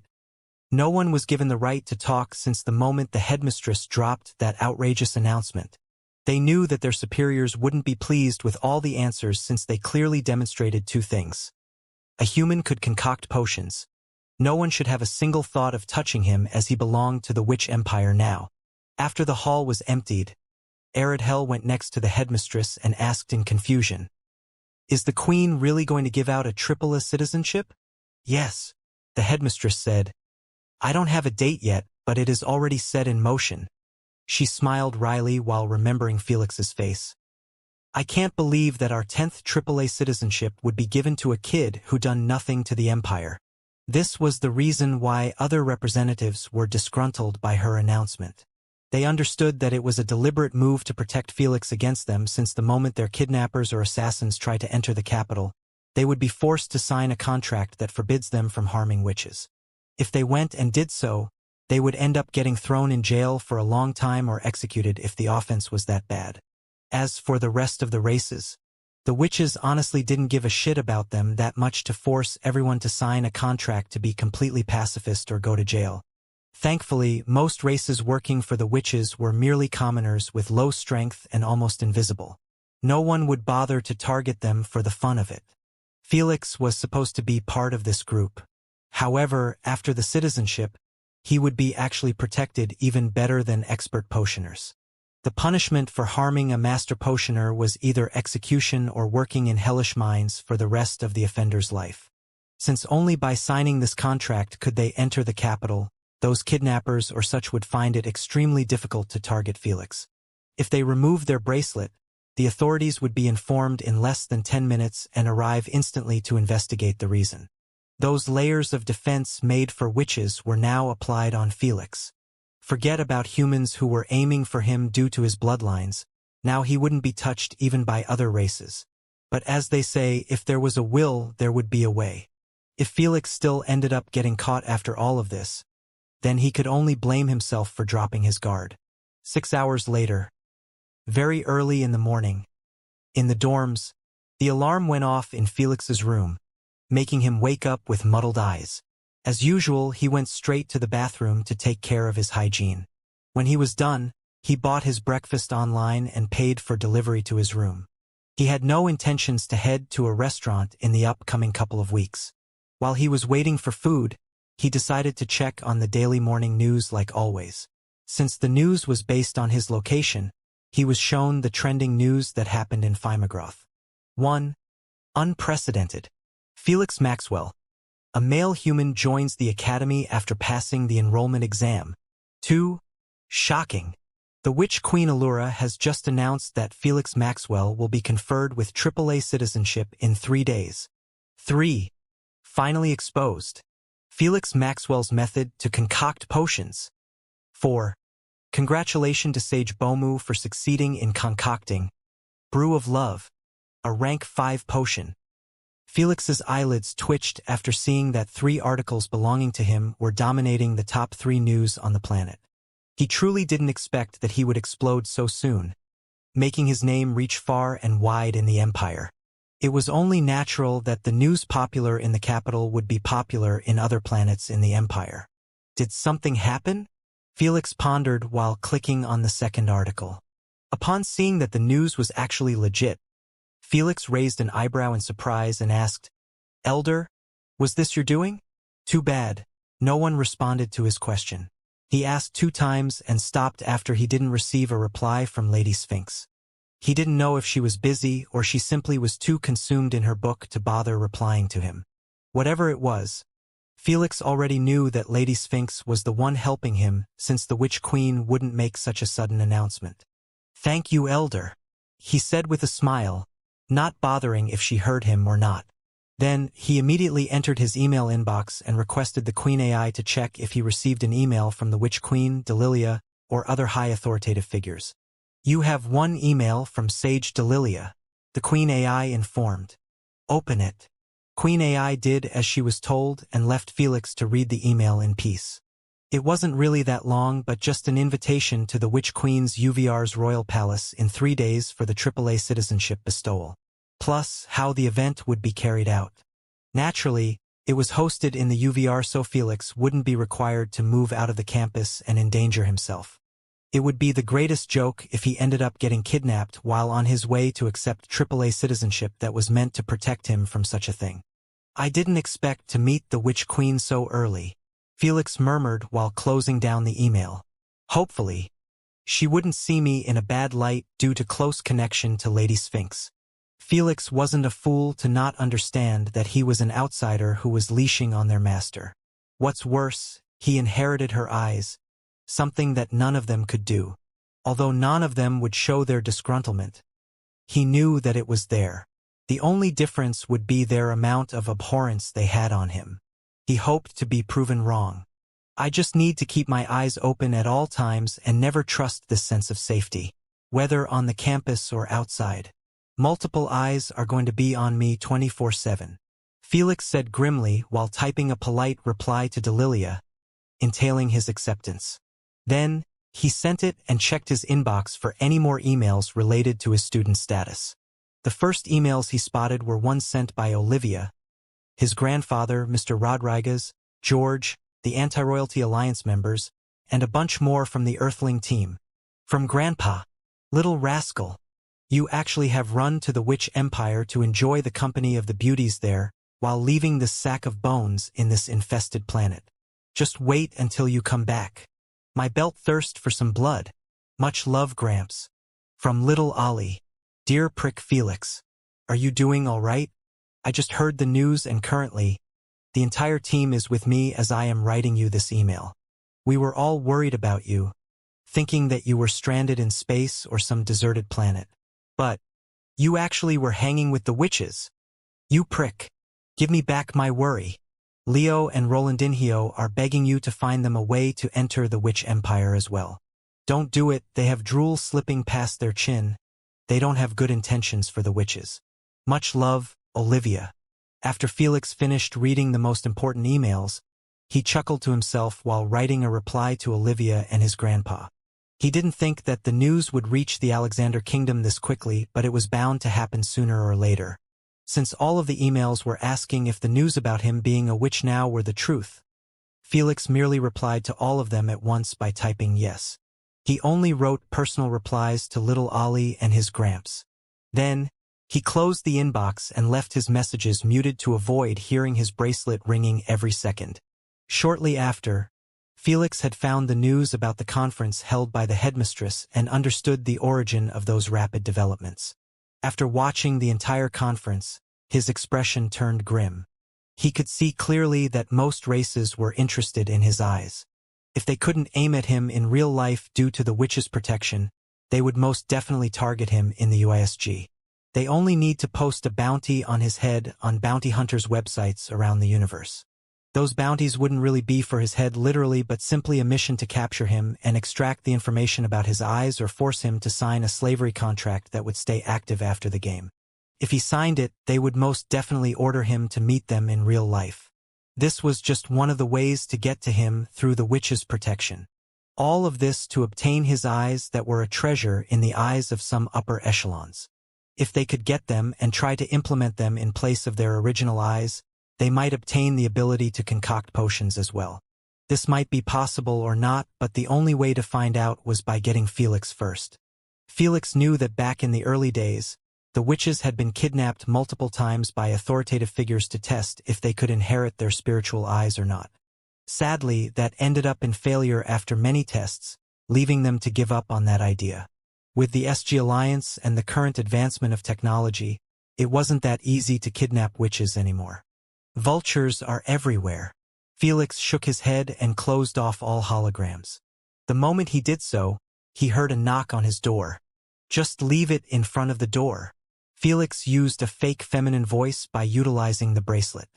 All right, Mississippi, the deliverman said loudly and placed the plates in front of the door. Then, he walked away with his head lowered, not wanting to glance around since witches like to go out nude from their rooms once in a while without care about workers like them. Since he was a human, the alluring sight always ends up leaving him with a running bloody nose, which results in him staying to clean it up. What's worse, he might get bullied due to it by the kind of racist mushroom. Able to concoct or not, I pity that dude who would be living with them. The deliverman sent Felix his wishes while running downstairs speedily. Meanwhile, Felix had already sneakily taken the plates inside and closed the door shut after him. The dorm building he was staying in had 40 floors and he was currently on the 15 floors. He knew that it was all populated by witches. If it wasn't for so, he wouldn't have woken up at first light where most witches were either still asleep or in the library. After he finished his breakfast, Felix glanced at the time and noticed that he still had 6 hours before his first class. He decided to spend it in his poison manipulation practice plus his lightning mutation. The two dilemmas of knowing how to heal himself and close those lightning absorbers were still unsolved. After 6 hours, he just eliminated a couple more different methods that failed to solve any of them. If it wasn't for his enhanced cognitive skills, he wouldn't have come up even with those methods. Hence, he was optimistic about solving them before Jormungandr's deadline or his upcoming game. Seeing that he still had an hour before morning class, Felix called the Maganda chief with his Phantom Organization's leader persona. It was time to conclude the deal and get his money. Ring ring. Cluck. The mythical bloodline bottle is ready for shipping, Felix said in a straightforward manner, forcing the chief to play along instead of wasting minutes flattering each other for no reason. As we have signed for in the contract, the mythical bottle should possess 75% and instructions to integrate it properly. The chief took a deep breath and said with a hint of unwillingness in his tone, "That's for a price of 45 billion SC. Correct," Felix replied bluntly. Meanwhile, he was laughing loudly in his mind for such a free windfall that took him merely an hour or two for Asna to filter the purchased bottles. The sad part for the Anti-Royalty Alliance, they had actually paid 30% of the bottles Felix used. Thankfully, the chief was unbeknownst to all of this. Otherwise, he would have coughed out a mouthful of blood at such a rip-off. Especially when the peak ability of the primogenitor wasn't even included in the deal since Felix was selling only 75% essence. Those 9 abilities would be amazing for a single bloodliner. But that's it. He would have 9 amazing abilities, nothing more, nothing less. He wouldn't get even the etching enhancements since Felix had warned them to not etch an ability lest they end up getting killed straight away by it. After all, the only reason he was able to etch the primogenitor's abilities was due to him possessing help from the primogenitors themselves, plus there was always Asna. Meanwhile, they didn't have such a thing, and if they didn't believe him and tried to etch an ability, it wouldn't be on him since he had given them the full instructions. Even the 15 minutes period that takes in each integration and the triples pain they would be feeling were included. So Felix wasn't really that bothered by selling those 3 primogenitors' bloodlines. They would never manage to reach the same potential that he was bringing out of them. At most he would give birth to 3 stronger peak 6-stage bloodliner that couldn't affect him in any negative way. Please wire half the payment now to our bank, and wire the rest after the delivery reaches you, Felix informed. To keep things simple, you will receive the delivery from our middleman in this alliance, Felix Maxwell. The bottle has already been sent to him, and he will deliver it after you approve. The Maganda chief saw nothing wrong with the adjustments. Instead, he believed that it was a natural move by the Phantom Organization to make Felix contact them since he was the only member exposed and have a connection with them. He understood that this would also help the organization avoid getting tracked due to the delivery. After all, Felix's current location had already been spread universal-wide, and the Anti-Royalty Alliance couldn't do anything about it due to the witch's protectiveness. Heck, even higher-ranked races with better resources were left stumped by catching Felix without provoking a ruling race that was literally capable of cutting off their feet. Economically, in this era, the common saying of might is right wasn't applicable like it was in the past due to the race's interconnection and the money involved. Tearing. Sir Felix, 22.5 billion SC, had been wired to your bank account anonymously. The Queen notified him diligently.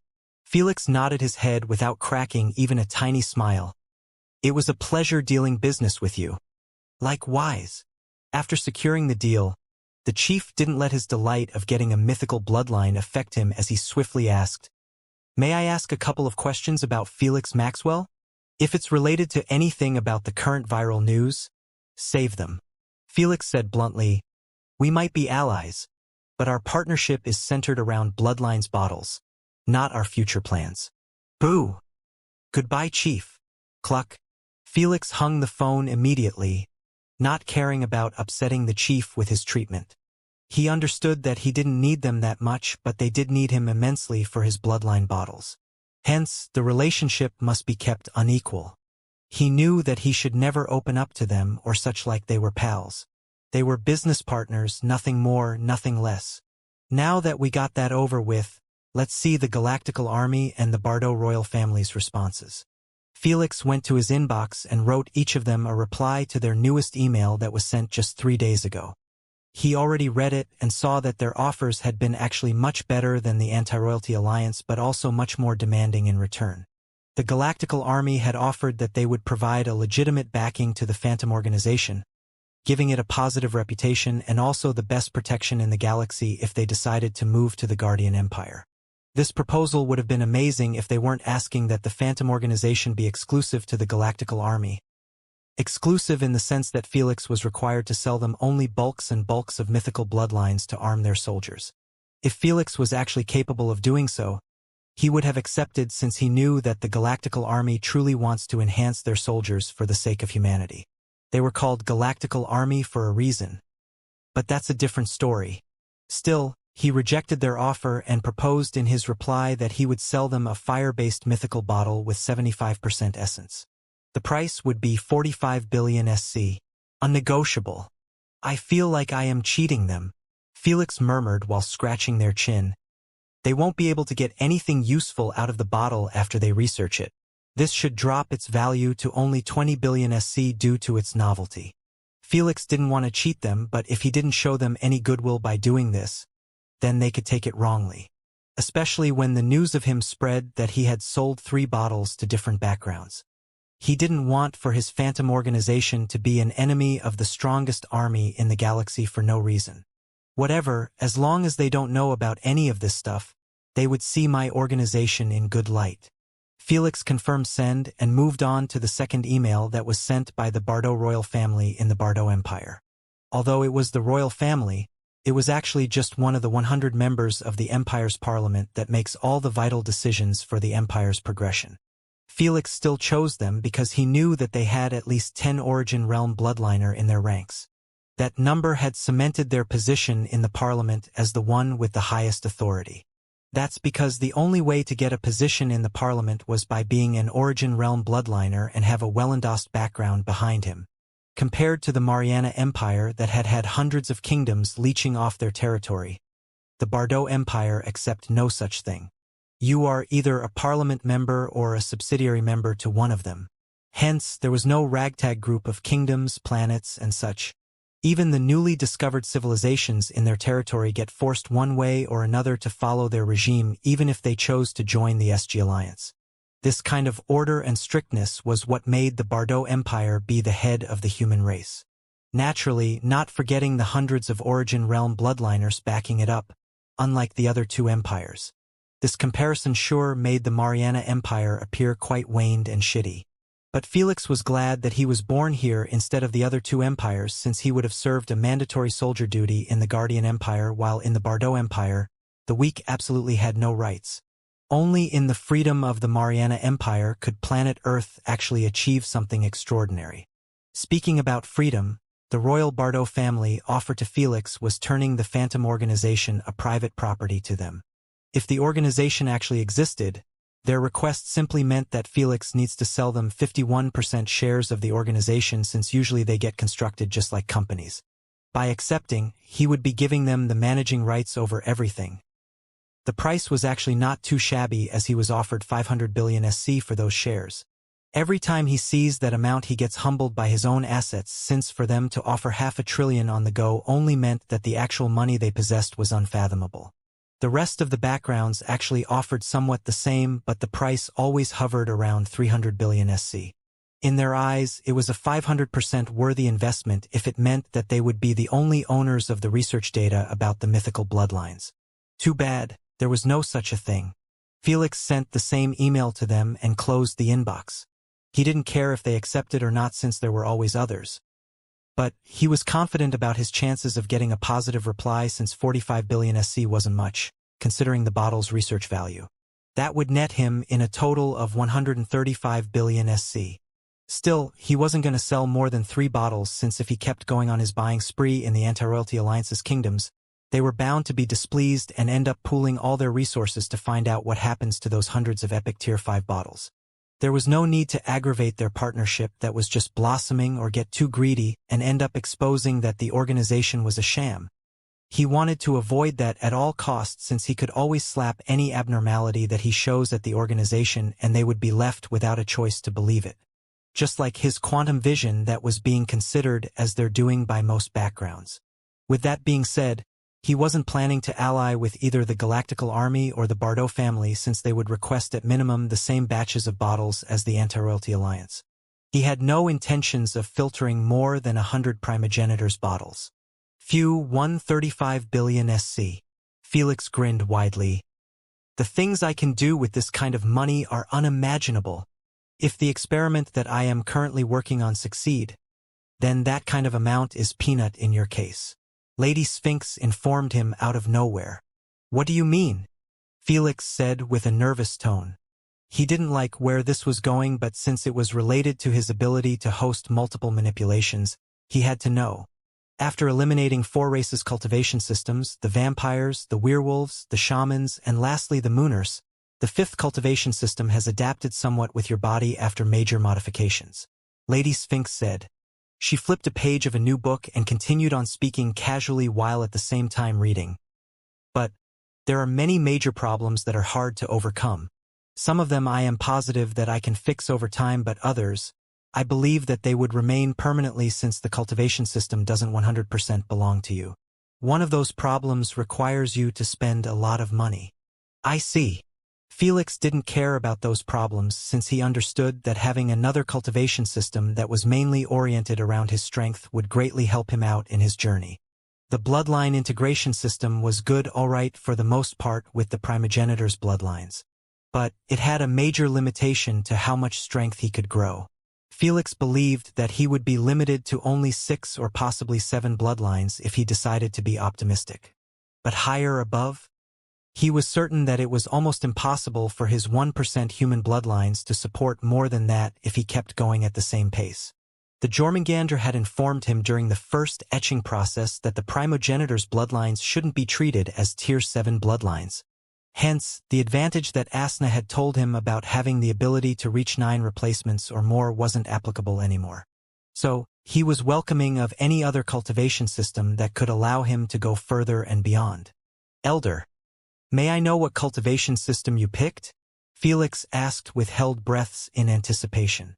Asna and the Jormungandr who were playing chess glanced over at her in curiosity. They weren't informed yet by her research results since she literally started just yesterday and already got something to show. You will know when I succeed to implement it in your perfect copy, Lady Sphinx said, annoying Asna and the Jormungandr. Felix's eyelids twitched, but he didn't bother her about it. He was patient enough to wait until she fully discloses everything at once. Though he was a bit worried about what path she was going to choose that would make 135 billion SC not enough to support it. But for now, he could only throw those matters at the back of his head and change his clothes, preparing for the upcoming class. After he morphed his clothes, he beamed the weakening potion and drunk it like a morning juice with a pleasant expression. He was absolutely not affected in the slightest by it. When he threw the bottle in the dustbin, he went to the door and stood before it. Hopefully, it's not going to be as bad as yesterday. Felix wished under his breath while activating his infrared vision in the hallway. Upon seeing that the only 6 humanoid auras were outside of their rooms, probably chatting based on them grouping up together. Felix frowned his eyebrows at this but still decided to give them a couple of minutes, hoping that they would walk away or something. Too bad, none of them budged. I can only risk it again. Felix wore his pointy hat with a bitter smile and exited the room. Without a split second wasted, Felix walked towards the elevator with his head lowered, gazing at a hologram that was showing the Academy's website to avoid suspension. Just like yesterday, he earned only a few glances before the witches switched back to their conversation. Before he reached the elevator, he looked down, wanting to see how many witches were filling the elevator that was going up.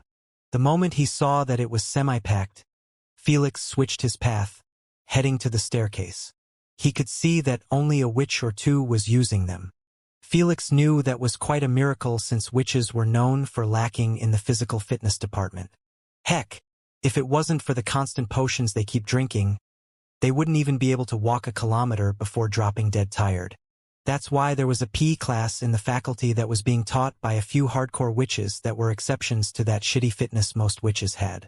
When Felix did look on the website about the teachers and their ranks, grading, reviews by witches, etc., he saw that teacher Dajmala was responsible for the P class of the first semester students. Thus, the reason why those witches were scared shitless by her yesterday. After Felix reached the ground floor, his bracelet started vibrating. Upon noticing that it was Labna calling him, Felix ignored it for now and simply increased his speed until he got outside of the building. Then, he whipped out his hover platform and rode it while requesting the queen to accept the call. Thank God he did so away from the witches as a loud, noisy chatter resounded from the bracelet, almost deafening his ears. It was like Labna was calling from the middle of an active war zone. The hell? Is she calling me from the club at such a time? Felix wondered to himself while greeting, "Good morning, senior. I can't hear you, Felix, if you are speaking." Labna's muffled voice barely came out of the noise. "Give me a moment to get out of this madness." "All right." Baffled, Felix could only keep the call on going. 30 seconds later, the noise from the other side lessened and Labna's huffs kept assaulting Felix's ears. "I am finally out. It's hell, Felix here. It's hell. Don't come to the faculty if you value your life." "What do you mean?" Felix replied with a frown. "Hundreds of witches are camping at the main entrance of the faculty as a protest against you," she cursed. "They are being led by that snobby bitch Lily, as she is the leader of their society. That's called Nobility Society." Felix was startled by the news as he didn't expect that racist mushroom would make a move against him just the day after she got demolished by him. Heck, she even mobilized her society against him by starting a protest. Based on his research on the website yesterday, he knew that what she was doing was absolutely allowed. That's because the academy had many different societies where witches with different thoughts and discipline about potion making gather together and back each other up. It was like clubs, but actually provide them with some authority in the academy since they could hold protests, ask for funding for some research projects, hold academic trips around the galaxy, and more. If Felix was enrolled in the first month with the rest of the witches, he would have been invited into hundreds of different societies around the campus as well. Right now, Lily was leveraging on her society that was clearly meant for racist witches with a superiority complex and the rules to create trouble for Felix. "Is the main entrance fully blocked or what?" Felix asked. "Can't I just jump over their heads? I doubt they can do anything to me." Felix truly believed that this kind of trouble might be annoying, but it wasn't really a challenge for him. "Trust me, Felix. Don't come," Labna warned. "A friend of my friend has gotten information about one of their plans, and it is devious enough that it could actually make your life hell." Are they going to cry rape out loud after throwing themselves at me, or what? Felix couldn't help but chuckle after thinking of such a far-fetched plan. "How did you know?" Labna exclaimed, dumbfounding Felix at once. "Are you being for real?" Felix asked with a look of disbelief. He literally said it out loud as a joke, and it seemed that it was actually the real deal. He thought of it as a joke since it was common sense that witches didn't really have genitals like females. Instead, they have small openings just like everyone else for body waste. So even if Felix wanted to actually rape one, God forbids, it was biologically impossible. In addition, with the Queen's existence, yes, they have already made fake videos, showing that you were forcing yourself on a couple of nude witches at night. Although the visibility wasn't good to show your face and the whole thing screams with a staged vibe, they are going to accuse you either way. She paused to take a deep breath and continued on with a worried tone. Their goal isn't to prove that you really raped them, but to simply bring your reputation to the gutter by screaming their protests against you and trying to touch you and cry rape every time. Bloody hell, those young witches are wilding out. Asna, the Jormungandr, and even Lady Sphinx were left speechless by their plan as they could see hundreds of loopholes in it. However, They also understood that it was going to bring a lot of inconvenience to Felix in the academy. Imagine that he was walking in the corridor with other witches, minding his own business. Then, out of nowhere, a witch bump into Felix intentionally and fall to the ground while crying out loud that he had molested her chest.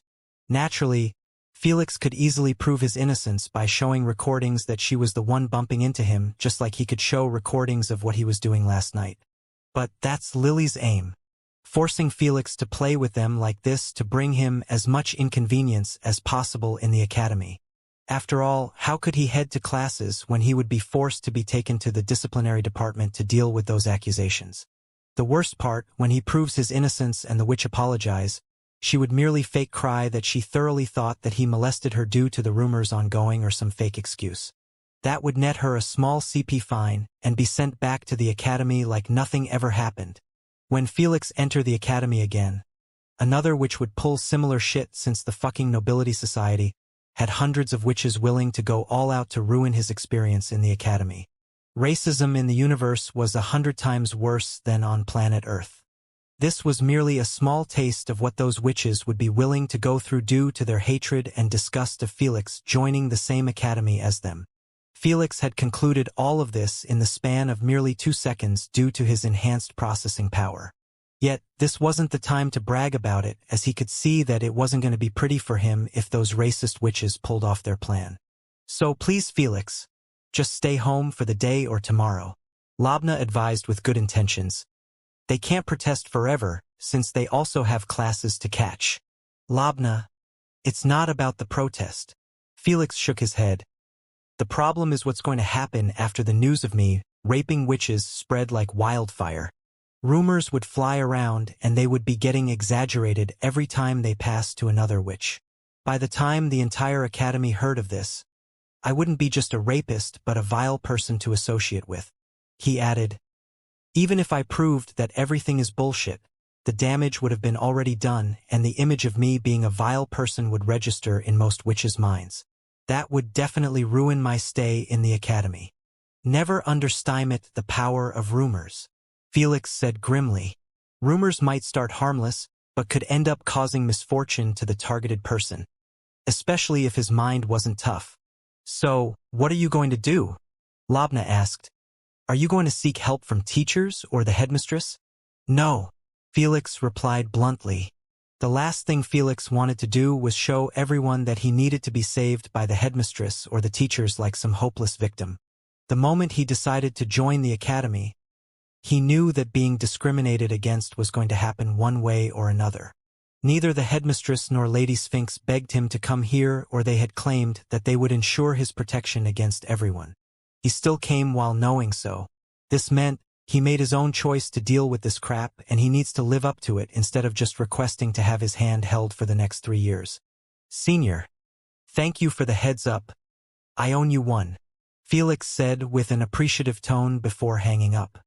Big mistake to target me with that accusation without making proper research. Felix narrowed his eyes while speeding up. This will be the worst day of your life. 5 minutes later, in front of the main faculty, hundreds of witches were holding their bracelets up while shouting at the top of their voices in harmony. Expel the rapist! Expel the rapist! Expel the rapist! All of their bracelets were projecting large holograms that were showing either picture of Felix with red lines across it, entailing their request to cancel him. Some of them were having holograms that were showing bits and pieces of a video that captured 2 naked witches getting molested against their will by a humanoid shadow. He had a male figure and his hands kept showing to be manly as well. As for Felix's face, there was no sign of it. Yet, the crowd of witches that spanned to hundreds of them were all watching the video and discussing it between them. There were even teachers, security guards, and a couple of staff members in the area as well.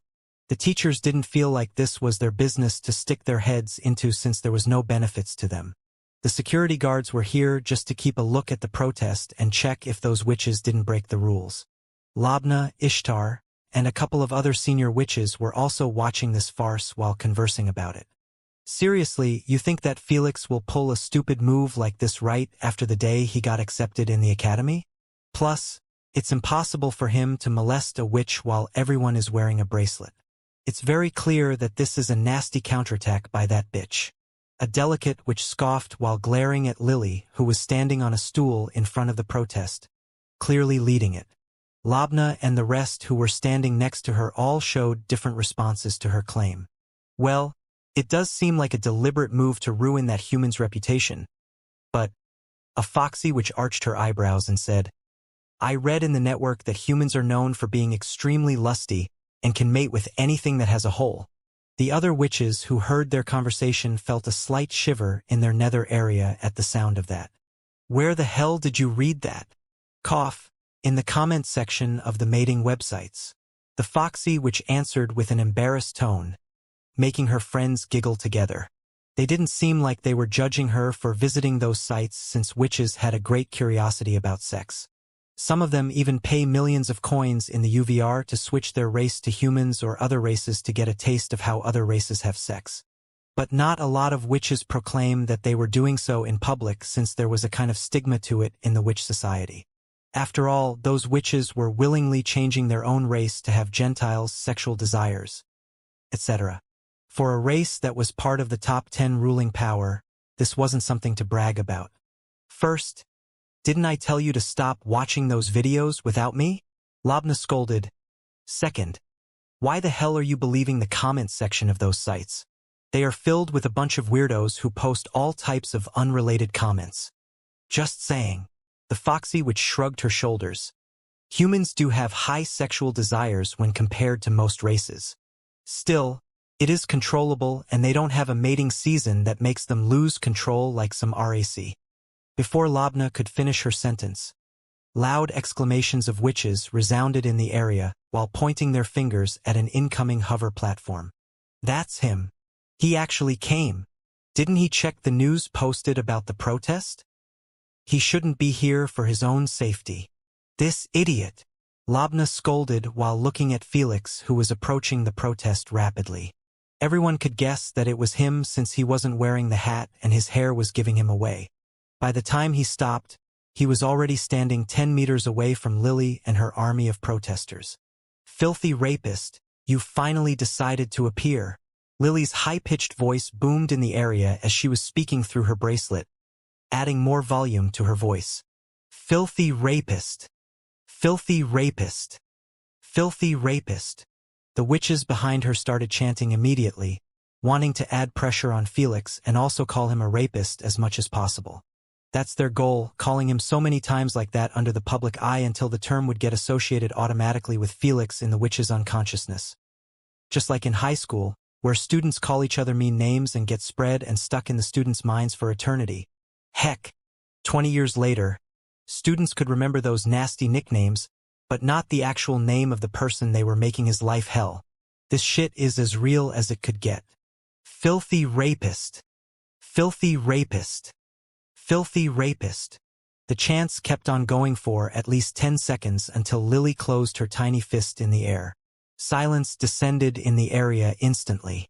Opposite to her tiny figure, she really was respected within her society to have such control over those witches. Everyone turned to look at Felix, wanting to see his reaction to all of this. To their astonishment, Felix merely shook his head and proclaimed casually near his bracelet, "You should have done better research before going off with this plan to frame me." Everyone raised their eyebrows in surprise after hearing so besides Lily and her society, who felt a bit bothered by his casualness. "Everyone here knows that without a doubt that your video is made up," Felix praised while glancing at everyone. "Not one of them is foolish enough to believe that someone with a sane mind would do such a thing in the academy when everyone is wearing AP bracelets." The witches nodded their heads as no matter how many rumors they read about the human race's extensive sexual desires, they knew that it was too soon an idiotic move for Felix to try and rape someone. If this happened a year later, it could have been more believable. But now, only retards would believe Lily's crap. Lily knew all along that it was almost impossible for others to believe her, especially if Felix simply gave permission to the Queen to disclose his whereabouts. Since he was in his house, he had a solid alibi. Though, she didn't care about any of this as she was planning on yelling to drown whatever he says and then retreat to avoid comforting those questions. Once, Felix gets inside the faculty, that's where the fun would begin. Upon seeing that he was gaining the attraction of the crowd, Lily sent a message to her society members: drown his voice before he speaks. If he gets too close, throw yourselves on him and make it look like he is touching you. Filthy rapist. Filthy rapist. Filthy rapist. The noise had started yet again, making it impossible for anyone to hear their own voices, since each which was using the bracelet to increase their volume. They knew that as long as they don't exceed 5 minutes of protesting loudly like this, the guards wouldn't touch them. Prepare for retreat after 4 minutes, Lily ordered in her mind while sneering at Felix, whose expression had yet to change from easygoing. Just as everyone was about to start assuming that he was going to accept the L for the day, Felix did the unexpected by projecting a humongous holographic contract that was visible to even witches who were watching from the faculty windows. The moment everyone saw 3 highlight terms in bright red, a collective silence had descended in the area as Lily and her society had their mouths closed shut at once. Felix smiled warmly while looking at the stupefied Lily and said, "Next time, make better research." Wait, I doubt there would be the next time after this. Neither Lily nor her sisters bothered to respond to his low-key mockery, as they were still finding it hard to understand how they could have missed on this. The contract that Felix showed was the one he signed with the headmistress, and also a contract that every witch in the area was extremely familiar with. Hence, when they saw the 3 highlighted red terms, they knew that Felix's contract was modified from theirs. Those terms were as: Felix Maxwell isn't allowed to harm a witch by any means. If he broke this term, the Queen will inform the headmistress and dispatch the nearest guards in the area. Felix Maxwell isn't allowed to touch a witch without her consent. If he broke this term, the Queen will inform the headmistress and dispatch automatically the nearest guards in the area. Felix Maxwell is required to drink a weakening potion each morning for the safety of other witches, staff members, workers, etc. around the campus. If he didn't drink a potion, he needs to remain in his room for the day. If he didn't drink the potion and left his room, the headmistress would be informed immediately. Checkmate. Labna was the first to scream out loud with a pure ecstatic expression. It was as clear as daylight for everyone that Felix would be raped first by those witches before he could do so with those terms chaining him down. Right after her, the witches started chatting noisily while pointing their fingers at the terms and at Lily's expression that was getting uglier by the second. As expected from the headmistress, she wouldn't let a strong human reign free in the academy with us. A witch commented, "It's so obvious, but all of us missed it since the contract had never been modified for over thousands of years now." Another witch added, making the rest next to her nod their heads in approval. This whole thing of Felix joining the academy was a totally fresh experience that made those witches pay attention to him and the viral news revolving around him. Who would bother to think of the contract in that situation? Lily, who was humiliated by Felix yesterday, was the last one to keep her cool and think about those matters before implementing a quick plan to seek revenge. This lack of thinking and preparation had backfired at her now under the public eyes, making her seem like a joke just like her society. Heh!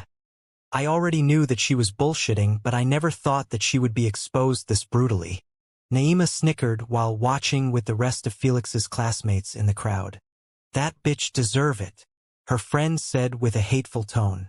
It seemed like she had already some bad blood with Lily even though she was in her first semester while Lily was in her second. It was evident that Lily was a big bully with hundreds of witches backing her up in the academy, plus she must have an authoritative teacher on the outside as well, acting like her parent.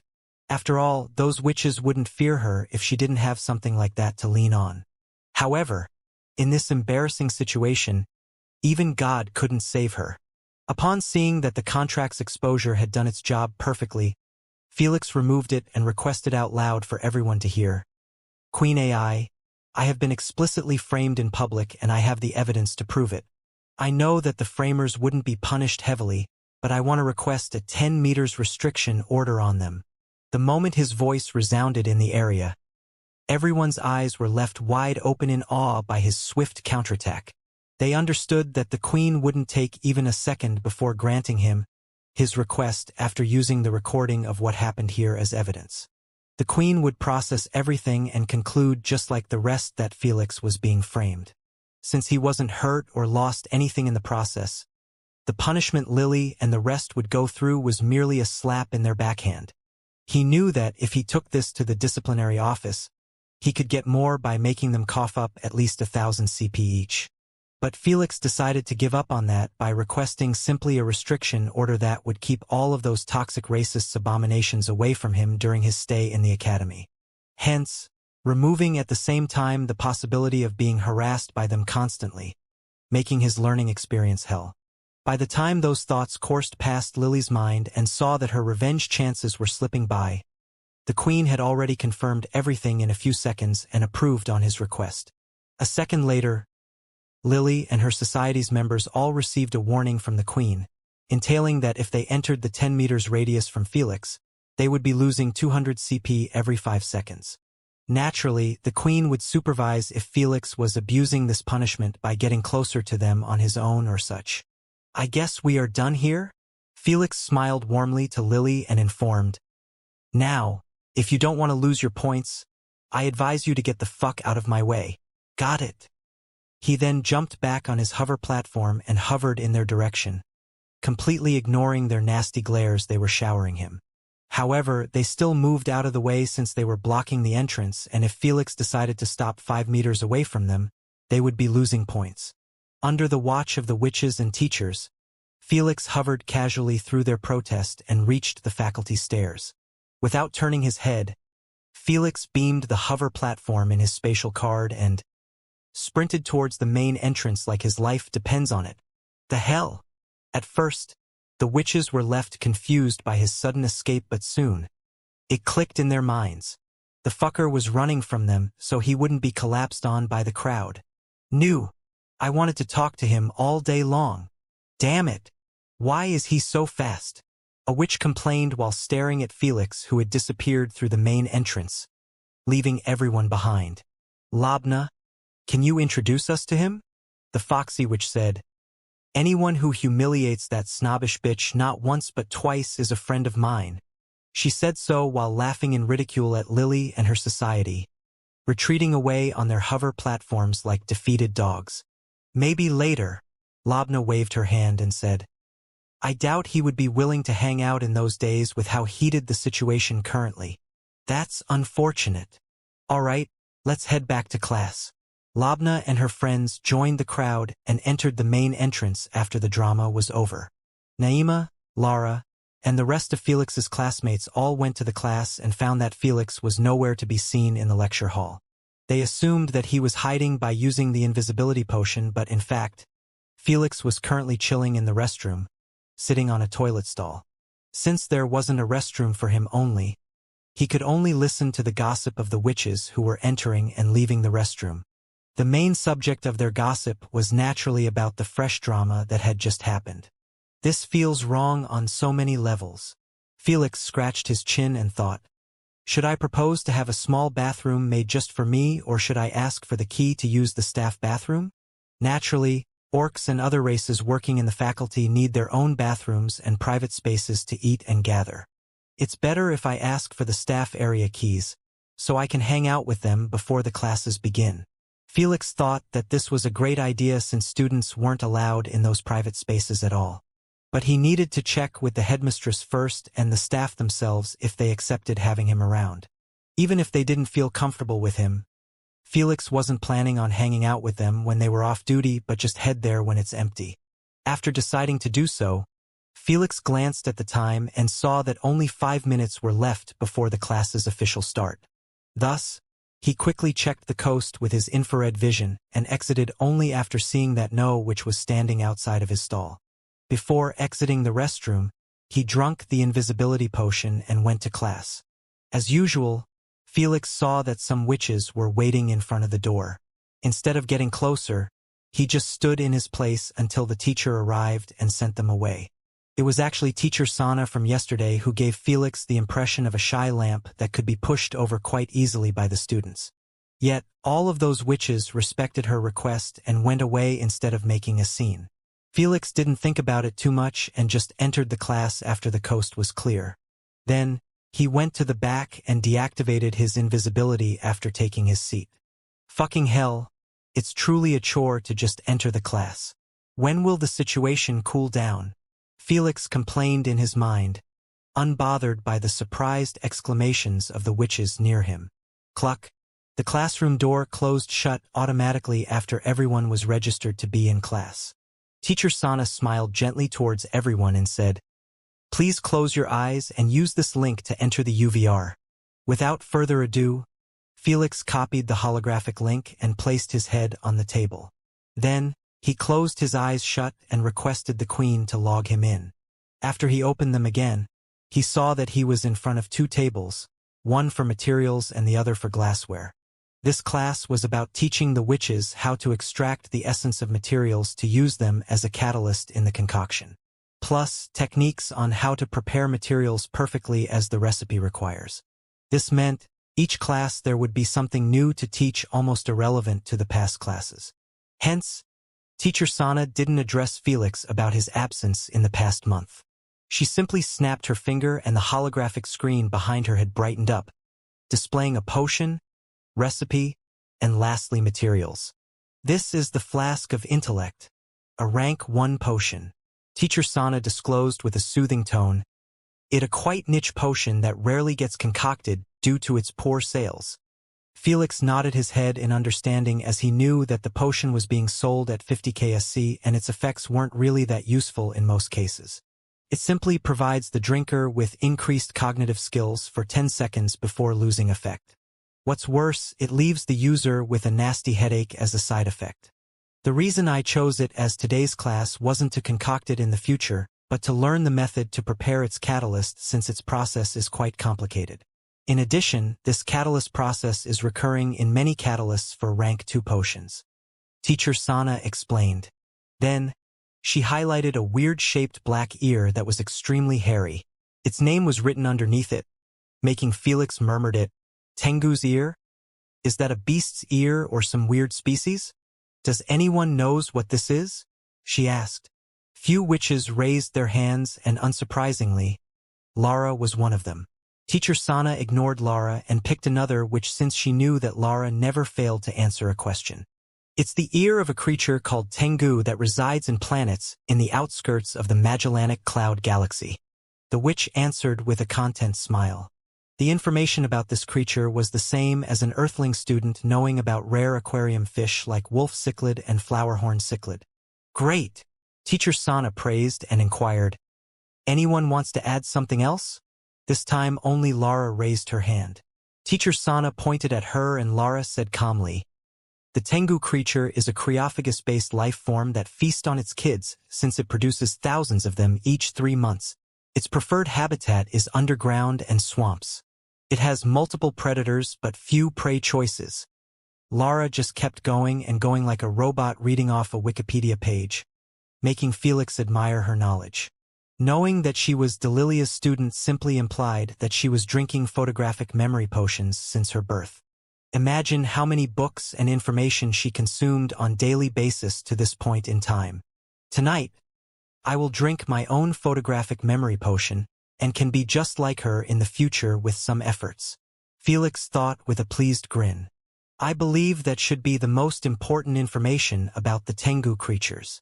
Lara nodded her head in respect to Teacher Sana and stopped speaking at once. TSK. She keeps trying to sound smart when she is merely abusing a potion. A pig could have answered the same if it drunk the photographic memory potion. Must feel nice drinking one. Some witches clicked their tongues while some murmured with an irritated expression. It was crystal clear to Felix that Lara wasn't popular in the class. She appeared like the lonely nerd in every class that gets shit from his classmates due to their envy. He assumed this from the fact that he never seen her talking with a classmate or walking with another witch. Good job as always, Lara. Teacher Sana gave her a head nod in praise and pressed on the material Tengu's ear. Immediately after, the material had been materialized on everyone's preparation table with the equipment required to work on this specific material. Felix knew that it was done like this to not confuse the students with other pieces of equipment and gadgets since there were plenty of them to deal with any potion recipe. To turn the Tengu's ear into a catalyst, First, you are required to shave all the hair from it by using this small shaving device. Teacher Sana lifted a portable device that appeared just like a normal shaver for a beard and added, "Let me show you a few demonstrations and you ladies follow after me." Felix's lips twitched at being called a lady, but he didn't brood over it too much as he simply focused on Teacher Sana by zooming in on her. He could see that she had already turned on the device as it was vibrating slightly. She brought it up close to the Tengu's ear, which was 30 centimeters long, and started shaving its black fur slowly and precisely. Her hand neither trembled nor did she blink as she kept sliding the shaver from bottle to top and left to right until she completely skinned it. If you were planning on concocting the potion, don't throw the fur as it is one of the subsidiary materials to concoct it, she advised while breathing at the skinned black ear, removing any strands left. Then, she placed it in a circular bowl and poured water on it. After doing so, she closed the lid and started shaking it hard while clarifying. This is the second step. You need to keep shaking it for a few seconds until water touch all of it, even the inside of the ear. Felix noted this down on his holographic side note, just like most witches in the class. The third step is taking it to the glassware table and switching the bowl to a large-sized beaker with precise measurements, she said while doing so, making the rest nod their heads in understanding.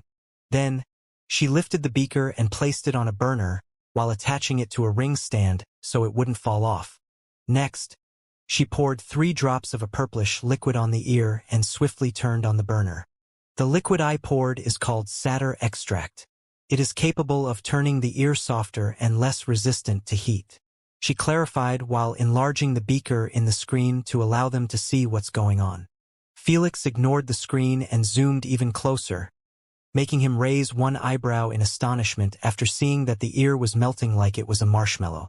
He knew that wouldn't be possible with that kind of heat. Wouldn't it affect the catalyst, though? Felix pondered. The catalyst is the most important ingredient in concoction, since it enhances the chemical reaction between the main ingredient and subsidiary. Hence, it needed to be pure or else the result wouldn't be satisfactory. Teacher Sana didn't leave him confused for long as the moment the entire ear melted into black thick goo. She lifted the beaker with beaker tongs, a piece of lab equipment that appeared like scissors without the pointy fronts and sharpness. Then, she poured the beaker quickly into a round-bottomed flask. After making sure that all of the gooey substance was inside, she poured a different white liquid inside and gave it a good mix with the gooey substance. For those who don't know, this liquid is called the separator. Teacher Sana lifted her head and clarified while glancing at Felix. Its job is to separate 2 mixed substances by breaking their molecules apart and sticking with the substance randomly.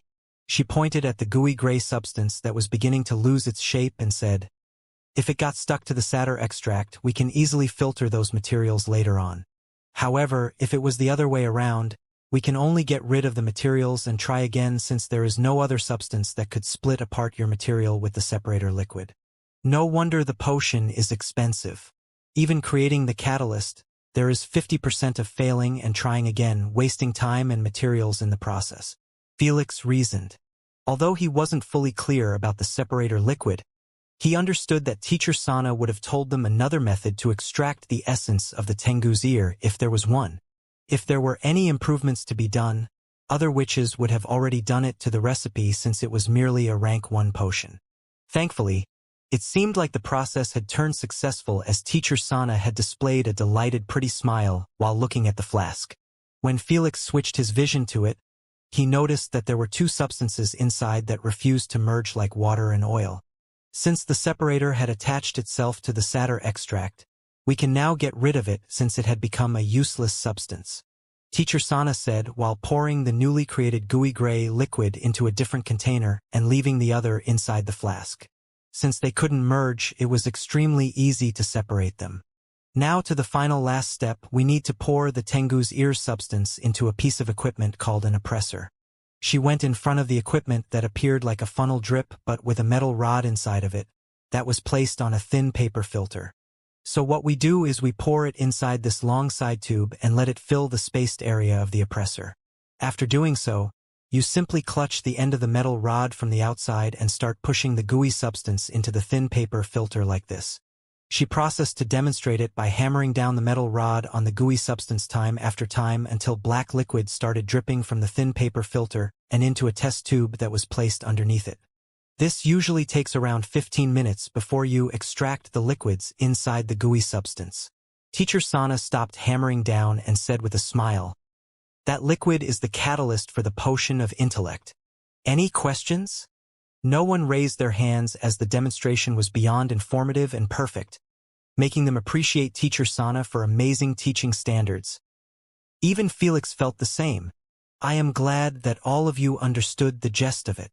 Teacher Sana extended her hand and requested, "Now, please repeat the entire process until you create the potion of intellect's catalyst." Felix and the rest nodded their heads and began following the noted steps exactly as demonstrated by Teacher Sana, from shaving to mixing and finally hammering the gooey substance. Although the process was quite complicated compared to the rejuvenation potion catalyst, it was still manageable for Felix and the rest. Hence, after failing once or twice, all of them succeed in creating multiple portions of the catalyst in 2 hours.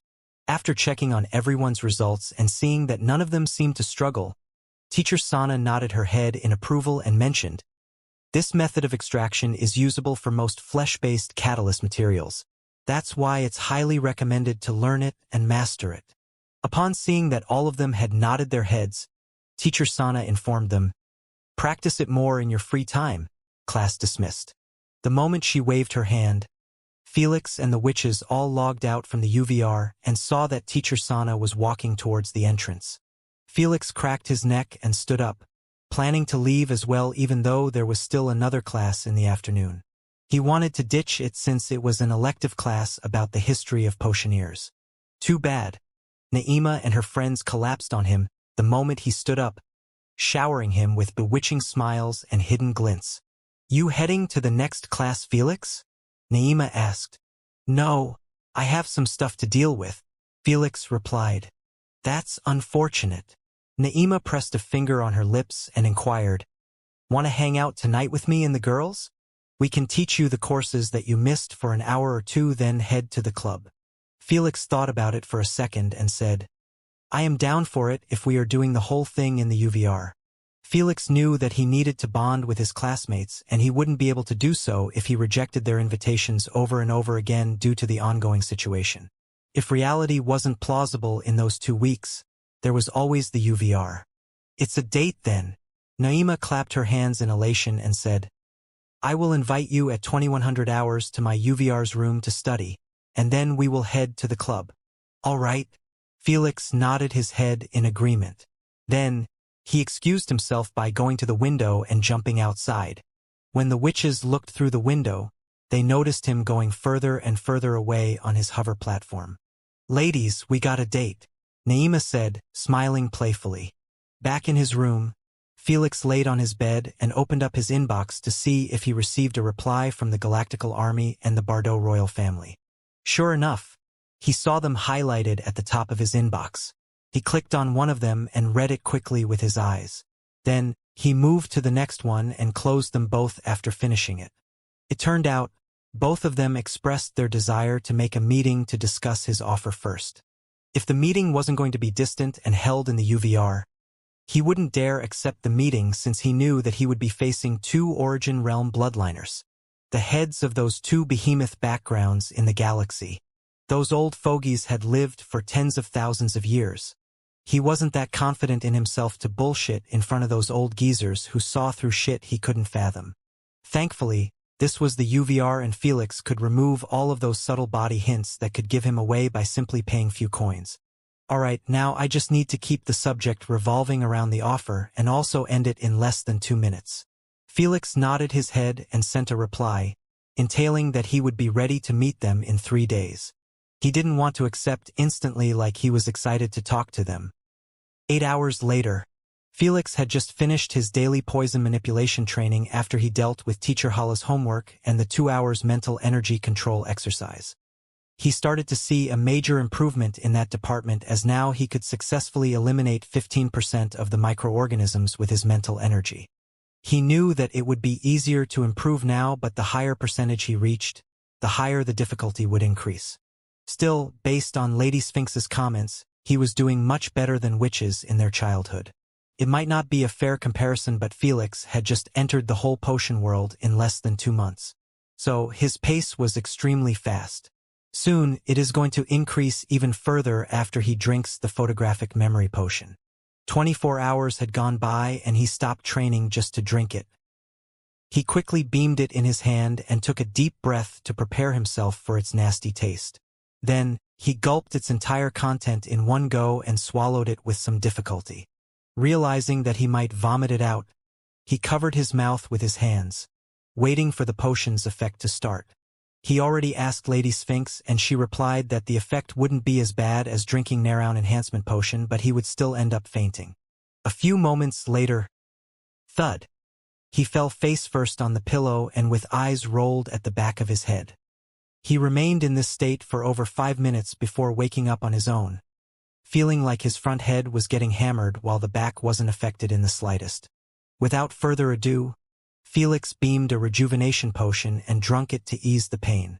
After it withdrew, he massaged his temples in comfort. "Now don't bother me with helping you recall stuff," Asna said while stretching lazily in her bed. "You wish," Felix scoffed. "Elder told me that the potion's effect is applicable only to memories I created after drinking it. The ones in the past are still inaccessible." "TSK, so annoying." Asna clicked her tongue. Unbothered, Felix beamed a book about the glassware equipment and thought, "Let's test my shitty memory. I still have 2 hours before meeting with the girls." This was the best way to make sure if his memory truly improved or not, since the book about equipment had hundreds upon hundreds of them. Felix had yet to memorize even 20 pieces of equipment, plus their full details in the past month. The moment he opened up the book, he started from the first page, wanting to revise everything. Since he drunk the neuron enhancement potion, his reading speed had increased by 4 times the normal, making him spend merely half a minute reading an entire page. In this book, each page had only one piece of equipment and its full description, shape, uses, and the do's and don'ts during the preparation. This implied that Felix was devouring useful knowledge every 30 seconds and registering it in his memory to be recalled later on easily. 30 seconds after 30 seconds. Sometimes he flips the page at 22nd like he was in a race with someone. So boorish. Lady Sphinx curled her lips at the sight. She disliked this way of reading as it doesn't allow the readers to truly appreciate the words and the wisdom within them. That's why she was always reading slowly, even though she could finish a book in under a minute if she wanted. Though she understood that Felix was missing way too much knowledge to waste time appreciating the words. In 1 hour and a half, Felix had fully read the entire book without even changing his sitting posture.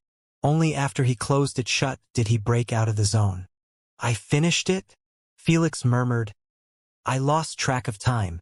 Hopefully, I didn't miss the appointment with the girls."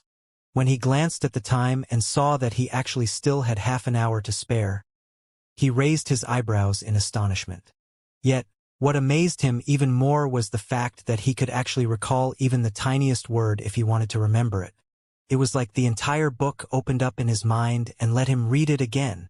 Felix focused on a piece of equipment called a retort flask and tried to recall its uses. Instantly he started murmuring, "Retort flask, a vessel used for distillation of substances that are placed inside and subjected to heat." The simple form of retort used in some laboratories is a glass or metal bulb having a long, curved spout through which the distillate may pass to enter a receiving vessel.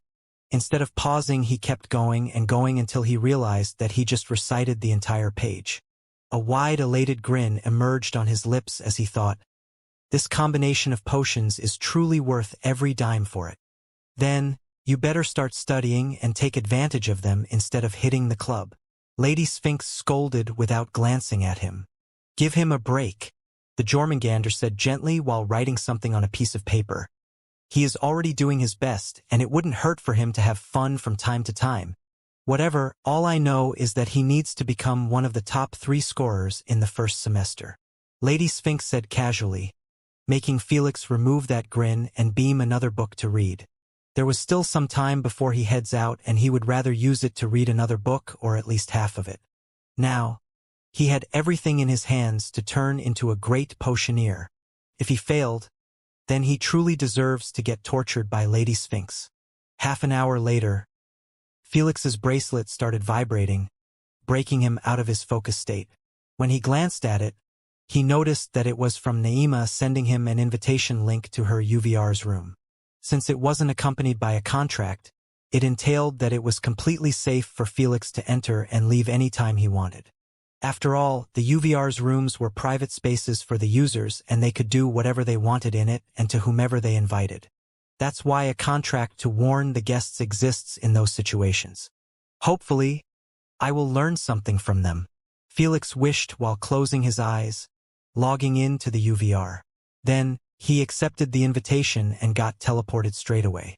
When he opened his eyes again, he found himself in a cozy lounge with 4 couches placed around a circular wooden table.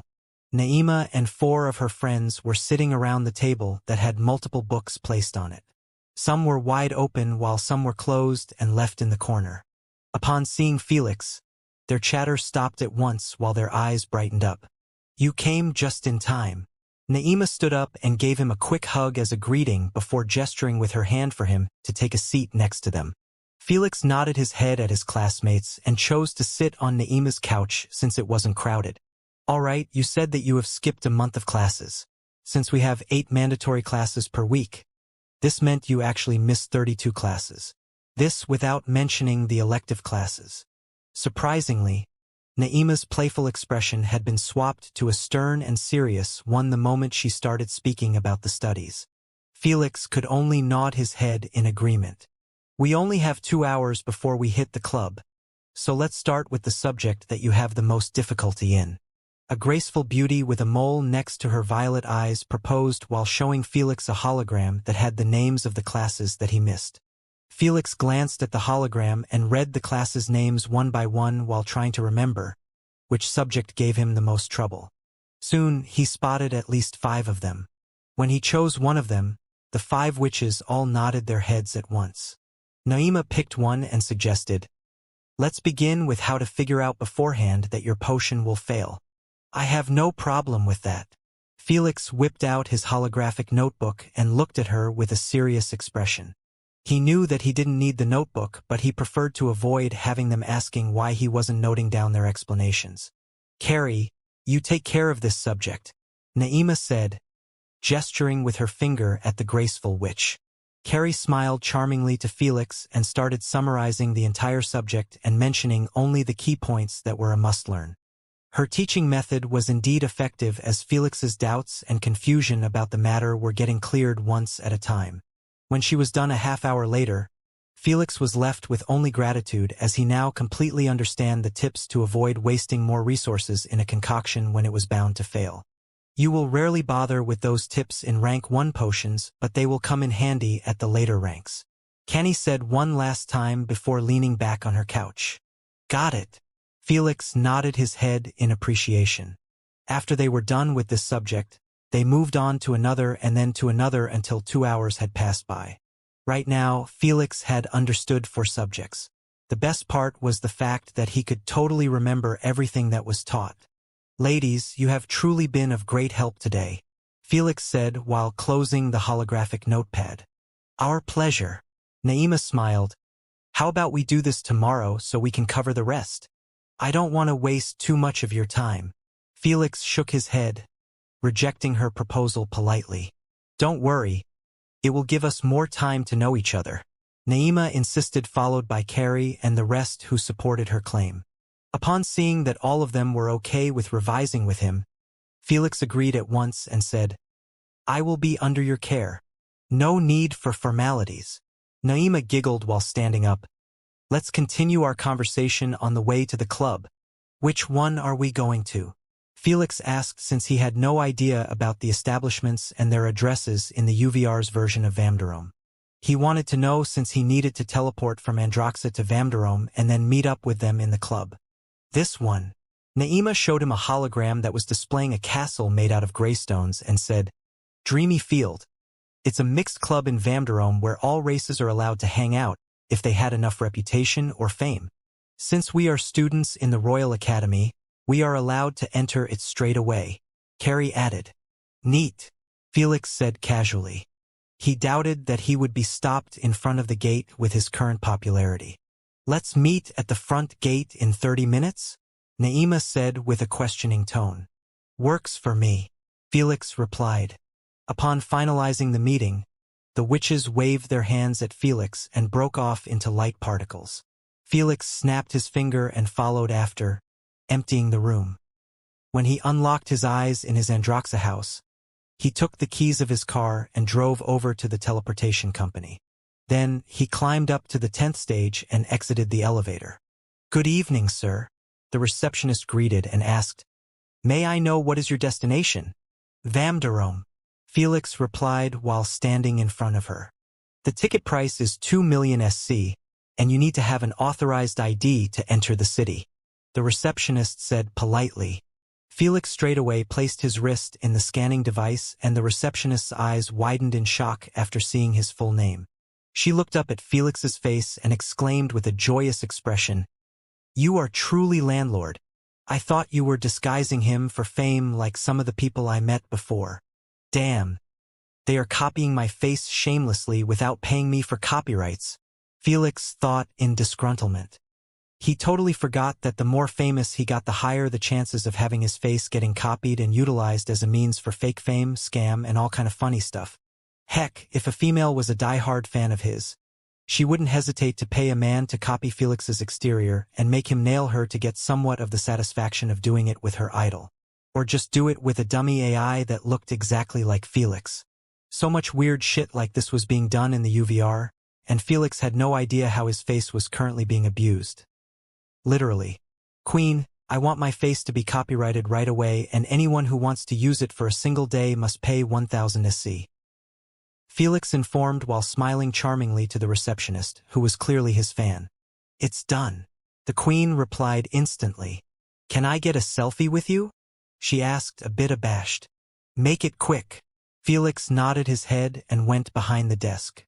After seeing that she had her bracelet prepared, he smiled faintly while the receptionist was doing a peace sign with a wide smile.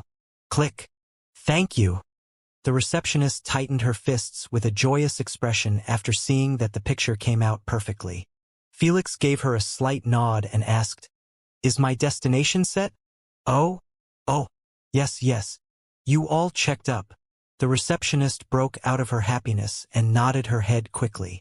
Felix went to pick one of the empty circles straight away. The entire floor had only 3 or 5 travelers since it was meant only 5 destinations and Vamdarom was one of them. The upper floor had another 5 destinations. And it keeps going like this until the very top. It was divided like this to make the VIP payers more comfortable instead of jamming all of them on one floor like the commoners downstairs. Hence, Felix didn't meet any further surprises as he entered the circle and pressed start. Just as his body was about to start deconstructing, the receptionist called out loud quickly, Can you really concoct potions?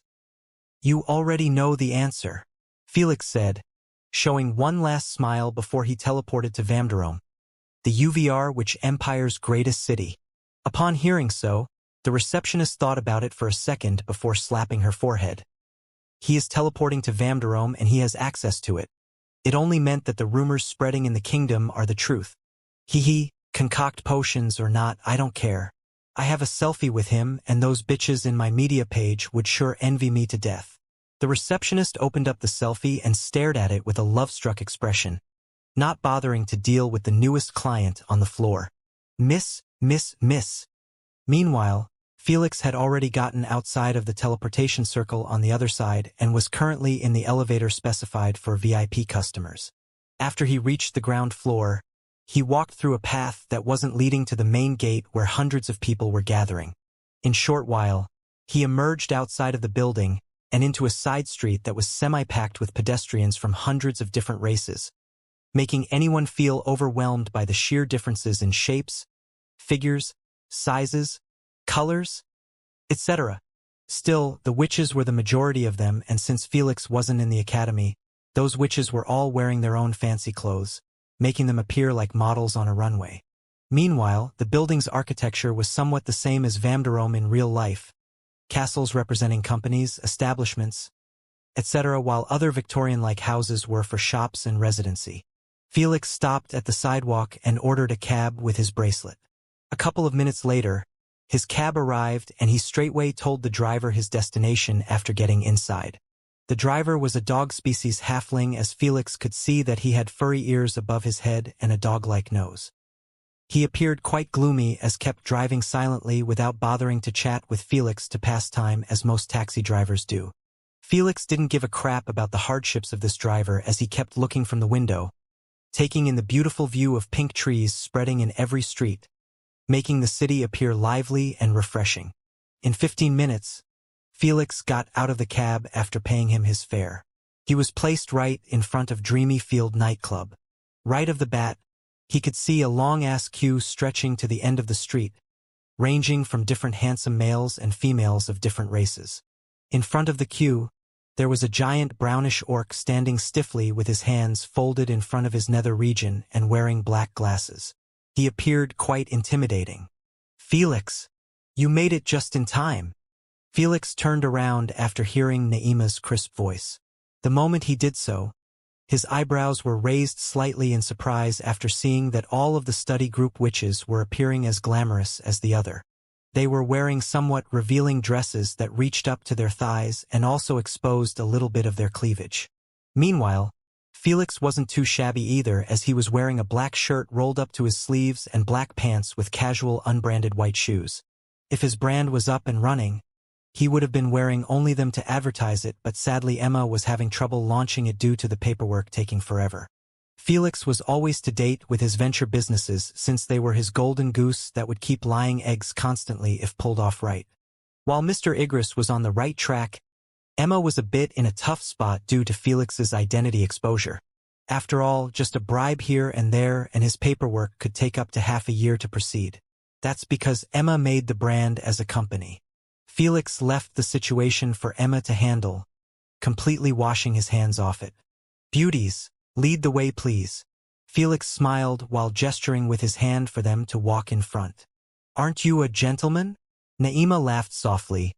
"From what I heard in your galaxy's network, they are calling you a selfish prick and a merciless devil. You know us humans, we just love to exaggerate," Felix said with his eyelids twitching. "I do want to hear more about your situation in your galaxy," Carrie said with an intrigued expression. "It seems like everyone is aiming for your head because they said you hold into the secret to the humans' uprising or something like that. Let's get a table inside and some drinks first," Felix said while nearing the bodyguard. Instead of staying in front, he left Naima and the ladies to take care of it. As expected, they got access with a single glance. But when he tried to follow them, the bodyguard stopped him with his thick forearm, resembling an apple tree stem. "Gorbag, he is with us," Naima said while waving her hand. Why is Miss Naima hanging out with a human?" Gorbag thought while removing his arm, giving Felix access. Although he was curious, he didn't plan on sticking his nose in those matters.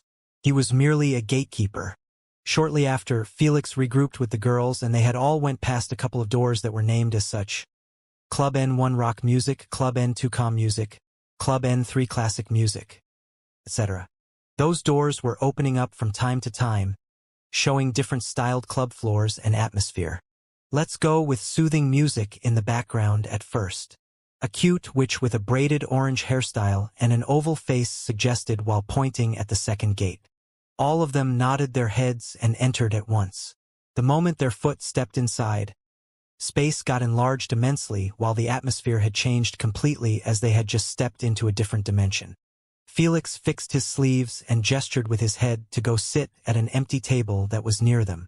The table was arch-shaped while affixed to the wall, making it easier for everyone to be near each other, while also enjoying the dance floor that was more like a ballroom where couples dance while holding each other. Unsurprisingly, witches weren't hanging in this club room as they wanted to release stress, not add it after seeing two couples acting lovey-dovey, while they can't even comprehend that feeling. But soon, Felix was startled after spotting Lily and 3 witches that took part in the protest, sitting on the other side of the ballroom. If it wasn't for his enhanced vision, he wouldn't even spot them since the distance was quite far.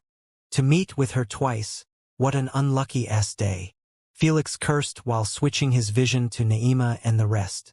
Ladies, mind telling me what's the problem with the racist mushroom? Felix inquired while gesturing with his head at Lily and her friends.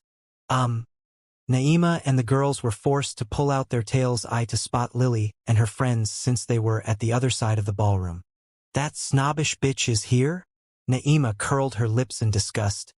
What a way to ruin my night. Should we change the club's floor? Carrie said. I doubt we would enjoy our time with them being here. Naima thought about it for a second and shook her head. No, the restriction order placed on her by the Queen applies even in the UVR. So, she can't approach Felix at all even if she noticed us. Ladies, I am just asking about her deal, Felix said speechlessly. I also have no plans of changing club floors. Naima zoomed in on Lily's dark face as she drank a glass of alcohol after another, appearing like she was drowning her resentment at the public humiliation she faced in the morning. Well, as much as I want to tell you that there is a backstory and drama revolving around her extensive sense of superiority against other lower-class races, there is simply none, Naima proclaimed with a revolted tone. She is simply born like this, feeling like she is a goddess figure in front of lower-class races. Everyone must bow their heads and show absolute subservience. That's why she is disliked by the majority of the witches, Carrie added. Videos of her abusing the hardworking races in our campus are always spreading on a daily basis until they became the norm. Sadly, that caused everyone to start fearing the witches entirely, thinking that we will deal with them like that if we ever flipped or something. The cute witch smiled bitterly and narrated. 3 days ago, my lunch deliver man refused to look at me in the eyes like I will bite his head or something. I see. Felix rubbed his chin with a thoughtful expression. Why aren't you doing anything about it? Felix added another question. Even better, why is the academy staff not taking care of it? I believe her actions had earned her 10 times of expulsion. If it was against another student, then sure. But against those races who were being considered as servants by senior witches. Naima shook her head. No witch will ever get expelled for that unless she got someone killed or beat him to a cripple stage. As for bullying, the staff and security guards just bat one eye and allow it, since if those servants couldn't handle it, they could just quit and get replaced in a heartbeat. There are hundreds of trillions of people desiring to work in the witch empire for a reason. Carrie dropped a bombshell. The minimum wage could reach up to 10 KSC per hour, unlike the known rates in other empires, not reaching even 2 KSC. No wonder, Felix said with a head nod, fully having the big picture now about the treatment of other races. He knew that the only reason Naima and the girls were this cool with being beside him was due to his student and SG status. If he was a commoner as well, they wouldn't bully him, but they sure wouldn't give him a second glance. Strength brings both money and reputation. The stronger I get, the less crap I will be getting from others, Felix thought while glancing one last time at the racist mushroom. You shouldn't drop your guards against her though, Naima warned. I doubt she would give up aiming at your head just because she can't get closer to you. I know, Felix nodded his head. For a mega racist like her, there was absolutely no way she could handle seeing Felix walking with the academy outfit on a daily basis. If she can't make a move for her society, then she could easily hire servants or witches to antagonize him. However, he wasn't too worried as he knew that her playing cards were limited. The moment she fucked up something, he would be there to make her regret it.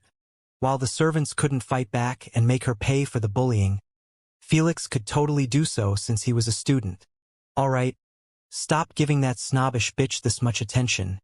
We are here to party after all, Naima said while opening up the menu and ordering a couple of alcoholic bottles from different variations. I have ordered some pretty hardcore stuff. Can you handle your drinks? Naima asked with a playful smile. More than you know.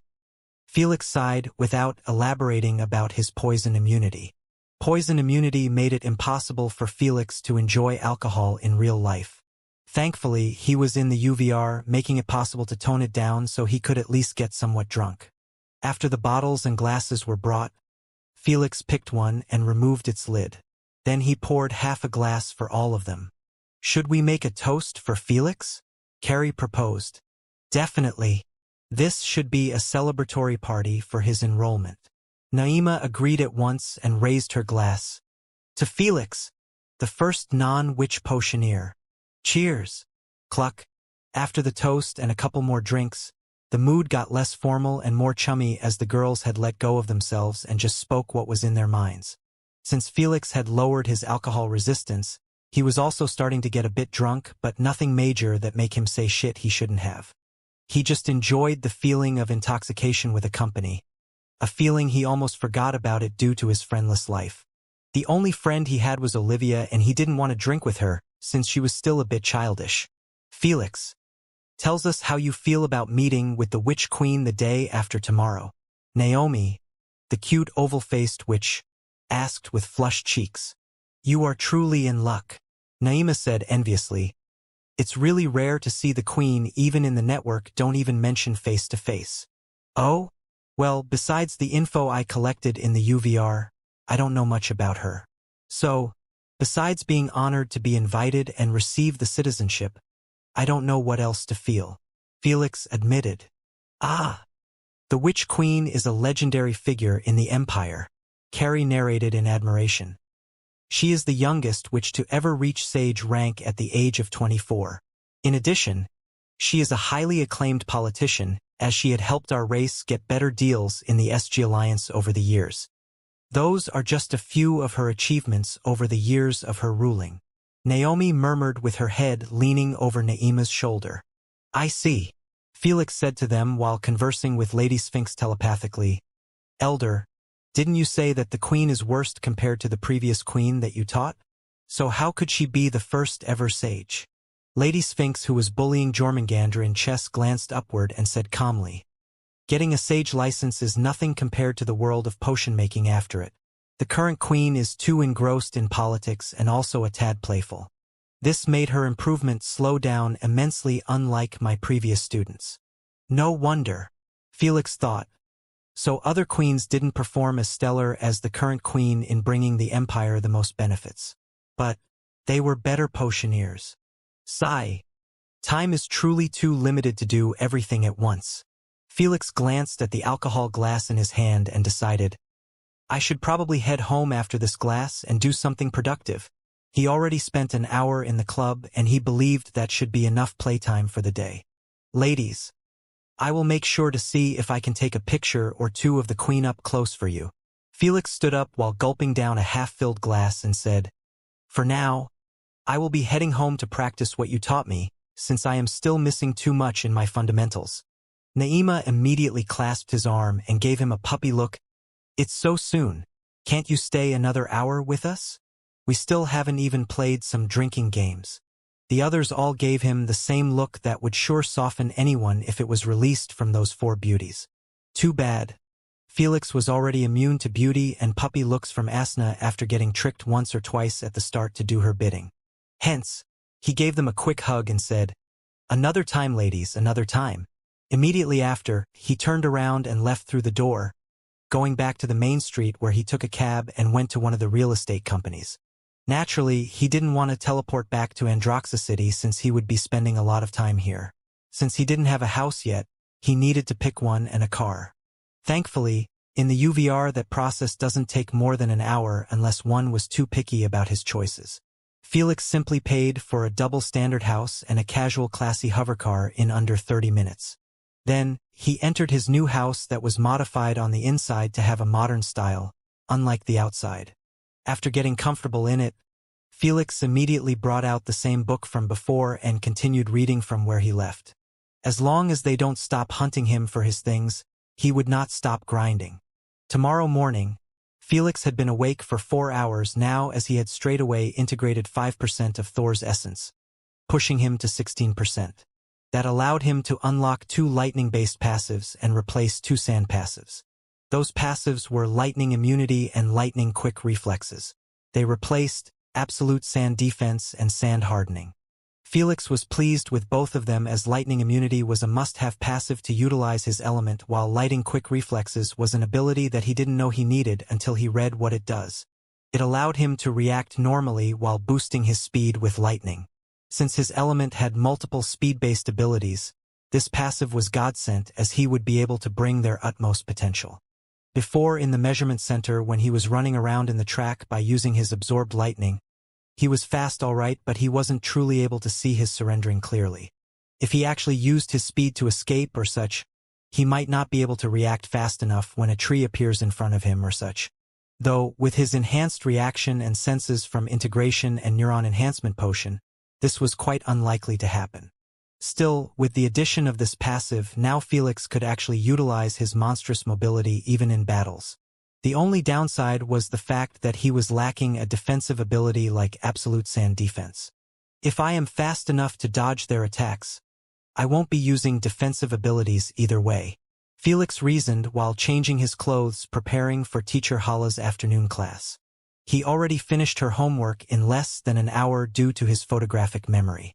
After she grades it, he would get 100 CP which he desperately needed to get breakfast as he was completely broke. No, he was actually in debt since he hasn't paid the rent yet for his room. Cost exactly 400 CP each month. The day after, Felix was preparing in his new house for the meeting with the Witch Queen that was supposed to begin in under 30 minutes.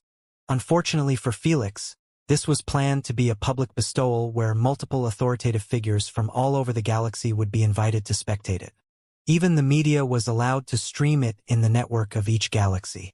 Meanwhile, Felix had already received congratulatory letters from his close friends and family members, as they all informed them of their decision to watch the stream. As for their questions about the whole matter, he merely kept using the organization's contract as a shield to avoid answering them. After he picked a formal outfit that highlighted his new look, Felix murmured before the reflection, "Hopefully, no one will zoom on my face lest they get nightmares at night." "Ha! I doubt you truly mean it, prick," Asna scoffed. Uncaring about her taunt, Felix kept fixing his hair for a few minutes. When he was satisfied by it, he glanced at the bracelet and noticed that only 20 minutes were left. Time to go. Felix opened up an invitation link and accepted it straight away. He was requested by Delilia to make an early appearance in the event so the Queen could grab a quick chat with him. He didn't know what she wanted to talk about, but he knew that it was probably not going to be about Lady Sphinx since both Delilia and the headmistress didn't mention her at all to him. Felix didn't know that Lady Sphinx was residing in their consciousness space. If he knew about it, it wouldn't be too peculiar. Whoosh! When Felix opened up his eyes, he found himself in a colorful garden with human maids walking back and forth with quicker steps, carrying exquisite silver plates and glasses. They were placing them carefully and meticulously on tables that were positioned in perfect order in the garden. When Felix looked around him, he noticed 20 solid and round towers, forming an almost perfectly squared barrier around this marvelous castle that was connected by towering, vast walls made of light green stone. Well-crafted glass windows were scattered generously around the walls in a fairly symmetrical pattern. Statues of breathtaking goddesses were situated inside multiple fountains that were making Felix bath in refreshing breeze and sound of water constantly gushing out. This must be the most beautiful and relaxing garden I have ever visited in my life. Felix murmured genuine praise while continuing to take in the view. "I am glad that you share the same opinion as I." A voice full of grace and poised resonated in Felix's ears out of nowhere, making him flinch a little. Upon seeing that no one was in front of him, Felix slowly turned around and his pupil couldn't help but enlarge reflexively at the sight of a dazzling beauty who was shining under the rays of sunlight. Standing 5 feet 7 inches tall, this pale-skinned woman had a respectable feel about her. A particularly notable feature was her enticing smell and her warm smile that was giving her an approachable feel. She had an oval face with a square jaw, a straight nose, small lips, and her brown eyes were narrow. Her deep brunette hair, dyed black, was elbow-length, dull, and was left freely to cover her naked shoulders due to her magnificent attire. She was wearing complimentary eyeliner and apricot lipstick, showing that although she was already too beautiful that was blinding, she was still self-conscious about her looks. Either that or she must truly love makeup. There was absolutely no wrinkle in her face, making her appear just like she was in her 20s, unlike Delilia and the headmistress. Meh. Still not as pretty as me. Asna yawned while switching her gaze to her TV screen, not bothering with the stunned Felix. After the initial daze, Felix broke out of it in a heartbeat and bowed his head with his forearm placed on his stomach. It's truly a delight to finally meet the exalted and heroic queen. No need for formalities. The queen waved her hand dismissively at the maids and sat casually at the table next to him. Upon seeing that the garden was emptied, she patted the seat next to her and said with a warm smile, "Call me Senior Sister Allura since we share the same master." Master? It seems like she is a bit misinformed of my relationship with the elder. But it's much better this way, Felix thought to himself while sitting beside her with a polite smile. So little Junior, mind telling me what trick did you use to get my master's eyes? Allura chuckled. I doubt she handed them to you as she can't gift even a common material. While Asna and the Jormungandr were chuckling at her stinginess, Lady Sphinx merely flipped a page in her book, not even glancing at Felix and Allura. Meanwhile, Felix gave a hollowed laugh to hide his awkwardness, since he didn't want to answer or lie to her. He knew that he wouldn't be able to fool her since she was the queen of the witch race. If someone fooled her, then they should be proud of it for the rest of their lives. As for his denial to answer was because Lady Sphinx clearly didn't mention anything about his eyes to Allura. He wasn't stupid to do that. Upon seeing his awkward silence, Allura tapped her thin long finger on the table and said with a faint smile, "Fine then, keep your secrets. Just know that the guests invited to this event wouldn't like your silence at all when they ask you about your eye's source." She added casually, "When you lie to them about the fact that you were born with those eyes, they would easily smell your lies. Indeed, that's why I was planning on making my face expressionless artificially and mix truths with lies, making it extremely hard to find out," Felix said while rubbing his chin, getting too comfortable beside Allura. Well, she did give him the green light and he didn't want to keep faking formalities for the sake of statute when she clearly didn't want him to. Sounds good, but I can make it better," Allura said in a friendly tone. "You don't have to worry about them using abilities on you, since this is my palace is in my UVR's room, and I have blocked them." Felix's eyes brightened up. That's reassuring. Felix knew those race leaders wouldn't bother to come here, but they would send their subordinates who were by far 5 times or stronger than Origin bloodliners. However, with those 2 methods, they wouldn't be able to guess his intentions even if they were the leaders themselves. "Since you seem prepared, I have no fear that you might expose the existence of my master or the primogenitor's games," Allura said. "Elder, were you the telling her about those games? Or are they known to all race leaders?" Felix asked swiftly as he knew that the answer would lead to 2 different meanings. Naturally, not every leader knows about it, but those at the top all have knowledge of it. Lady Sphinx replied, "After all, there can't be primogenitor's games without the 10 ruling leaders' vote to accept them at once. Since their authority is tremendous, only those at the upper part of the inner circle manage to receive the news of the decision. Those at the bottom of the inner circle like your race have no clue about them." "That's good to hear." Upon hearing so, Felix sighed in relief mentally. In his eyes, the later the humans knew about the primogenitors the better, since his bottles might get associated with the primogenitors if they failed to understand them or research them. As for other leaders with knowledge about primogenitors, they have a ton of important shit on their plate to care about bottles that give 9 abilities to humans. After all, they have galaxies to manage. But if those bottles did spread further and further, reaching the hundreds, they might attract their attention. Or if they simply watched Felix's upcoming UISG games. Whatever it was, Felix was selling the essence of dead primogenitors.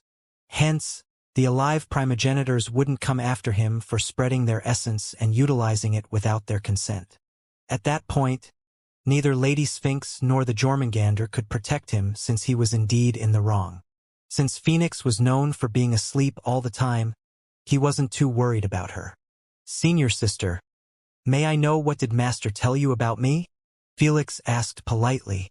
Meanwhile, Lady Sphinx just rolled her eyes at his shamelessness of calling her his master when he made it clear that he wasn't worthy of the position.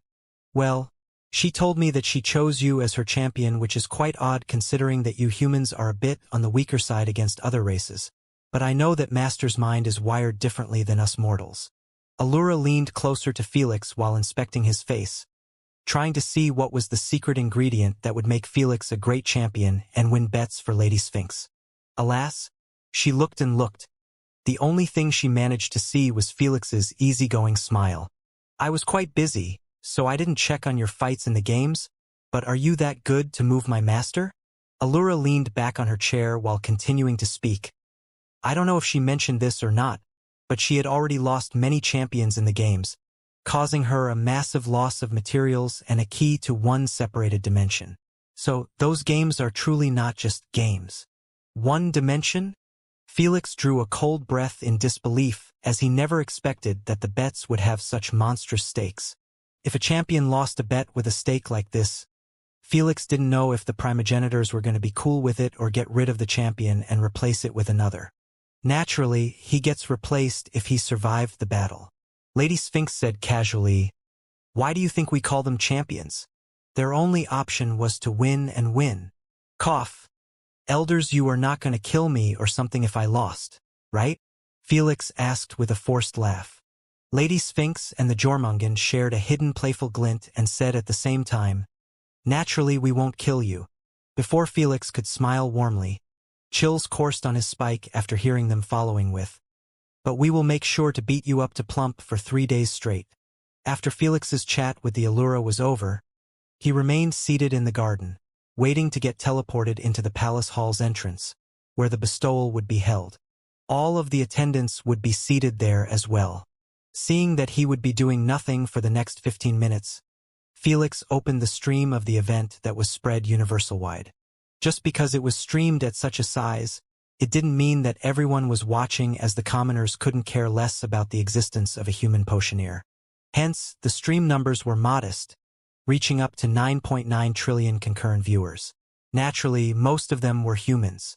During the break of the news, the majority of people who were shit-talking Felix due to his bloodlines did a 180-degree switch. Now, they were the loudest supporters of Felix, claiming that he was the greatest junior of all time, plus additional flattery that would make anyone's ego break through the roof. This sudden change was naturally caused by Felix's AAA dual citizenship that was never given to a single human ever. Witches give it only to non-natives that were truly considered as their friends and asset. To be considered like that by one of the top 10 ruling races in the universe was truly an honor to the individual and the race he represents. Not mentioning being the first human potioneer in the history of the universe. Nonetheless, the commoners' and bloodliners' reaction was nothing compared to the upper echelons. They dropped every thought they had about making a move on Felix in the light, as it was evident that the Phantom Organization's roots were terrifyingly deep to make the Witch Queen herself indirectly that she was backing Felix. After all, he was given that citizenship without doing anything. Humans' hypocrisy is truly one of their worst traits. Felix shook his head at the flattering comments. Well, Felix knew that he wasn't that different, as he could be a hypocrite sometimes. But it could never be this bad. Whatever, there are bad apples in everything. Felix raised his head from the comment section and focused on the main event. It was held in a magnificent and poised throne chamber. It was wide enough to hold hundreds of people on the sides, leaving the center for the guest of honor a clear path to the throne. The throne didn't appear flamboyant with blinding golden light, but just a casual black armchair with a cup holder and a stretcher for Queen Allura's feet. The moment Felix saw it, he couldn't help but imagine Allura sitting on it in her pajamas and drinking a cup of coffee, while her advisors update her about the Empire's situation. Heh! She is truly a free spirit who doesn't like formalities. Felix chuckled while switching his vision to the guests who were sitting on orderly chairs while wearing formal outfits. He recognized some of them, while the rest he had absolutely no clue about their identity. The Maganda chief, the Galactical Army's second commander, and even the Bardot family 8th princess is here. Felix arched his eyebrows after seeing them all here. He knew that they were going to request a chat with him after the event about the bloodlines. After all, the meeting about the 2 remaining bottles was scheduled to be held straight after the evening. He preferred conversing with them with his organization's persona. With all those heavyweight personals from other races, I doubt they would have a chance to approach me for rise for the queen. Before Felix could finish his thought, a loud, stern feminine voice resounded in the throne chamber after light particles started to get constructed in front of the throne. Everyone stood up in a hasty manner, not daring to disrespect the queen in the public stream.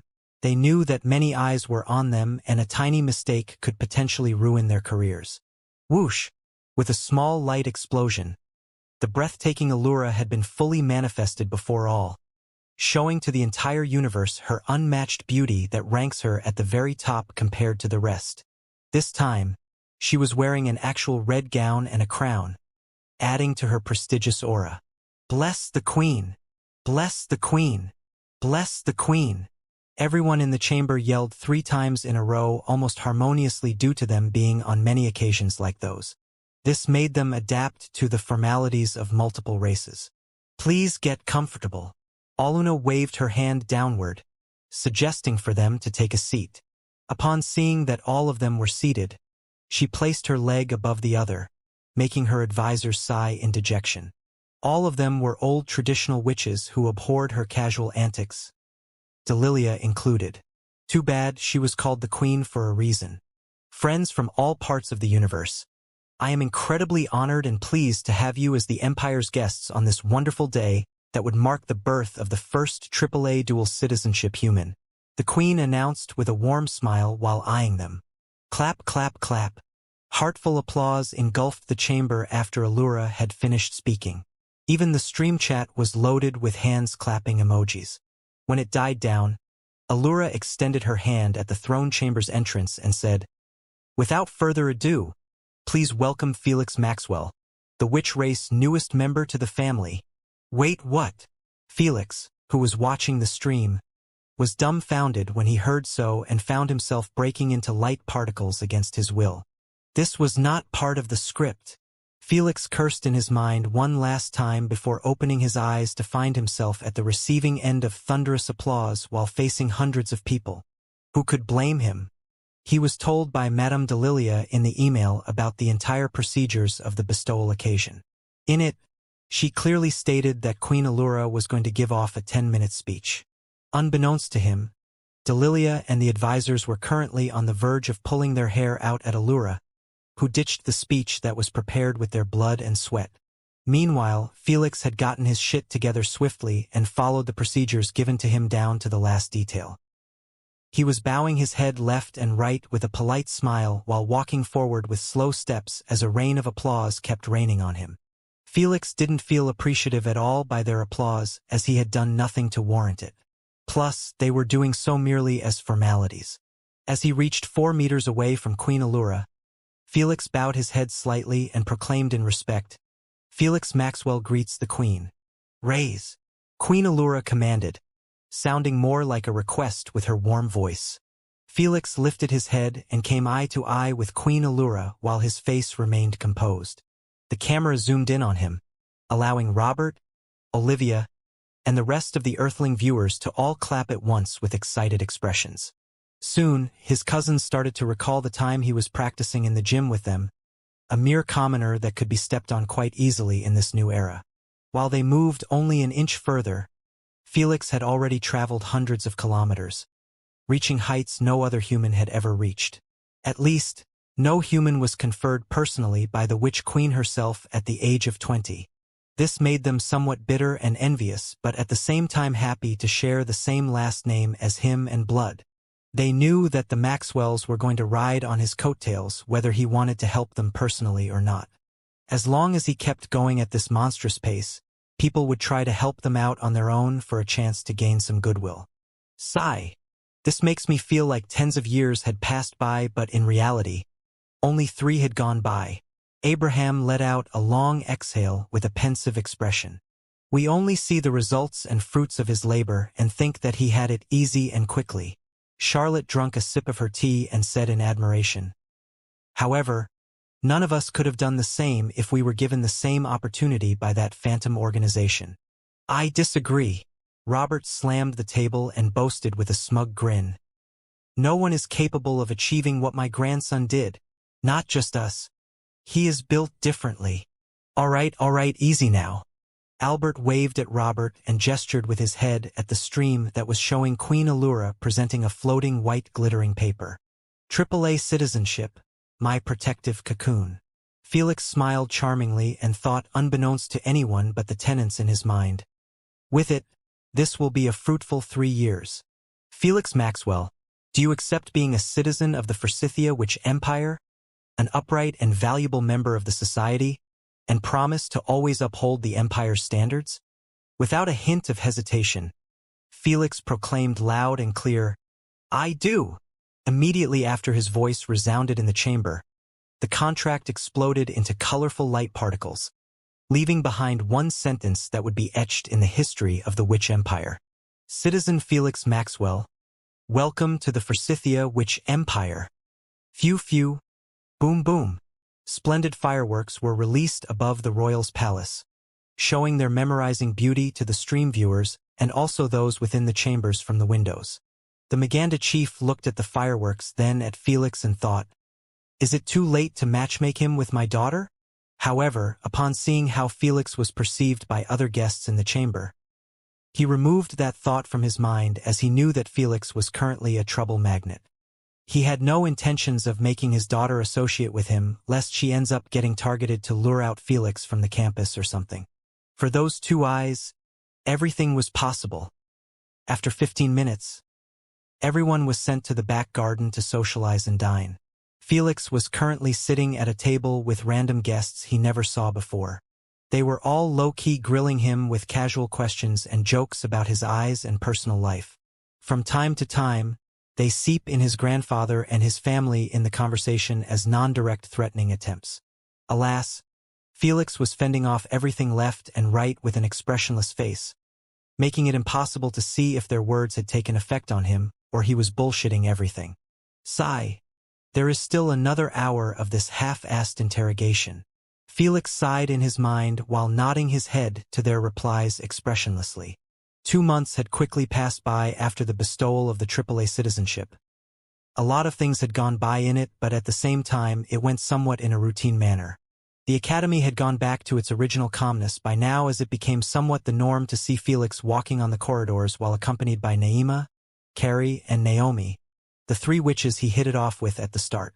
No more jumping out of the windows or witches camping his class to his delight. As for universal-wide, there was that sense of calm before the storm currently, since 5 attempts had occurred on Felix's head in those 2 months. 2 of them were carried in the campus, while the other 3 outside of it during Felix's journey to visit Lady Sphinx's lab. All of them failed miserably due to the campus and the capital's lightning fast responses plus the Queen AI's help. Although they failed, they did show Felix that no one had yet to give up on his eyes or bloodline bottles, especially when the last attempts happened only last week. So, he could never drop his guard down even in his room. Speaking about bloodlines, Felix had already concluded the deal with the Galactical Army and the Bardot family, obtaining 90 billion SC off this freebie trade. The news of the trade did spread galaxy-wide, so the research results are done on those mythical bottles. Those results were shocking, all right, as they had shown absolutely nothing unique or extraordinary in those bottles. Billions of coins were thrown into the institutes responsible for trying to reverse engineering whatever was done to those bloodlines. However, they were stumped by the reality that all of them were like any other bloodline. When the news of their failure was leaked, the Phantom Organization had been crowned as the greatest research institute in the galaxy and the future of the human race. Again, 180 degrees switch of emotions. Though Felix didn't give a shit about any of their proclamations, as he kept doing what he knows best. Train, and more training. By now, he had already solved multiple issues that were blocking his progress. The first one was his shitty energy capacity, as he managed to increase it substantially with the potion he traded with Lady Sphinx. Plus, the potion had the bonus effect of making his energy control a tad smoother. This added a bit of help in his journey to perfecting his finer energy control, so he could obliterate 95% of microorganisms during the concoction. In fact, he did manage to reach 80%, which was tremendous progress in the standards of the witches. However, the moment he hit that mark, he started having difficulty progressing any further, as he couldn't kill off more than 80% before the materials fully melt into the concoction. Despite such a setback, Felix was acing most of the classes in terms of knowledge due to his photographic memory. His only competitor in the class was Lara in this field, as the number of books she read truly surpassed his number by far. He knew that it was almost impossible to catch up to her, since she was fully focused on potion making while he was juggling with many things at once. Just last month, he played his last individual game in the human branch and followed it up with the third planetary game this week. In both of them, he didn't utilize his lightning element at all, since his sand abilities and barbaric strength that was sitting at 7,100 BF were more than enough to demolish anyone in those games. This pure raw strength was available to only peak epic 4th stage bloodliners. Against those peak 2nd stage bloodliners, the existence of Felix was the same as a god playing with his pinky. Thankfully for the players participating in that game, Felix wasn't in short of resources, making him hold onto his format, choosing coupon and double points coupon for other games. Even though he didn't use the coupons, Felix still managed to earn 18 billion profit from the streaming revenue, pushing his total capital to a whopping 179 billion SC. These were his fruits from the games, the business ventures, the bottles sold to the background, plus the ones sold in his hidden bloodline shop in the Mariana Empire, also his official clothing LL brand that was launched right before the game. It turned out, the ones who bribed the employees to delay his brand paperwork had stopped paying after realizing that the tides were turning in Felix's favor, reputation-wise. Yet, all of this capital and the wishes he collected so far didn't put Felix at ease. That's because of the cultivation system that Lady Sphinx had chosen for him to get stronger continuously. He had already been informed of it and its details. He got to admit that the path was truly perfect for him, but at the same time, the resources it needs would put his bloodline path's expenses to shame. Currently, he was preparing both physically and mentally to head to the castle, since the first live experiment was scheduled to be held in 2 hours. He would be lying if he said that he wasn't nervous, since Lady Sphinx was fully blunt that the pain was going to be way worse than his integration sessions. Hence, if he entered with the mentality of having a godlike pain tolerance, he would get bitten. "Ah, how I missed hearing your bitchy cries," Asna said with a sadistic glint, appearing quite eager to spectate the experiment. Meanwhile, the Jormungandr was also quite eager, but for a different reason. It was finally time for Felix's body to catch up to his elemental manipulation and dominate the primogenitor's games. The Jormungandr felt that he had done his part by helping Felix enter the 2nd stage of manipulation in less than 4 months. It was time for Felix to announce the return of the Ragnarok bringer in the primogenitor's games by destroying every champion he ended up fighting with. 1 hour and a half later, "I have finished the preparation and the final tests," Lady Sphinx announced in Felix's mind. "The results are still the same, showing that if you survived through the pain that would occur after the surgery, the cultivation system wouldn't be affecting you negatively in any way possible. Besides, financially, of course." "Good to hear." Felix let out a long exhale and stood up with a firm expression. "Let's do this."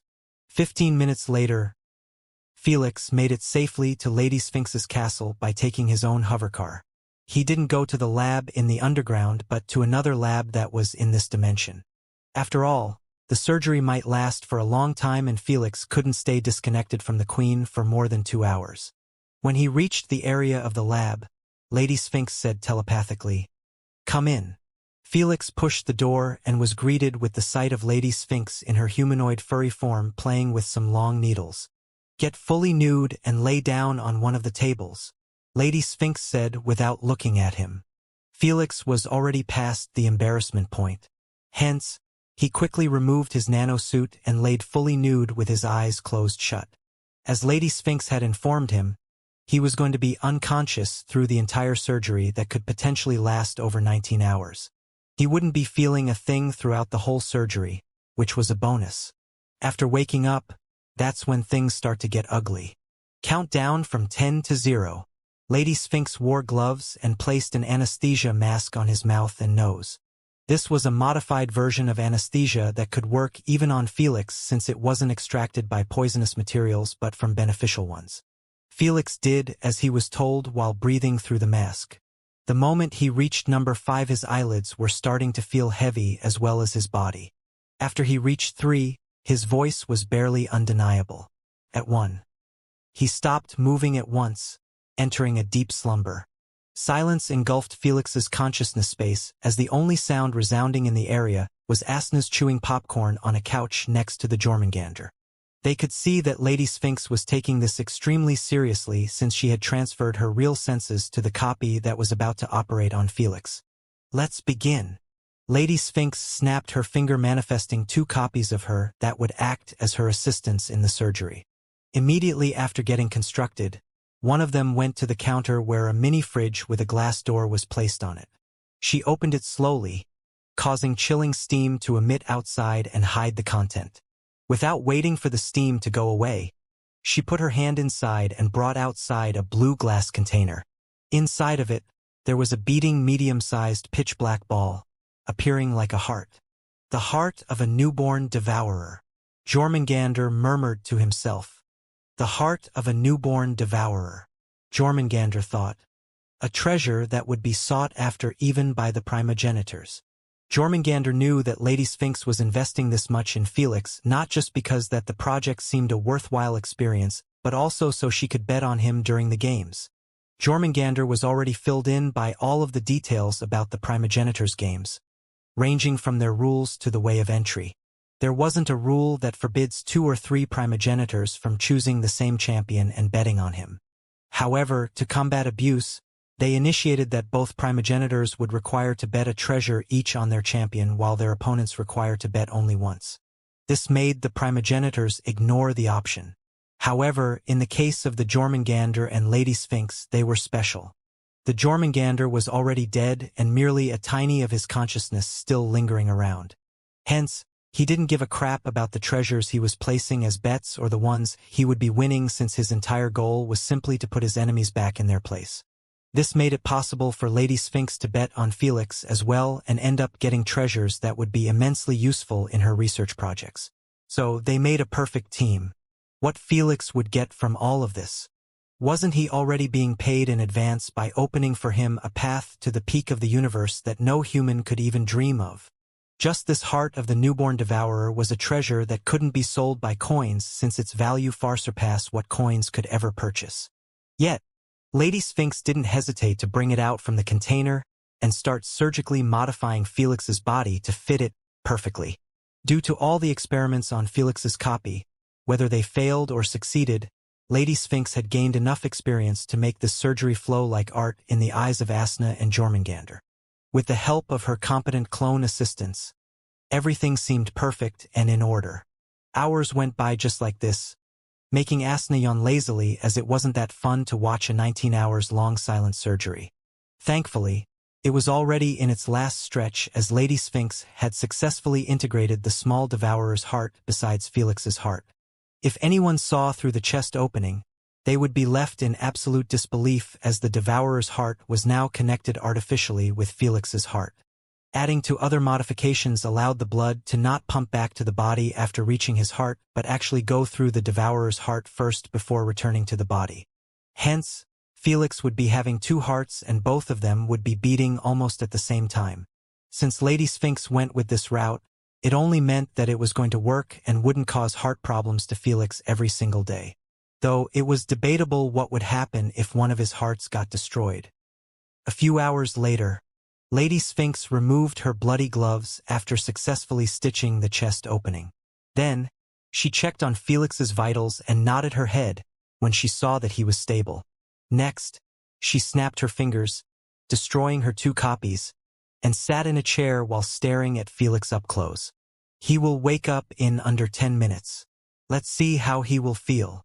Although Lady Sphinx did many experiments and simulations on Felix's copies, they were all emotionless, not giving her the perfect data she needed. Fortunately, she wasn't left waiting for long, as Felix's eyelashes started quivering in under 3 minutes, marking his attempt to regain consciousness. Slowly but surely, his muddled, bloodshot eyes were fully opened.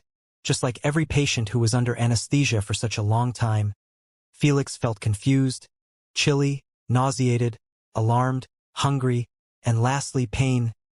Pain in his chest area, like his heart was being gripped tightly by someone.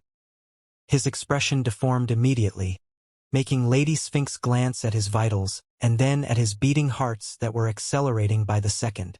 She knew that those emotions were affecting the balance, and if his heartbeats kept accelerating rapidly, Felix would be in big trouble. "Little thief, try to relax your tension." Lady Sphinx comforted him. "The surgery went just fine, and now you just need to stay cool and calm in the next 3 days until both of your hearts adapt to each other." The moment he heard so, Felix's confusion was cleared as memories of before the surgery started coming back to him. After remembering the procedures they discussed, Felix began following them step by step. First, he closed his eyes shut and started taking deep breaths through his nose, ignoring the sudden pain that assaulted him at that motion. Then, he held on to it for a second before releasing it gently, easing up the pain in his chest. He kept doing this over and over for an entire minute before his heartbeats returned to their original state. "Well done," Lady Sphinx praised and asked, "Are you feeling any sudden urges of hunger?" "No. Just as Felix denied it in his mind, his stomach rumbled like thunder. Yet, the feeling of hunger that followed with it almost made Felix faint. "Fuck! I feel like I didn't eat for a week," Felix cried in his mind, feeling too drained and hungry to even open up his mouth and scream his pain away.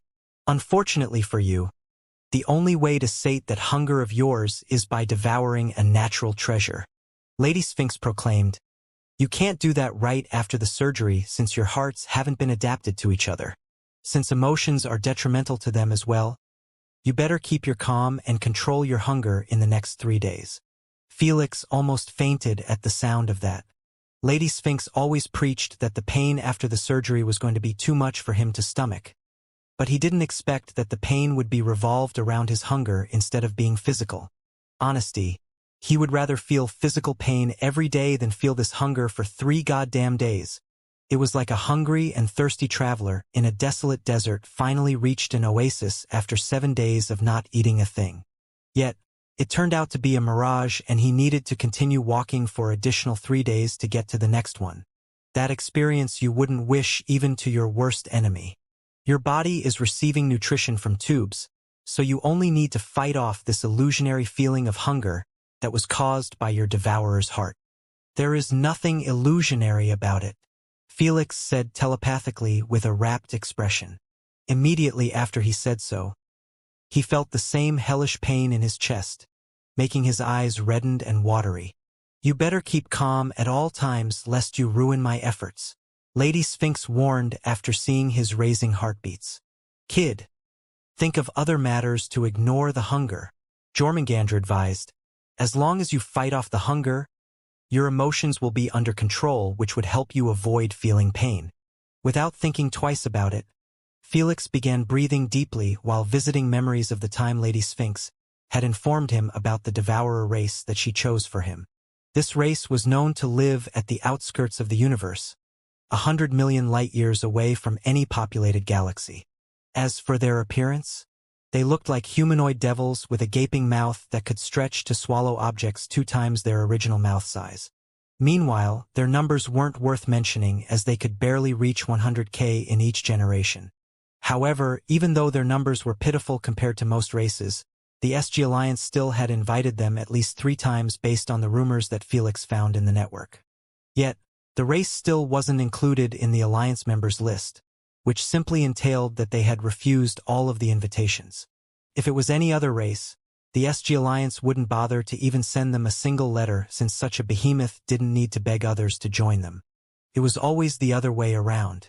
But this one was special due to their behemoth strength that could contend against dragons. That alone made the race already stand out from the rest, as Felix knew that the dragon's physical strength wasn't far off from the battle-oriented primogenitors like Thor and the Jormungandr. But unlike the proud dragons who operate based on individualism, the Dvorvers were known for their unison as a single race. Felix had just been turned into a devourer halfling. It was still up to debate whether he was going to be accepted if he met with other devourers or getting hunted for possessing their heart. Thankfully, Felix had a way out before he even gets placed in that situation. That was the uncanny similarity of the devourer race cultivation system to Dragon's cultivation system. While it was common knowledge that dragons gain strength by consuming minerals and especially rich ones, the devourers obtain their strength by consuming natural treasures in the universe. Those natural treasures could be found either in auctions, ancient ruins, deserted planets, separated dimensions, peculiar areas, and more places in the universe. Most explorers from all races actually aim for those natural treasures since they required thousands of years to billions of years to be created. Only in unexplored and untouched areas would those treasures be found. That's why the devourers were known for not remaining in one place or in populated galaxies. They were always roaming as an entire race, seeking new deserted galaxies to turn it into their temporary home until they sap it from most of its natural treasures. The way they consumed those natural treasures was by simply eating the ones which they had elemental affinity as them. For example, if a fire-based newborn devourer had eaten a water-based natural treasure, he wouldn't be able to devour the elemental energy of that treasure and digest it to increase his own physical strength. But the moment he devoured one that belonged to his affinity, his strength would be increased by 300 BF. This increase was from the worst natural treasure for a newborn devourer. If newborns consumed higher quality ones, the enhancement could reach up to 1 kbf. Thankfully, the universe was balanced in the way it does things. Hence, there were multiple limitations that were stopping this race from dominating everyone by simply devouring natural treasures infinitely. Lady Sphinx referred to it as the mark. She mentioned that the mark was the decider of how much strength the devourer could digest from all of the natural treasure he ate in his lifetime. This implied that the mark wasn't fixed for every devourer, but each one had his own mark that would define his destiny since birth. The way to find the mark was actually quite simple. Just feed the newborn devourer natural treasures until his body couldn't take it. When he reached that limit, the digestion would begin, forcing the newborn to enter a deep slumber until he wakes up with a new empowered body. Next, they calculate his strength gained from all of that and mark it as his limited increase per stage. For example, if he had gotten a 1000 BF increase, this implied that his mark was going to be always 1000 BF per stage. Since the devourer race cultivation system was known for having only 30 stages, this signified that the devourer would utmost gain 30 kbf increase throughout his entire lifespan. The moment he reaches the 30th stage, his cultivation would come to an end and he could never gain elemental energy from natural treasures. On the other hand, if a gifted newborn was born with a mark, reaching up to 8000 BF per stage, this meant that this devourer would emerge as a frightening behemoth being with a strength capped at 240 kbf. Though, the journey to reaching it wouldn't be that easy since the moment the devourer reaches the first stage, the elemental energy required to provide the same amount of strength would double. This implied that if the devourer required only 5 billion SC worth of natural treasures to reach the next stage, he would be forced to fork out double that amount in that stage. Then, in the third stage, the amount would double again and it would be going like this until the last 30th stage.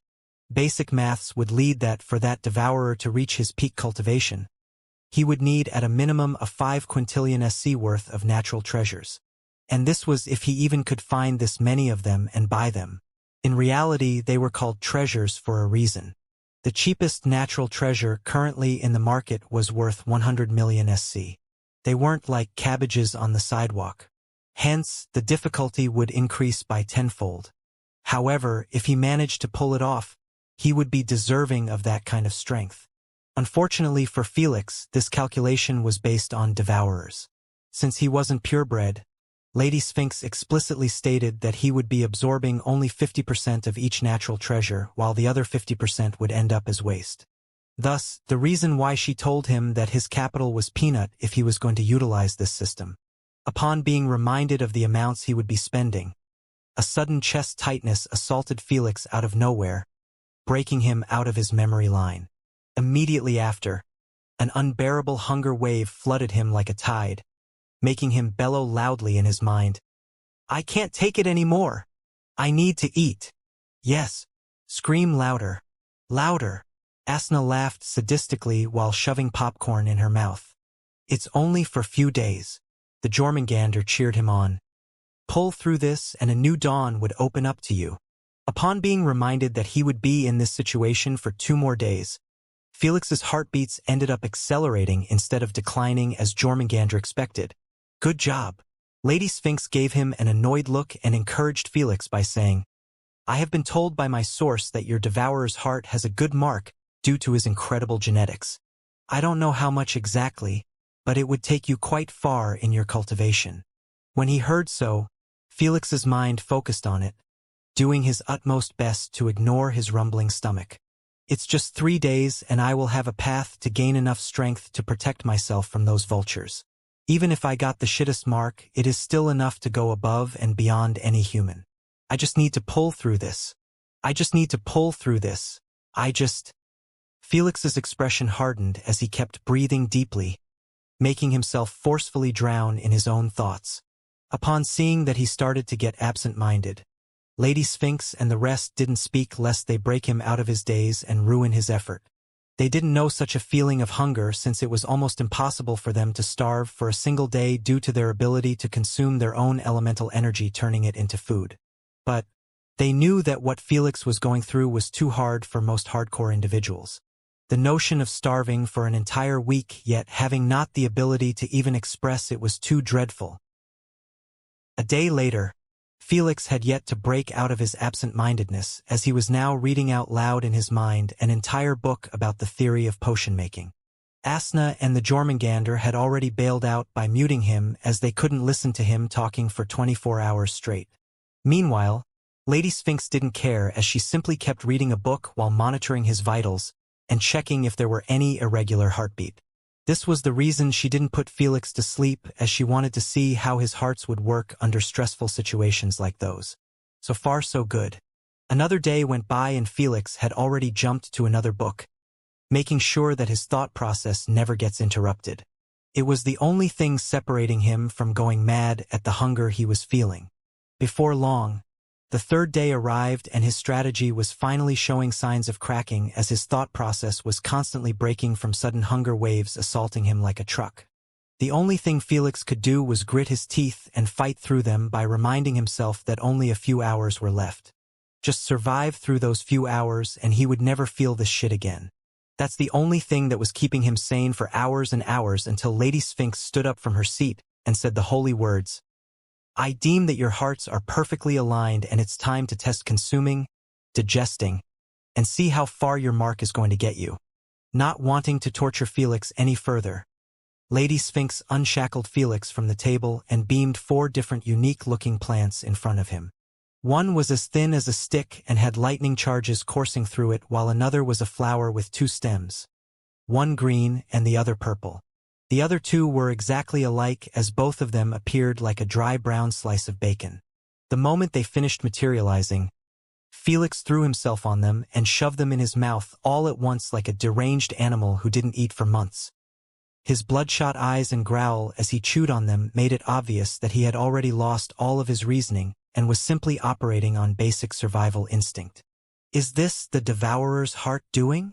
Asna wondered. I doubt Felix would ever behave this way even if he was that hungry. Yes, Lady Sphinx confirmed her thought. The Devourers are known for going absolutely nuts on natural treasures if they don't have some occasionally. Deadly fights even start within family members if there is only one natural treasure and multiple of them on it. It seems like they are not that united after all, Asna said, snickering.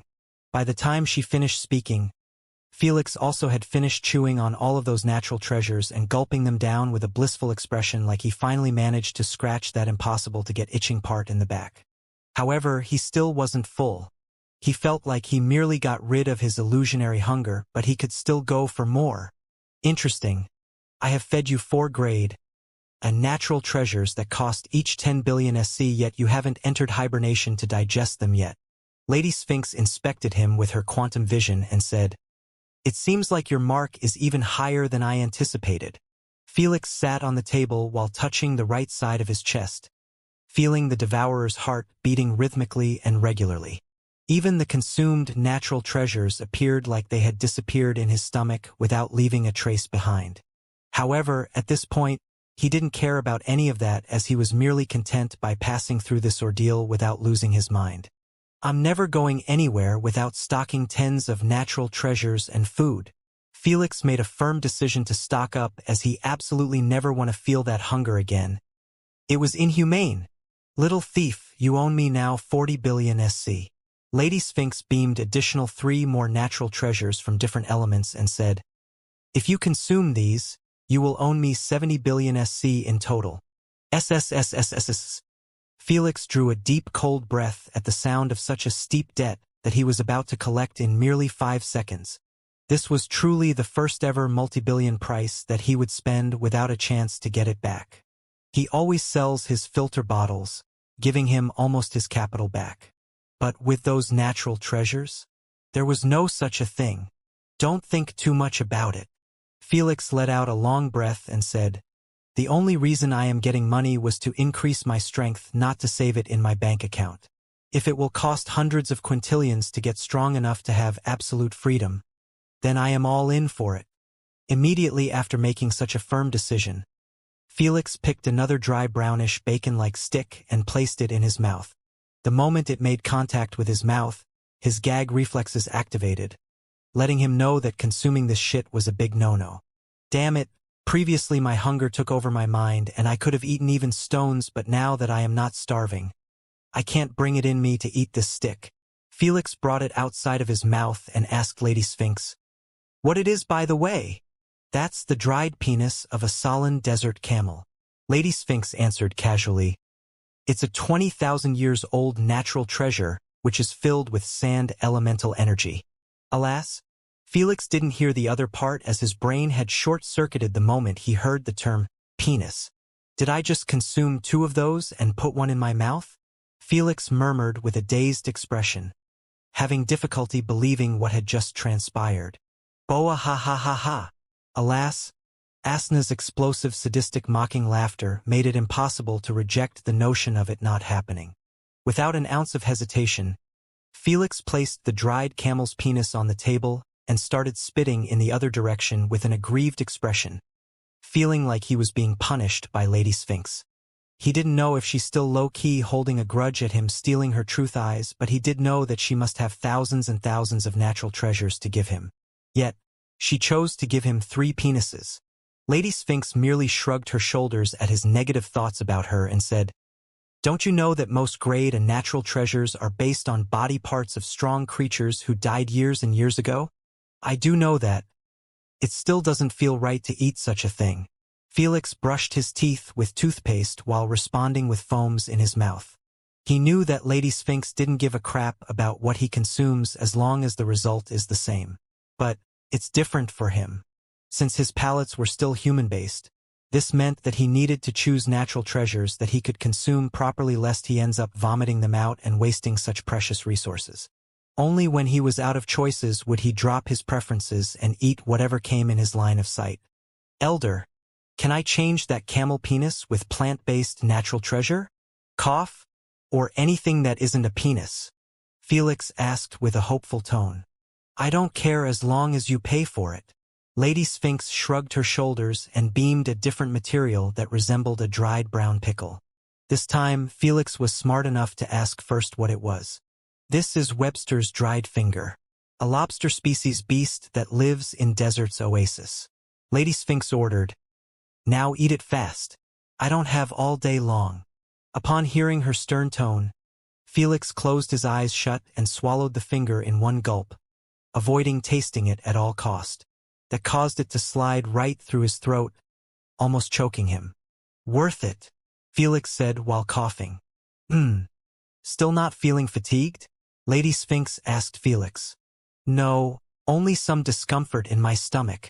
Felix said, that's probably because I didn't chew on it.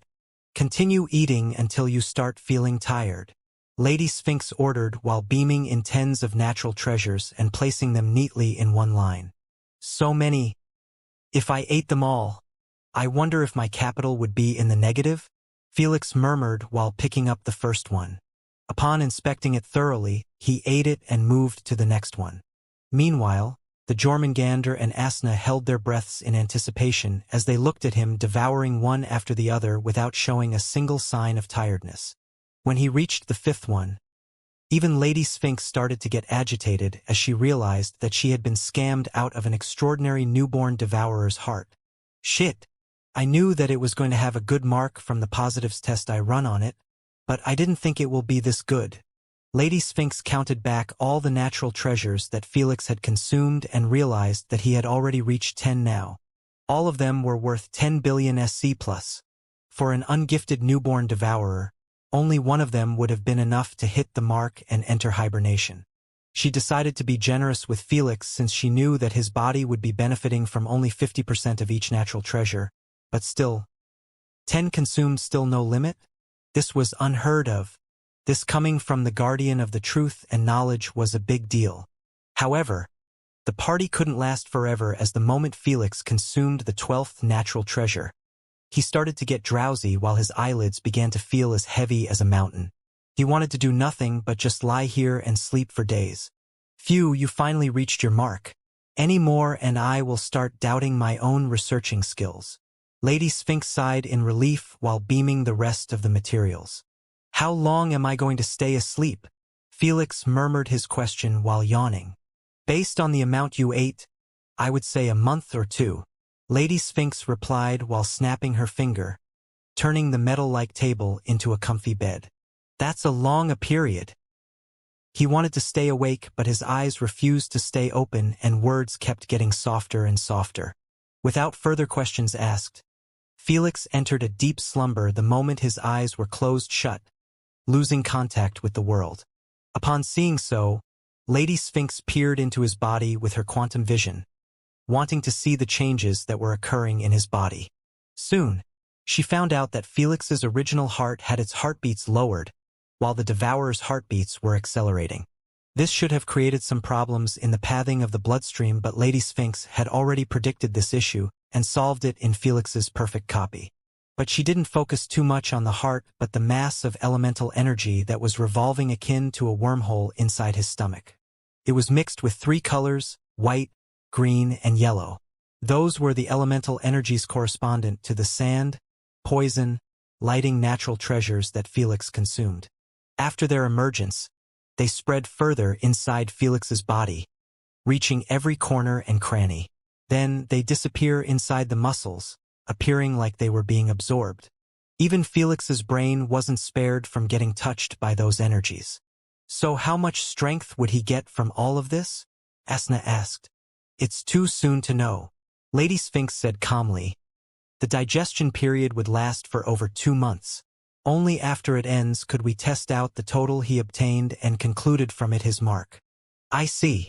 Asna looked at Felix for a couple of seconds and then said, Well, I am bored and I have no plans to stare at his ugly face sleeping for 2 months. Who wanna play poker? Little Asna, for someone who never won a single poker game, you sure are too eager. The Jormungandr said, chuckling. Look who's speaking. Lady Sphinx smirked faintly. Wasn't defeating you 70 times in chess enough to lower your ego? The Jormungandr's expression darkened immediately after being reminded of such a disgrace. But he didn't let his feeling control him and challenge her in chess. He had higher chances of winning poker than in chess with her monstrous intelligence. Months went by and the season changed in Vamdarome from spring to fall. The final exams were right around the corner with only 1 month left. Yet, there was still no sign of Felix in the academy, raising concerns within his friends' circle. After all, he skipped 3 months' worth of classes and everyone is already beginning to prepare for the exams.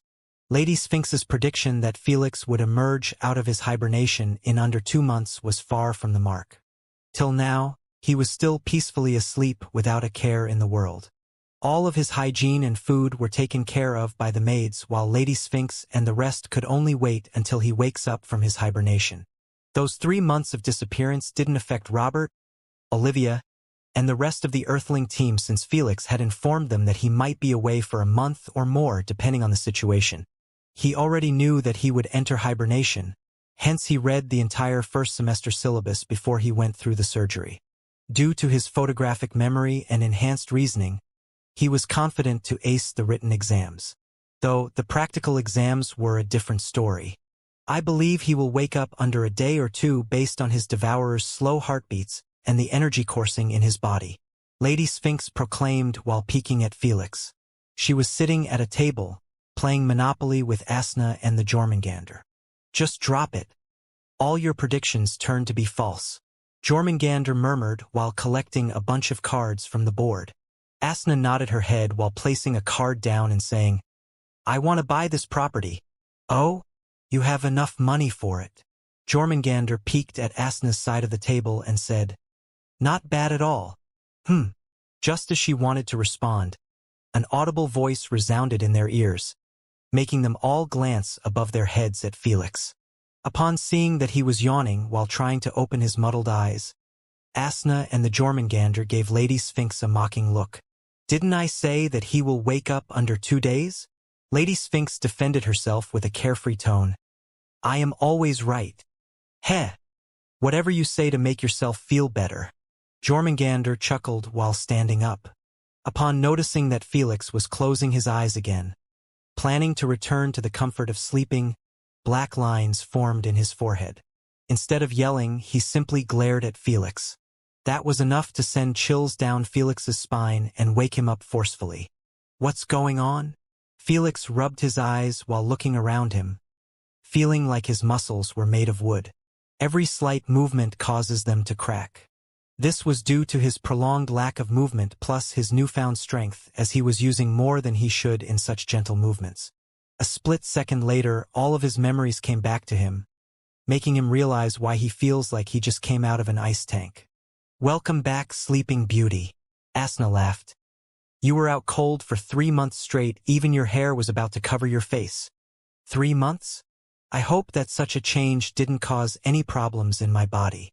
Felix asked with a worried tone while touching himself up, causing his joints to continue cracking akin to a symphony.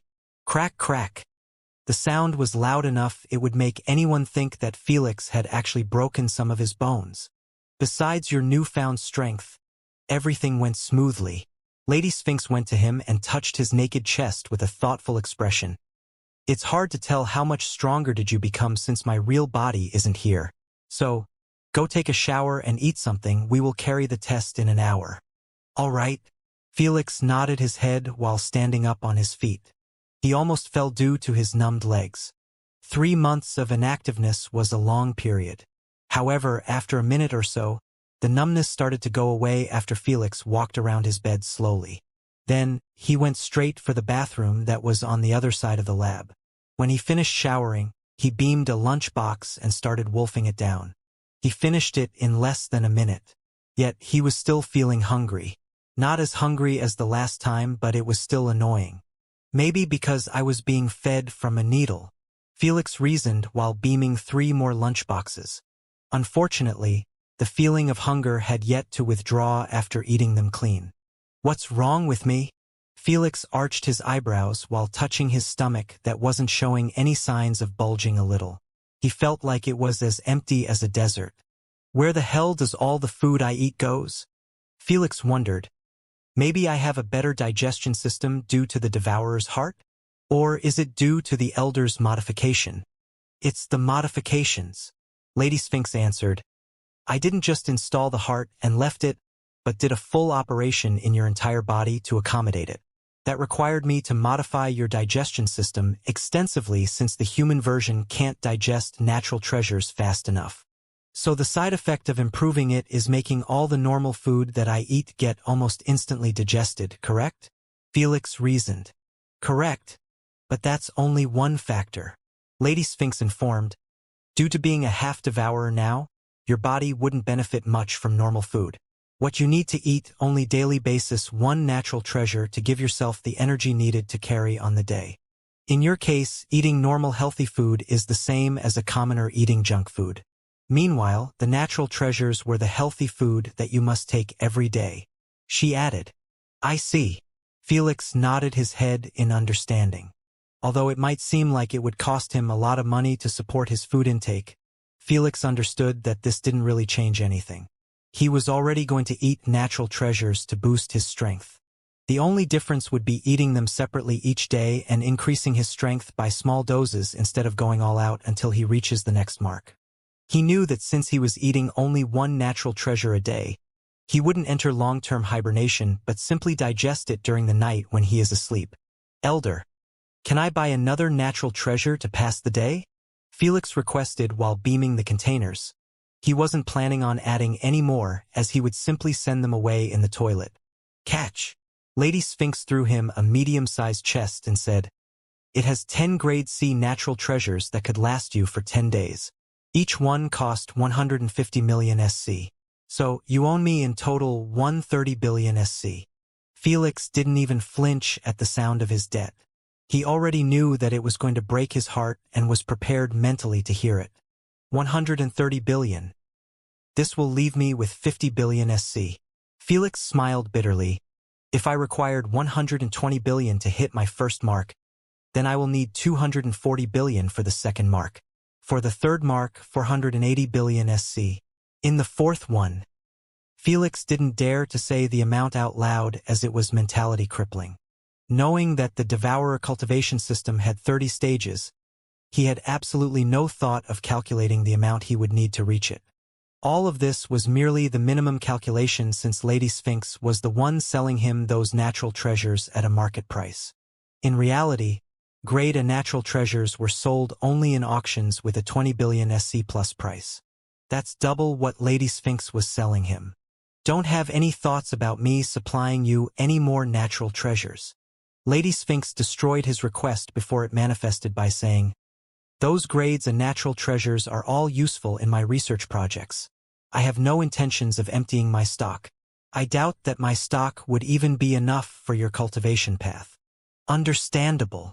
Felix sighed in dejection while wiring the amount he owned to her bank account.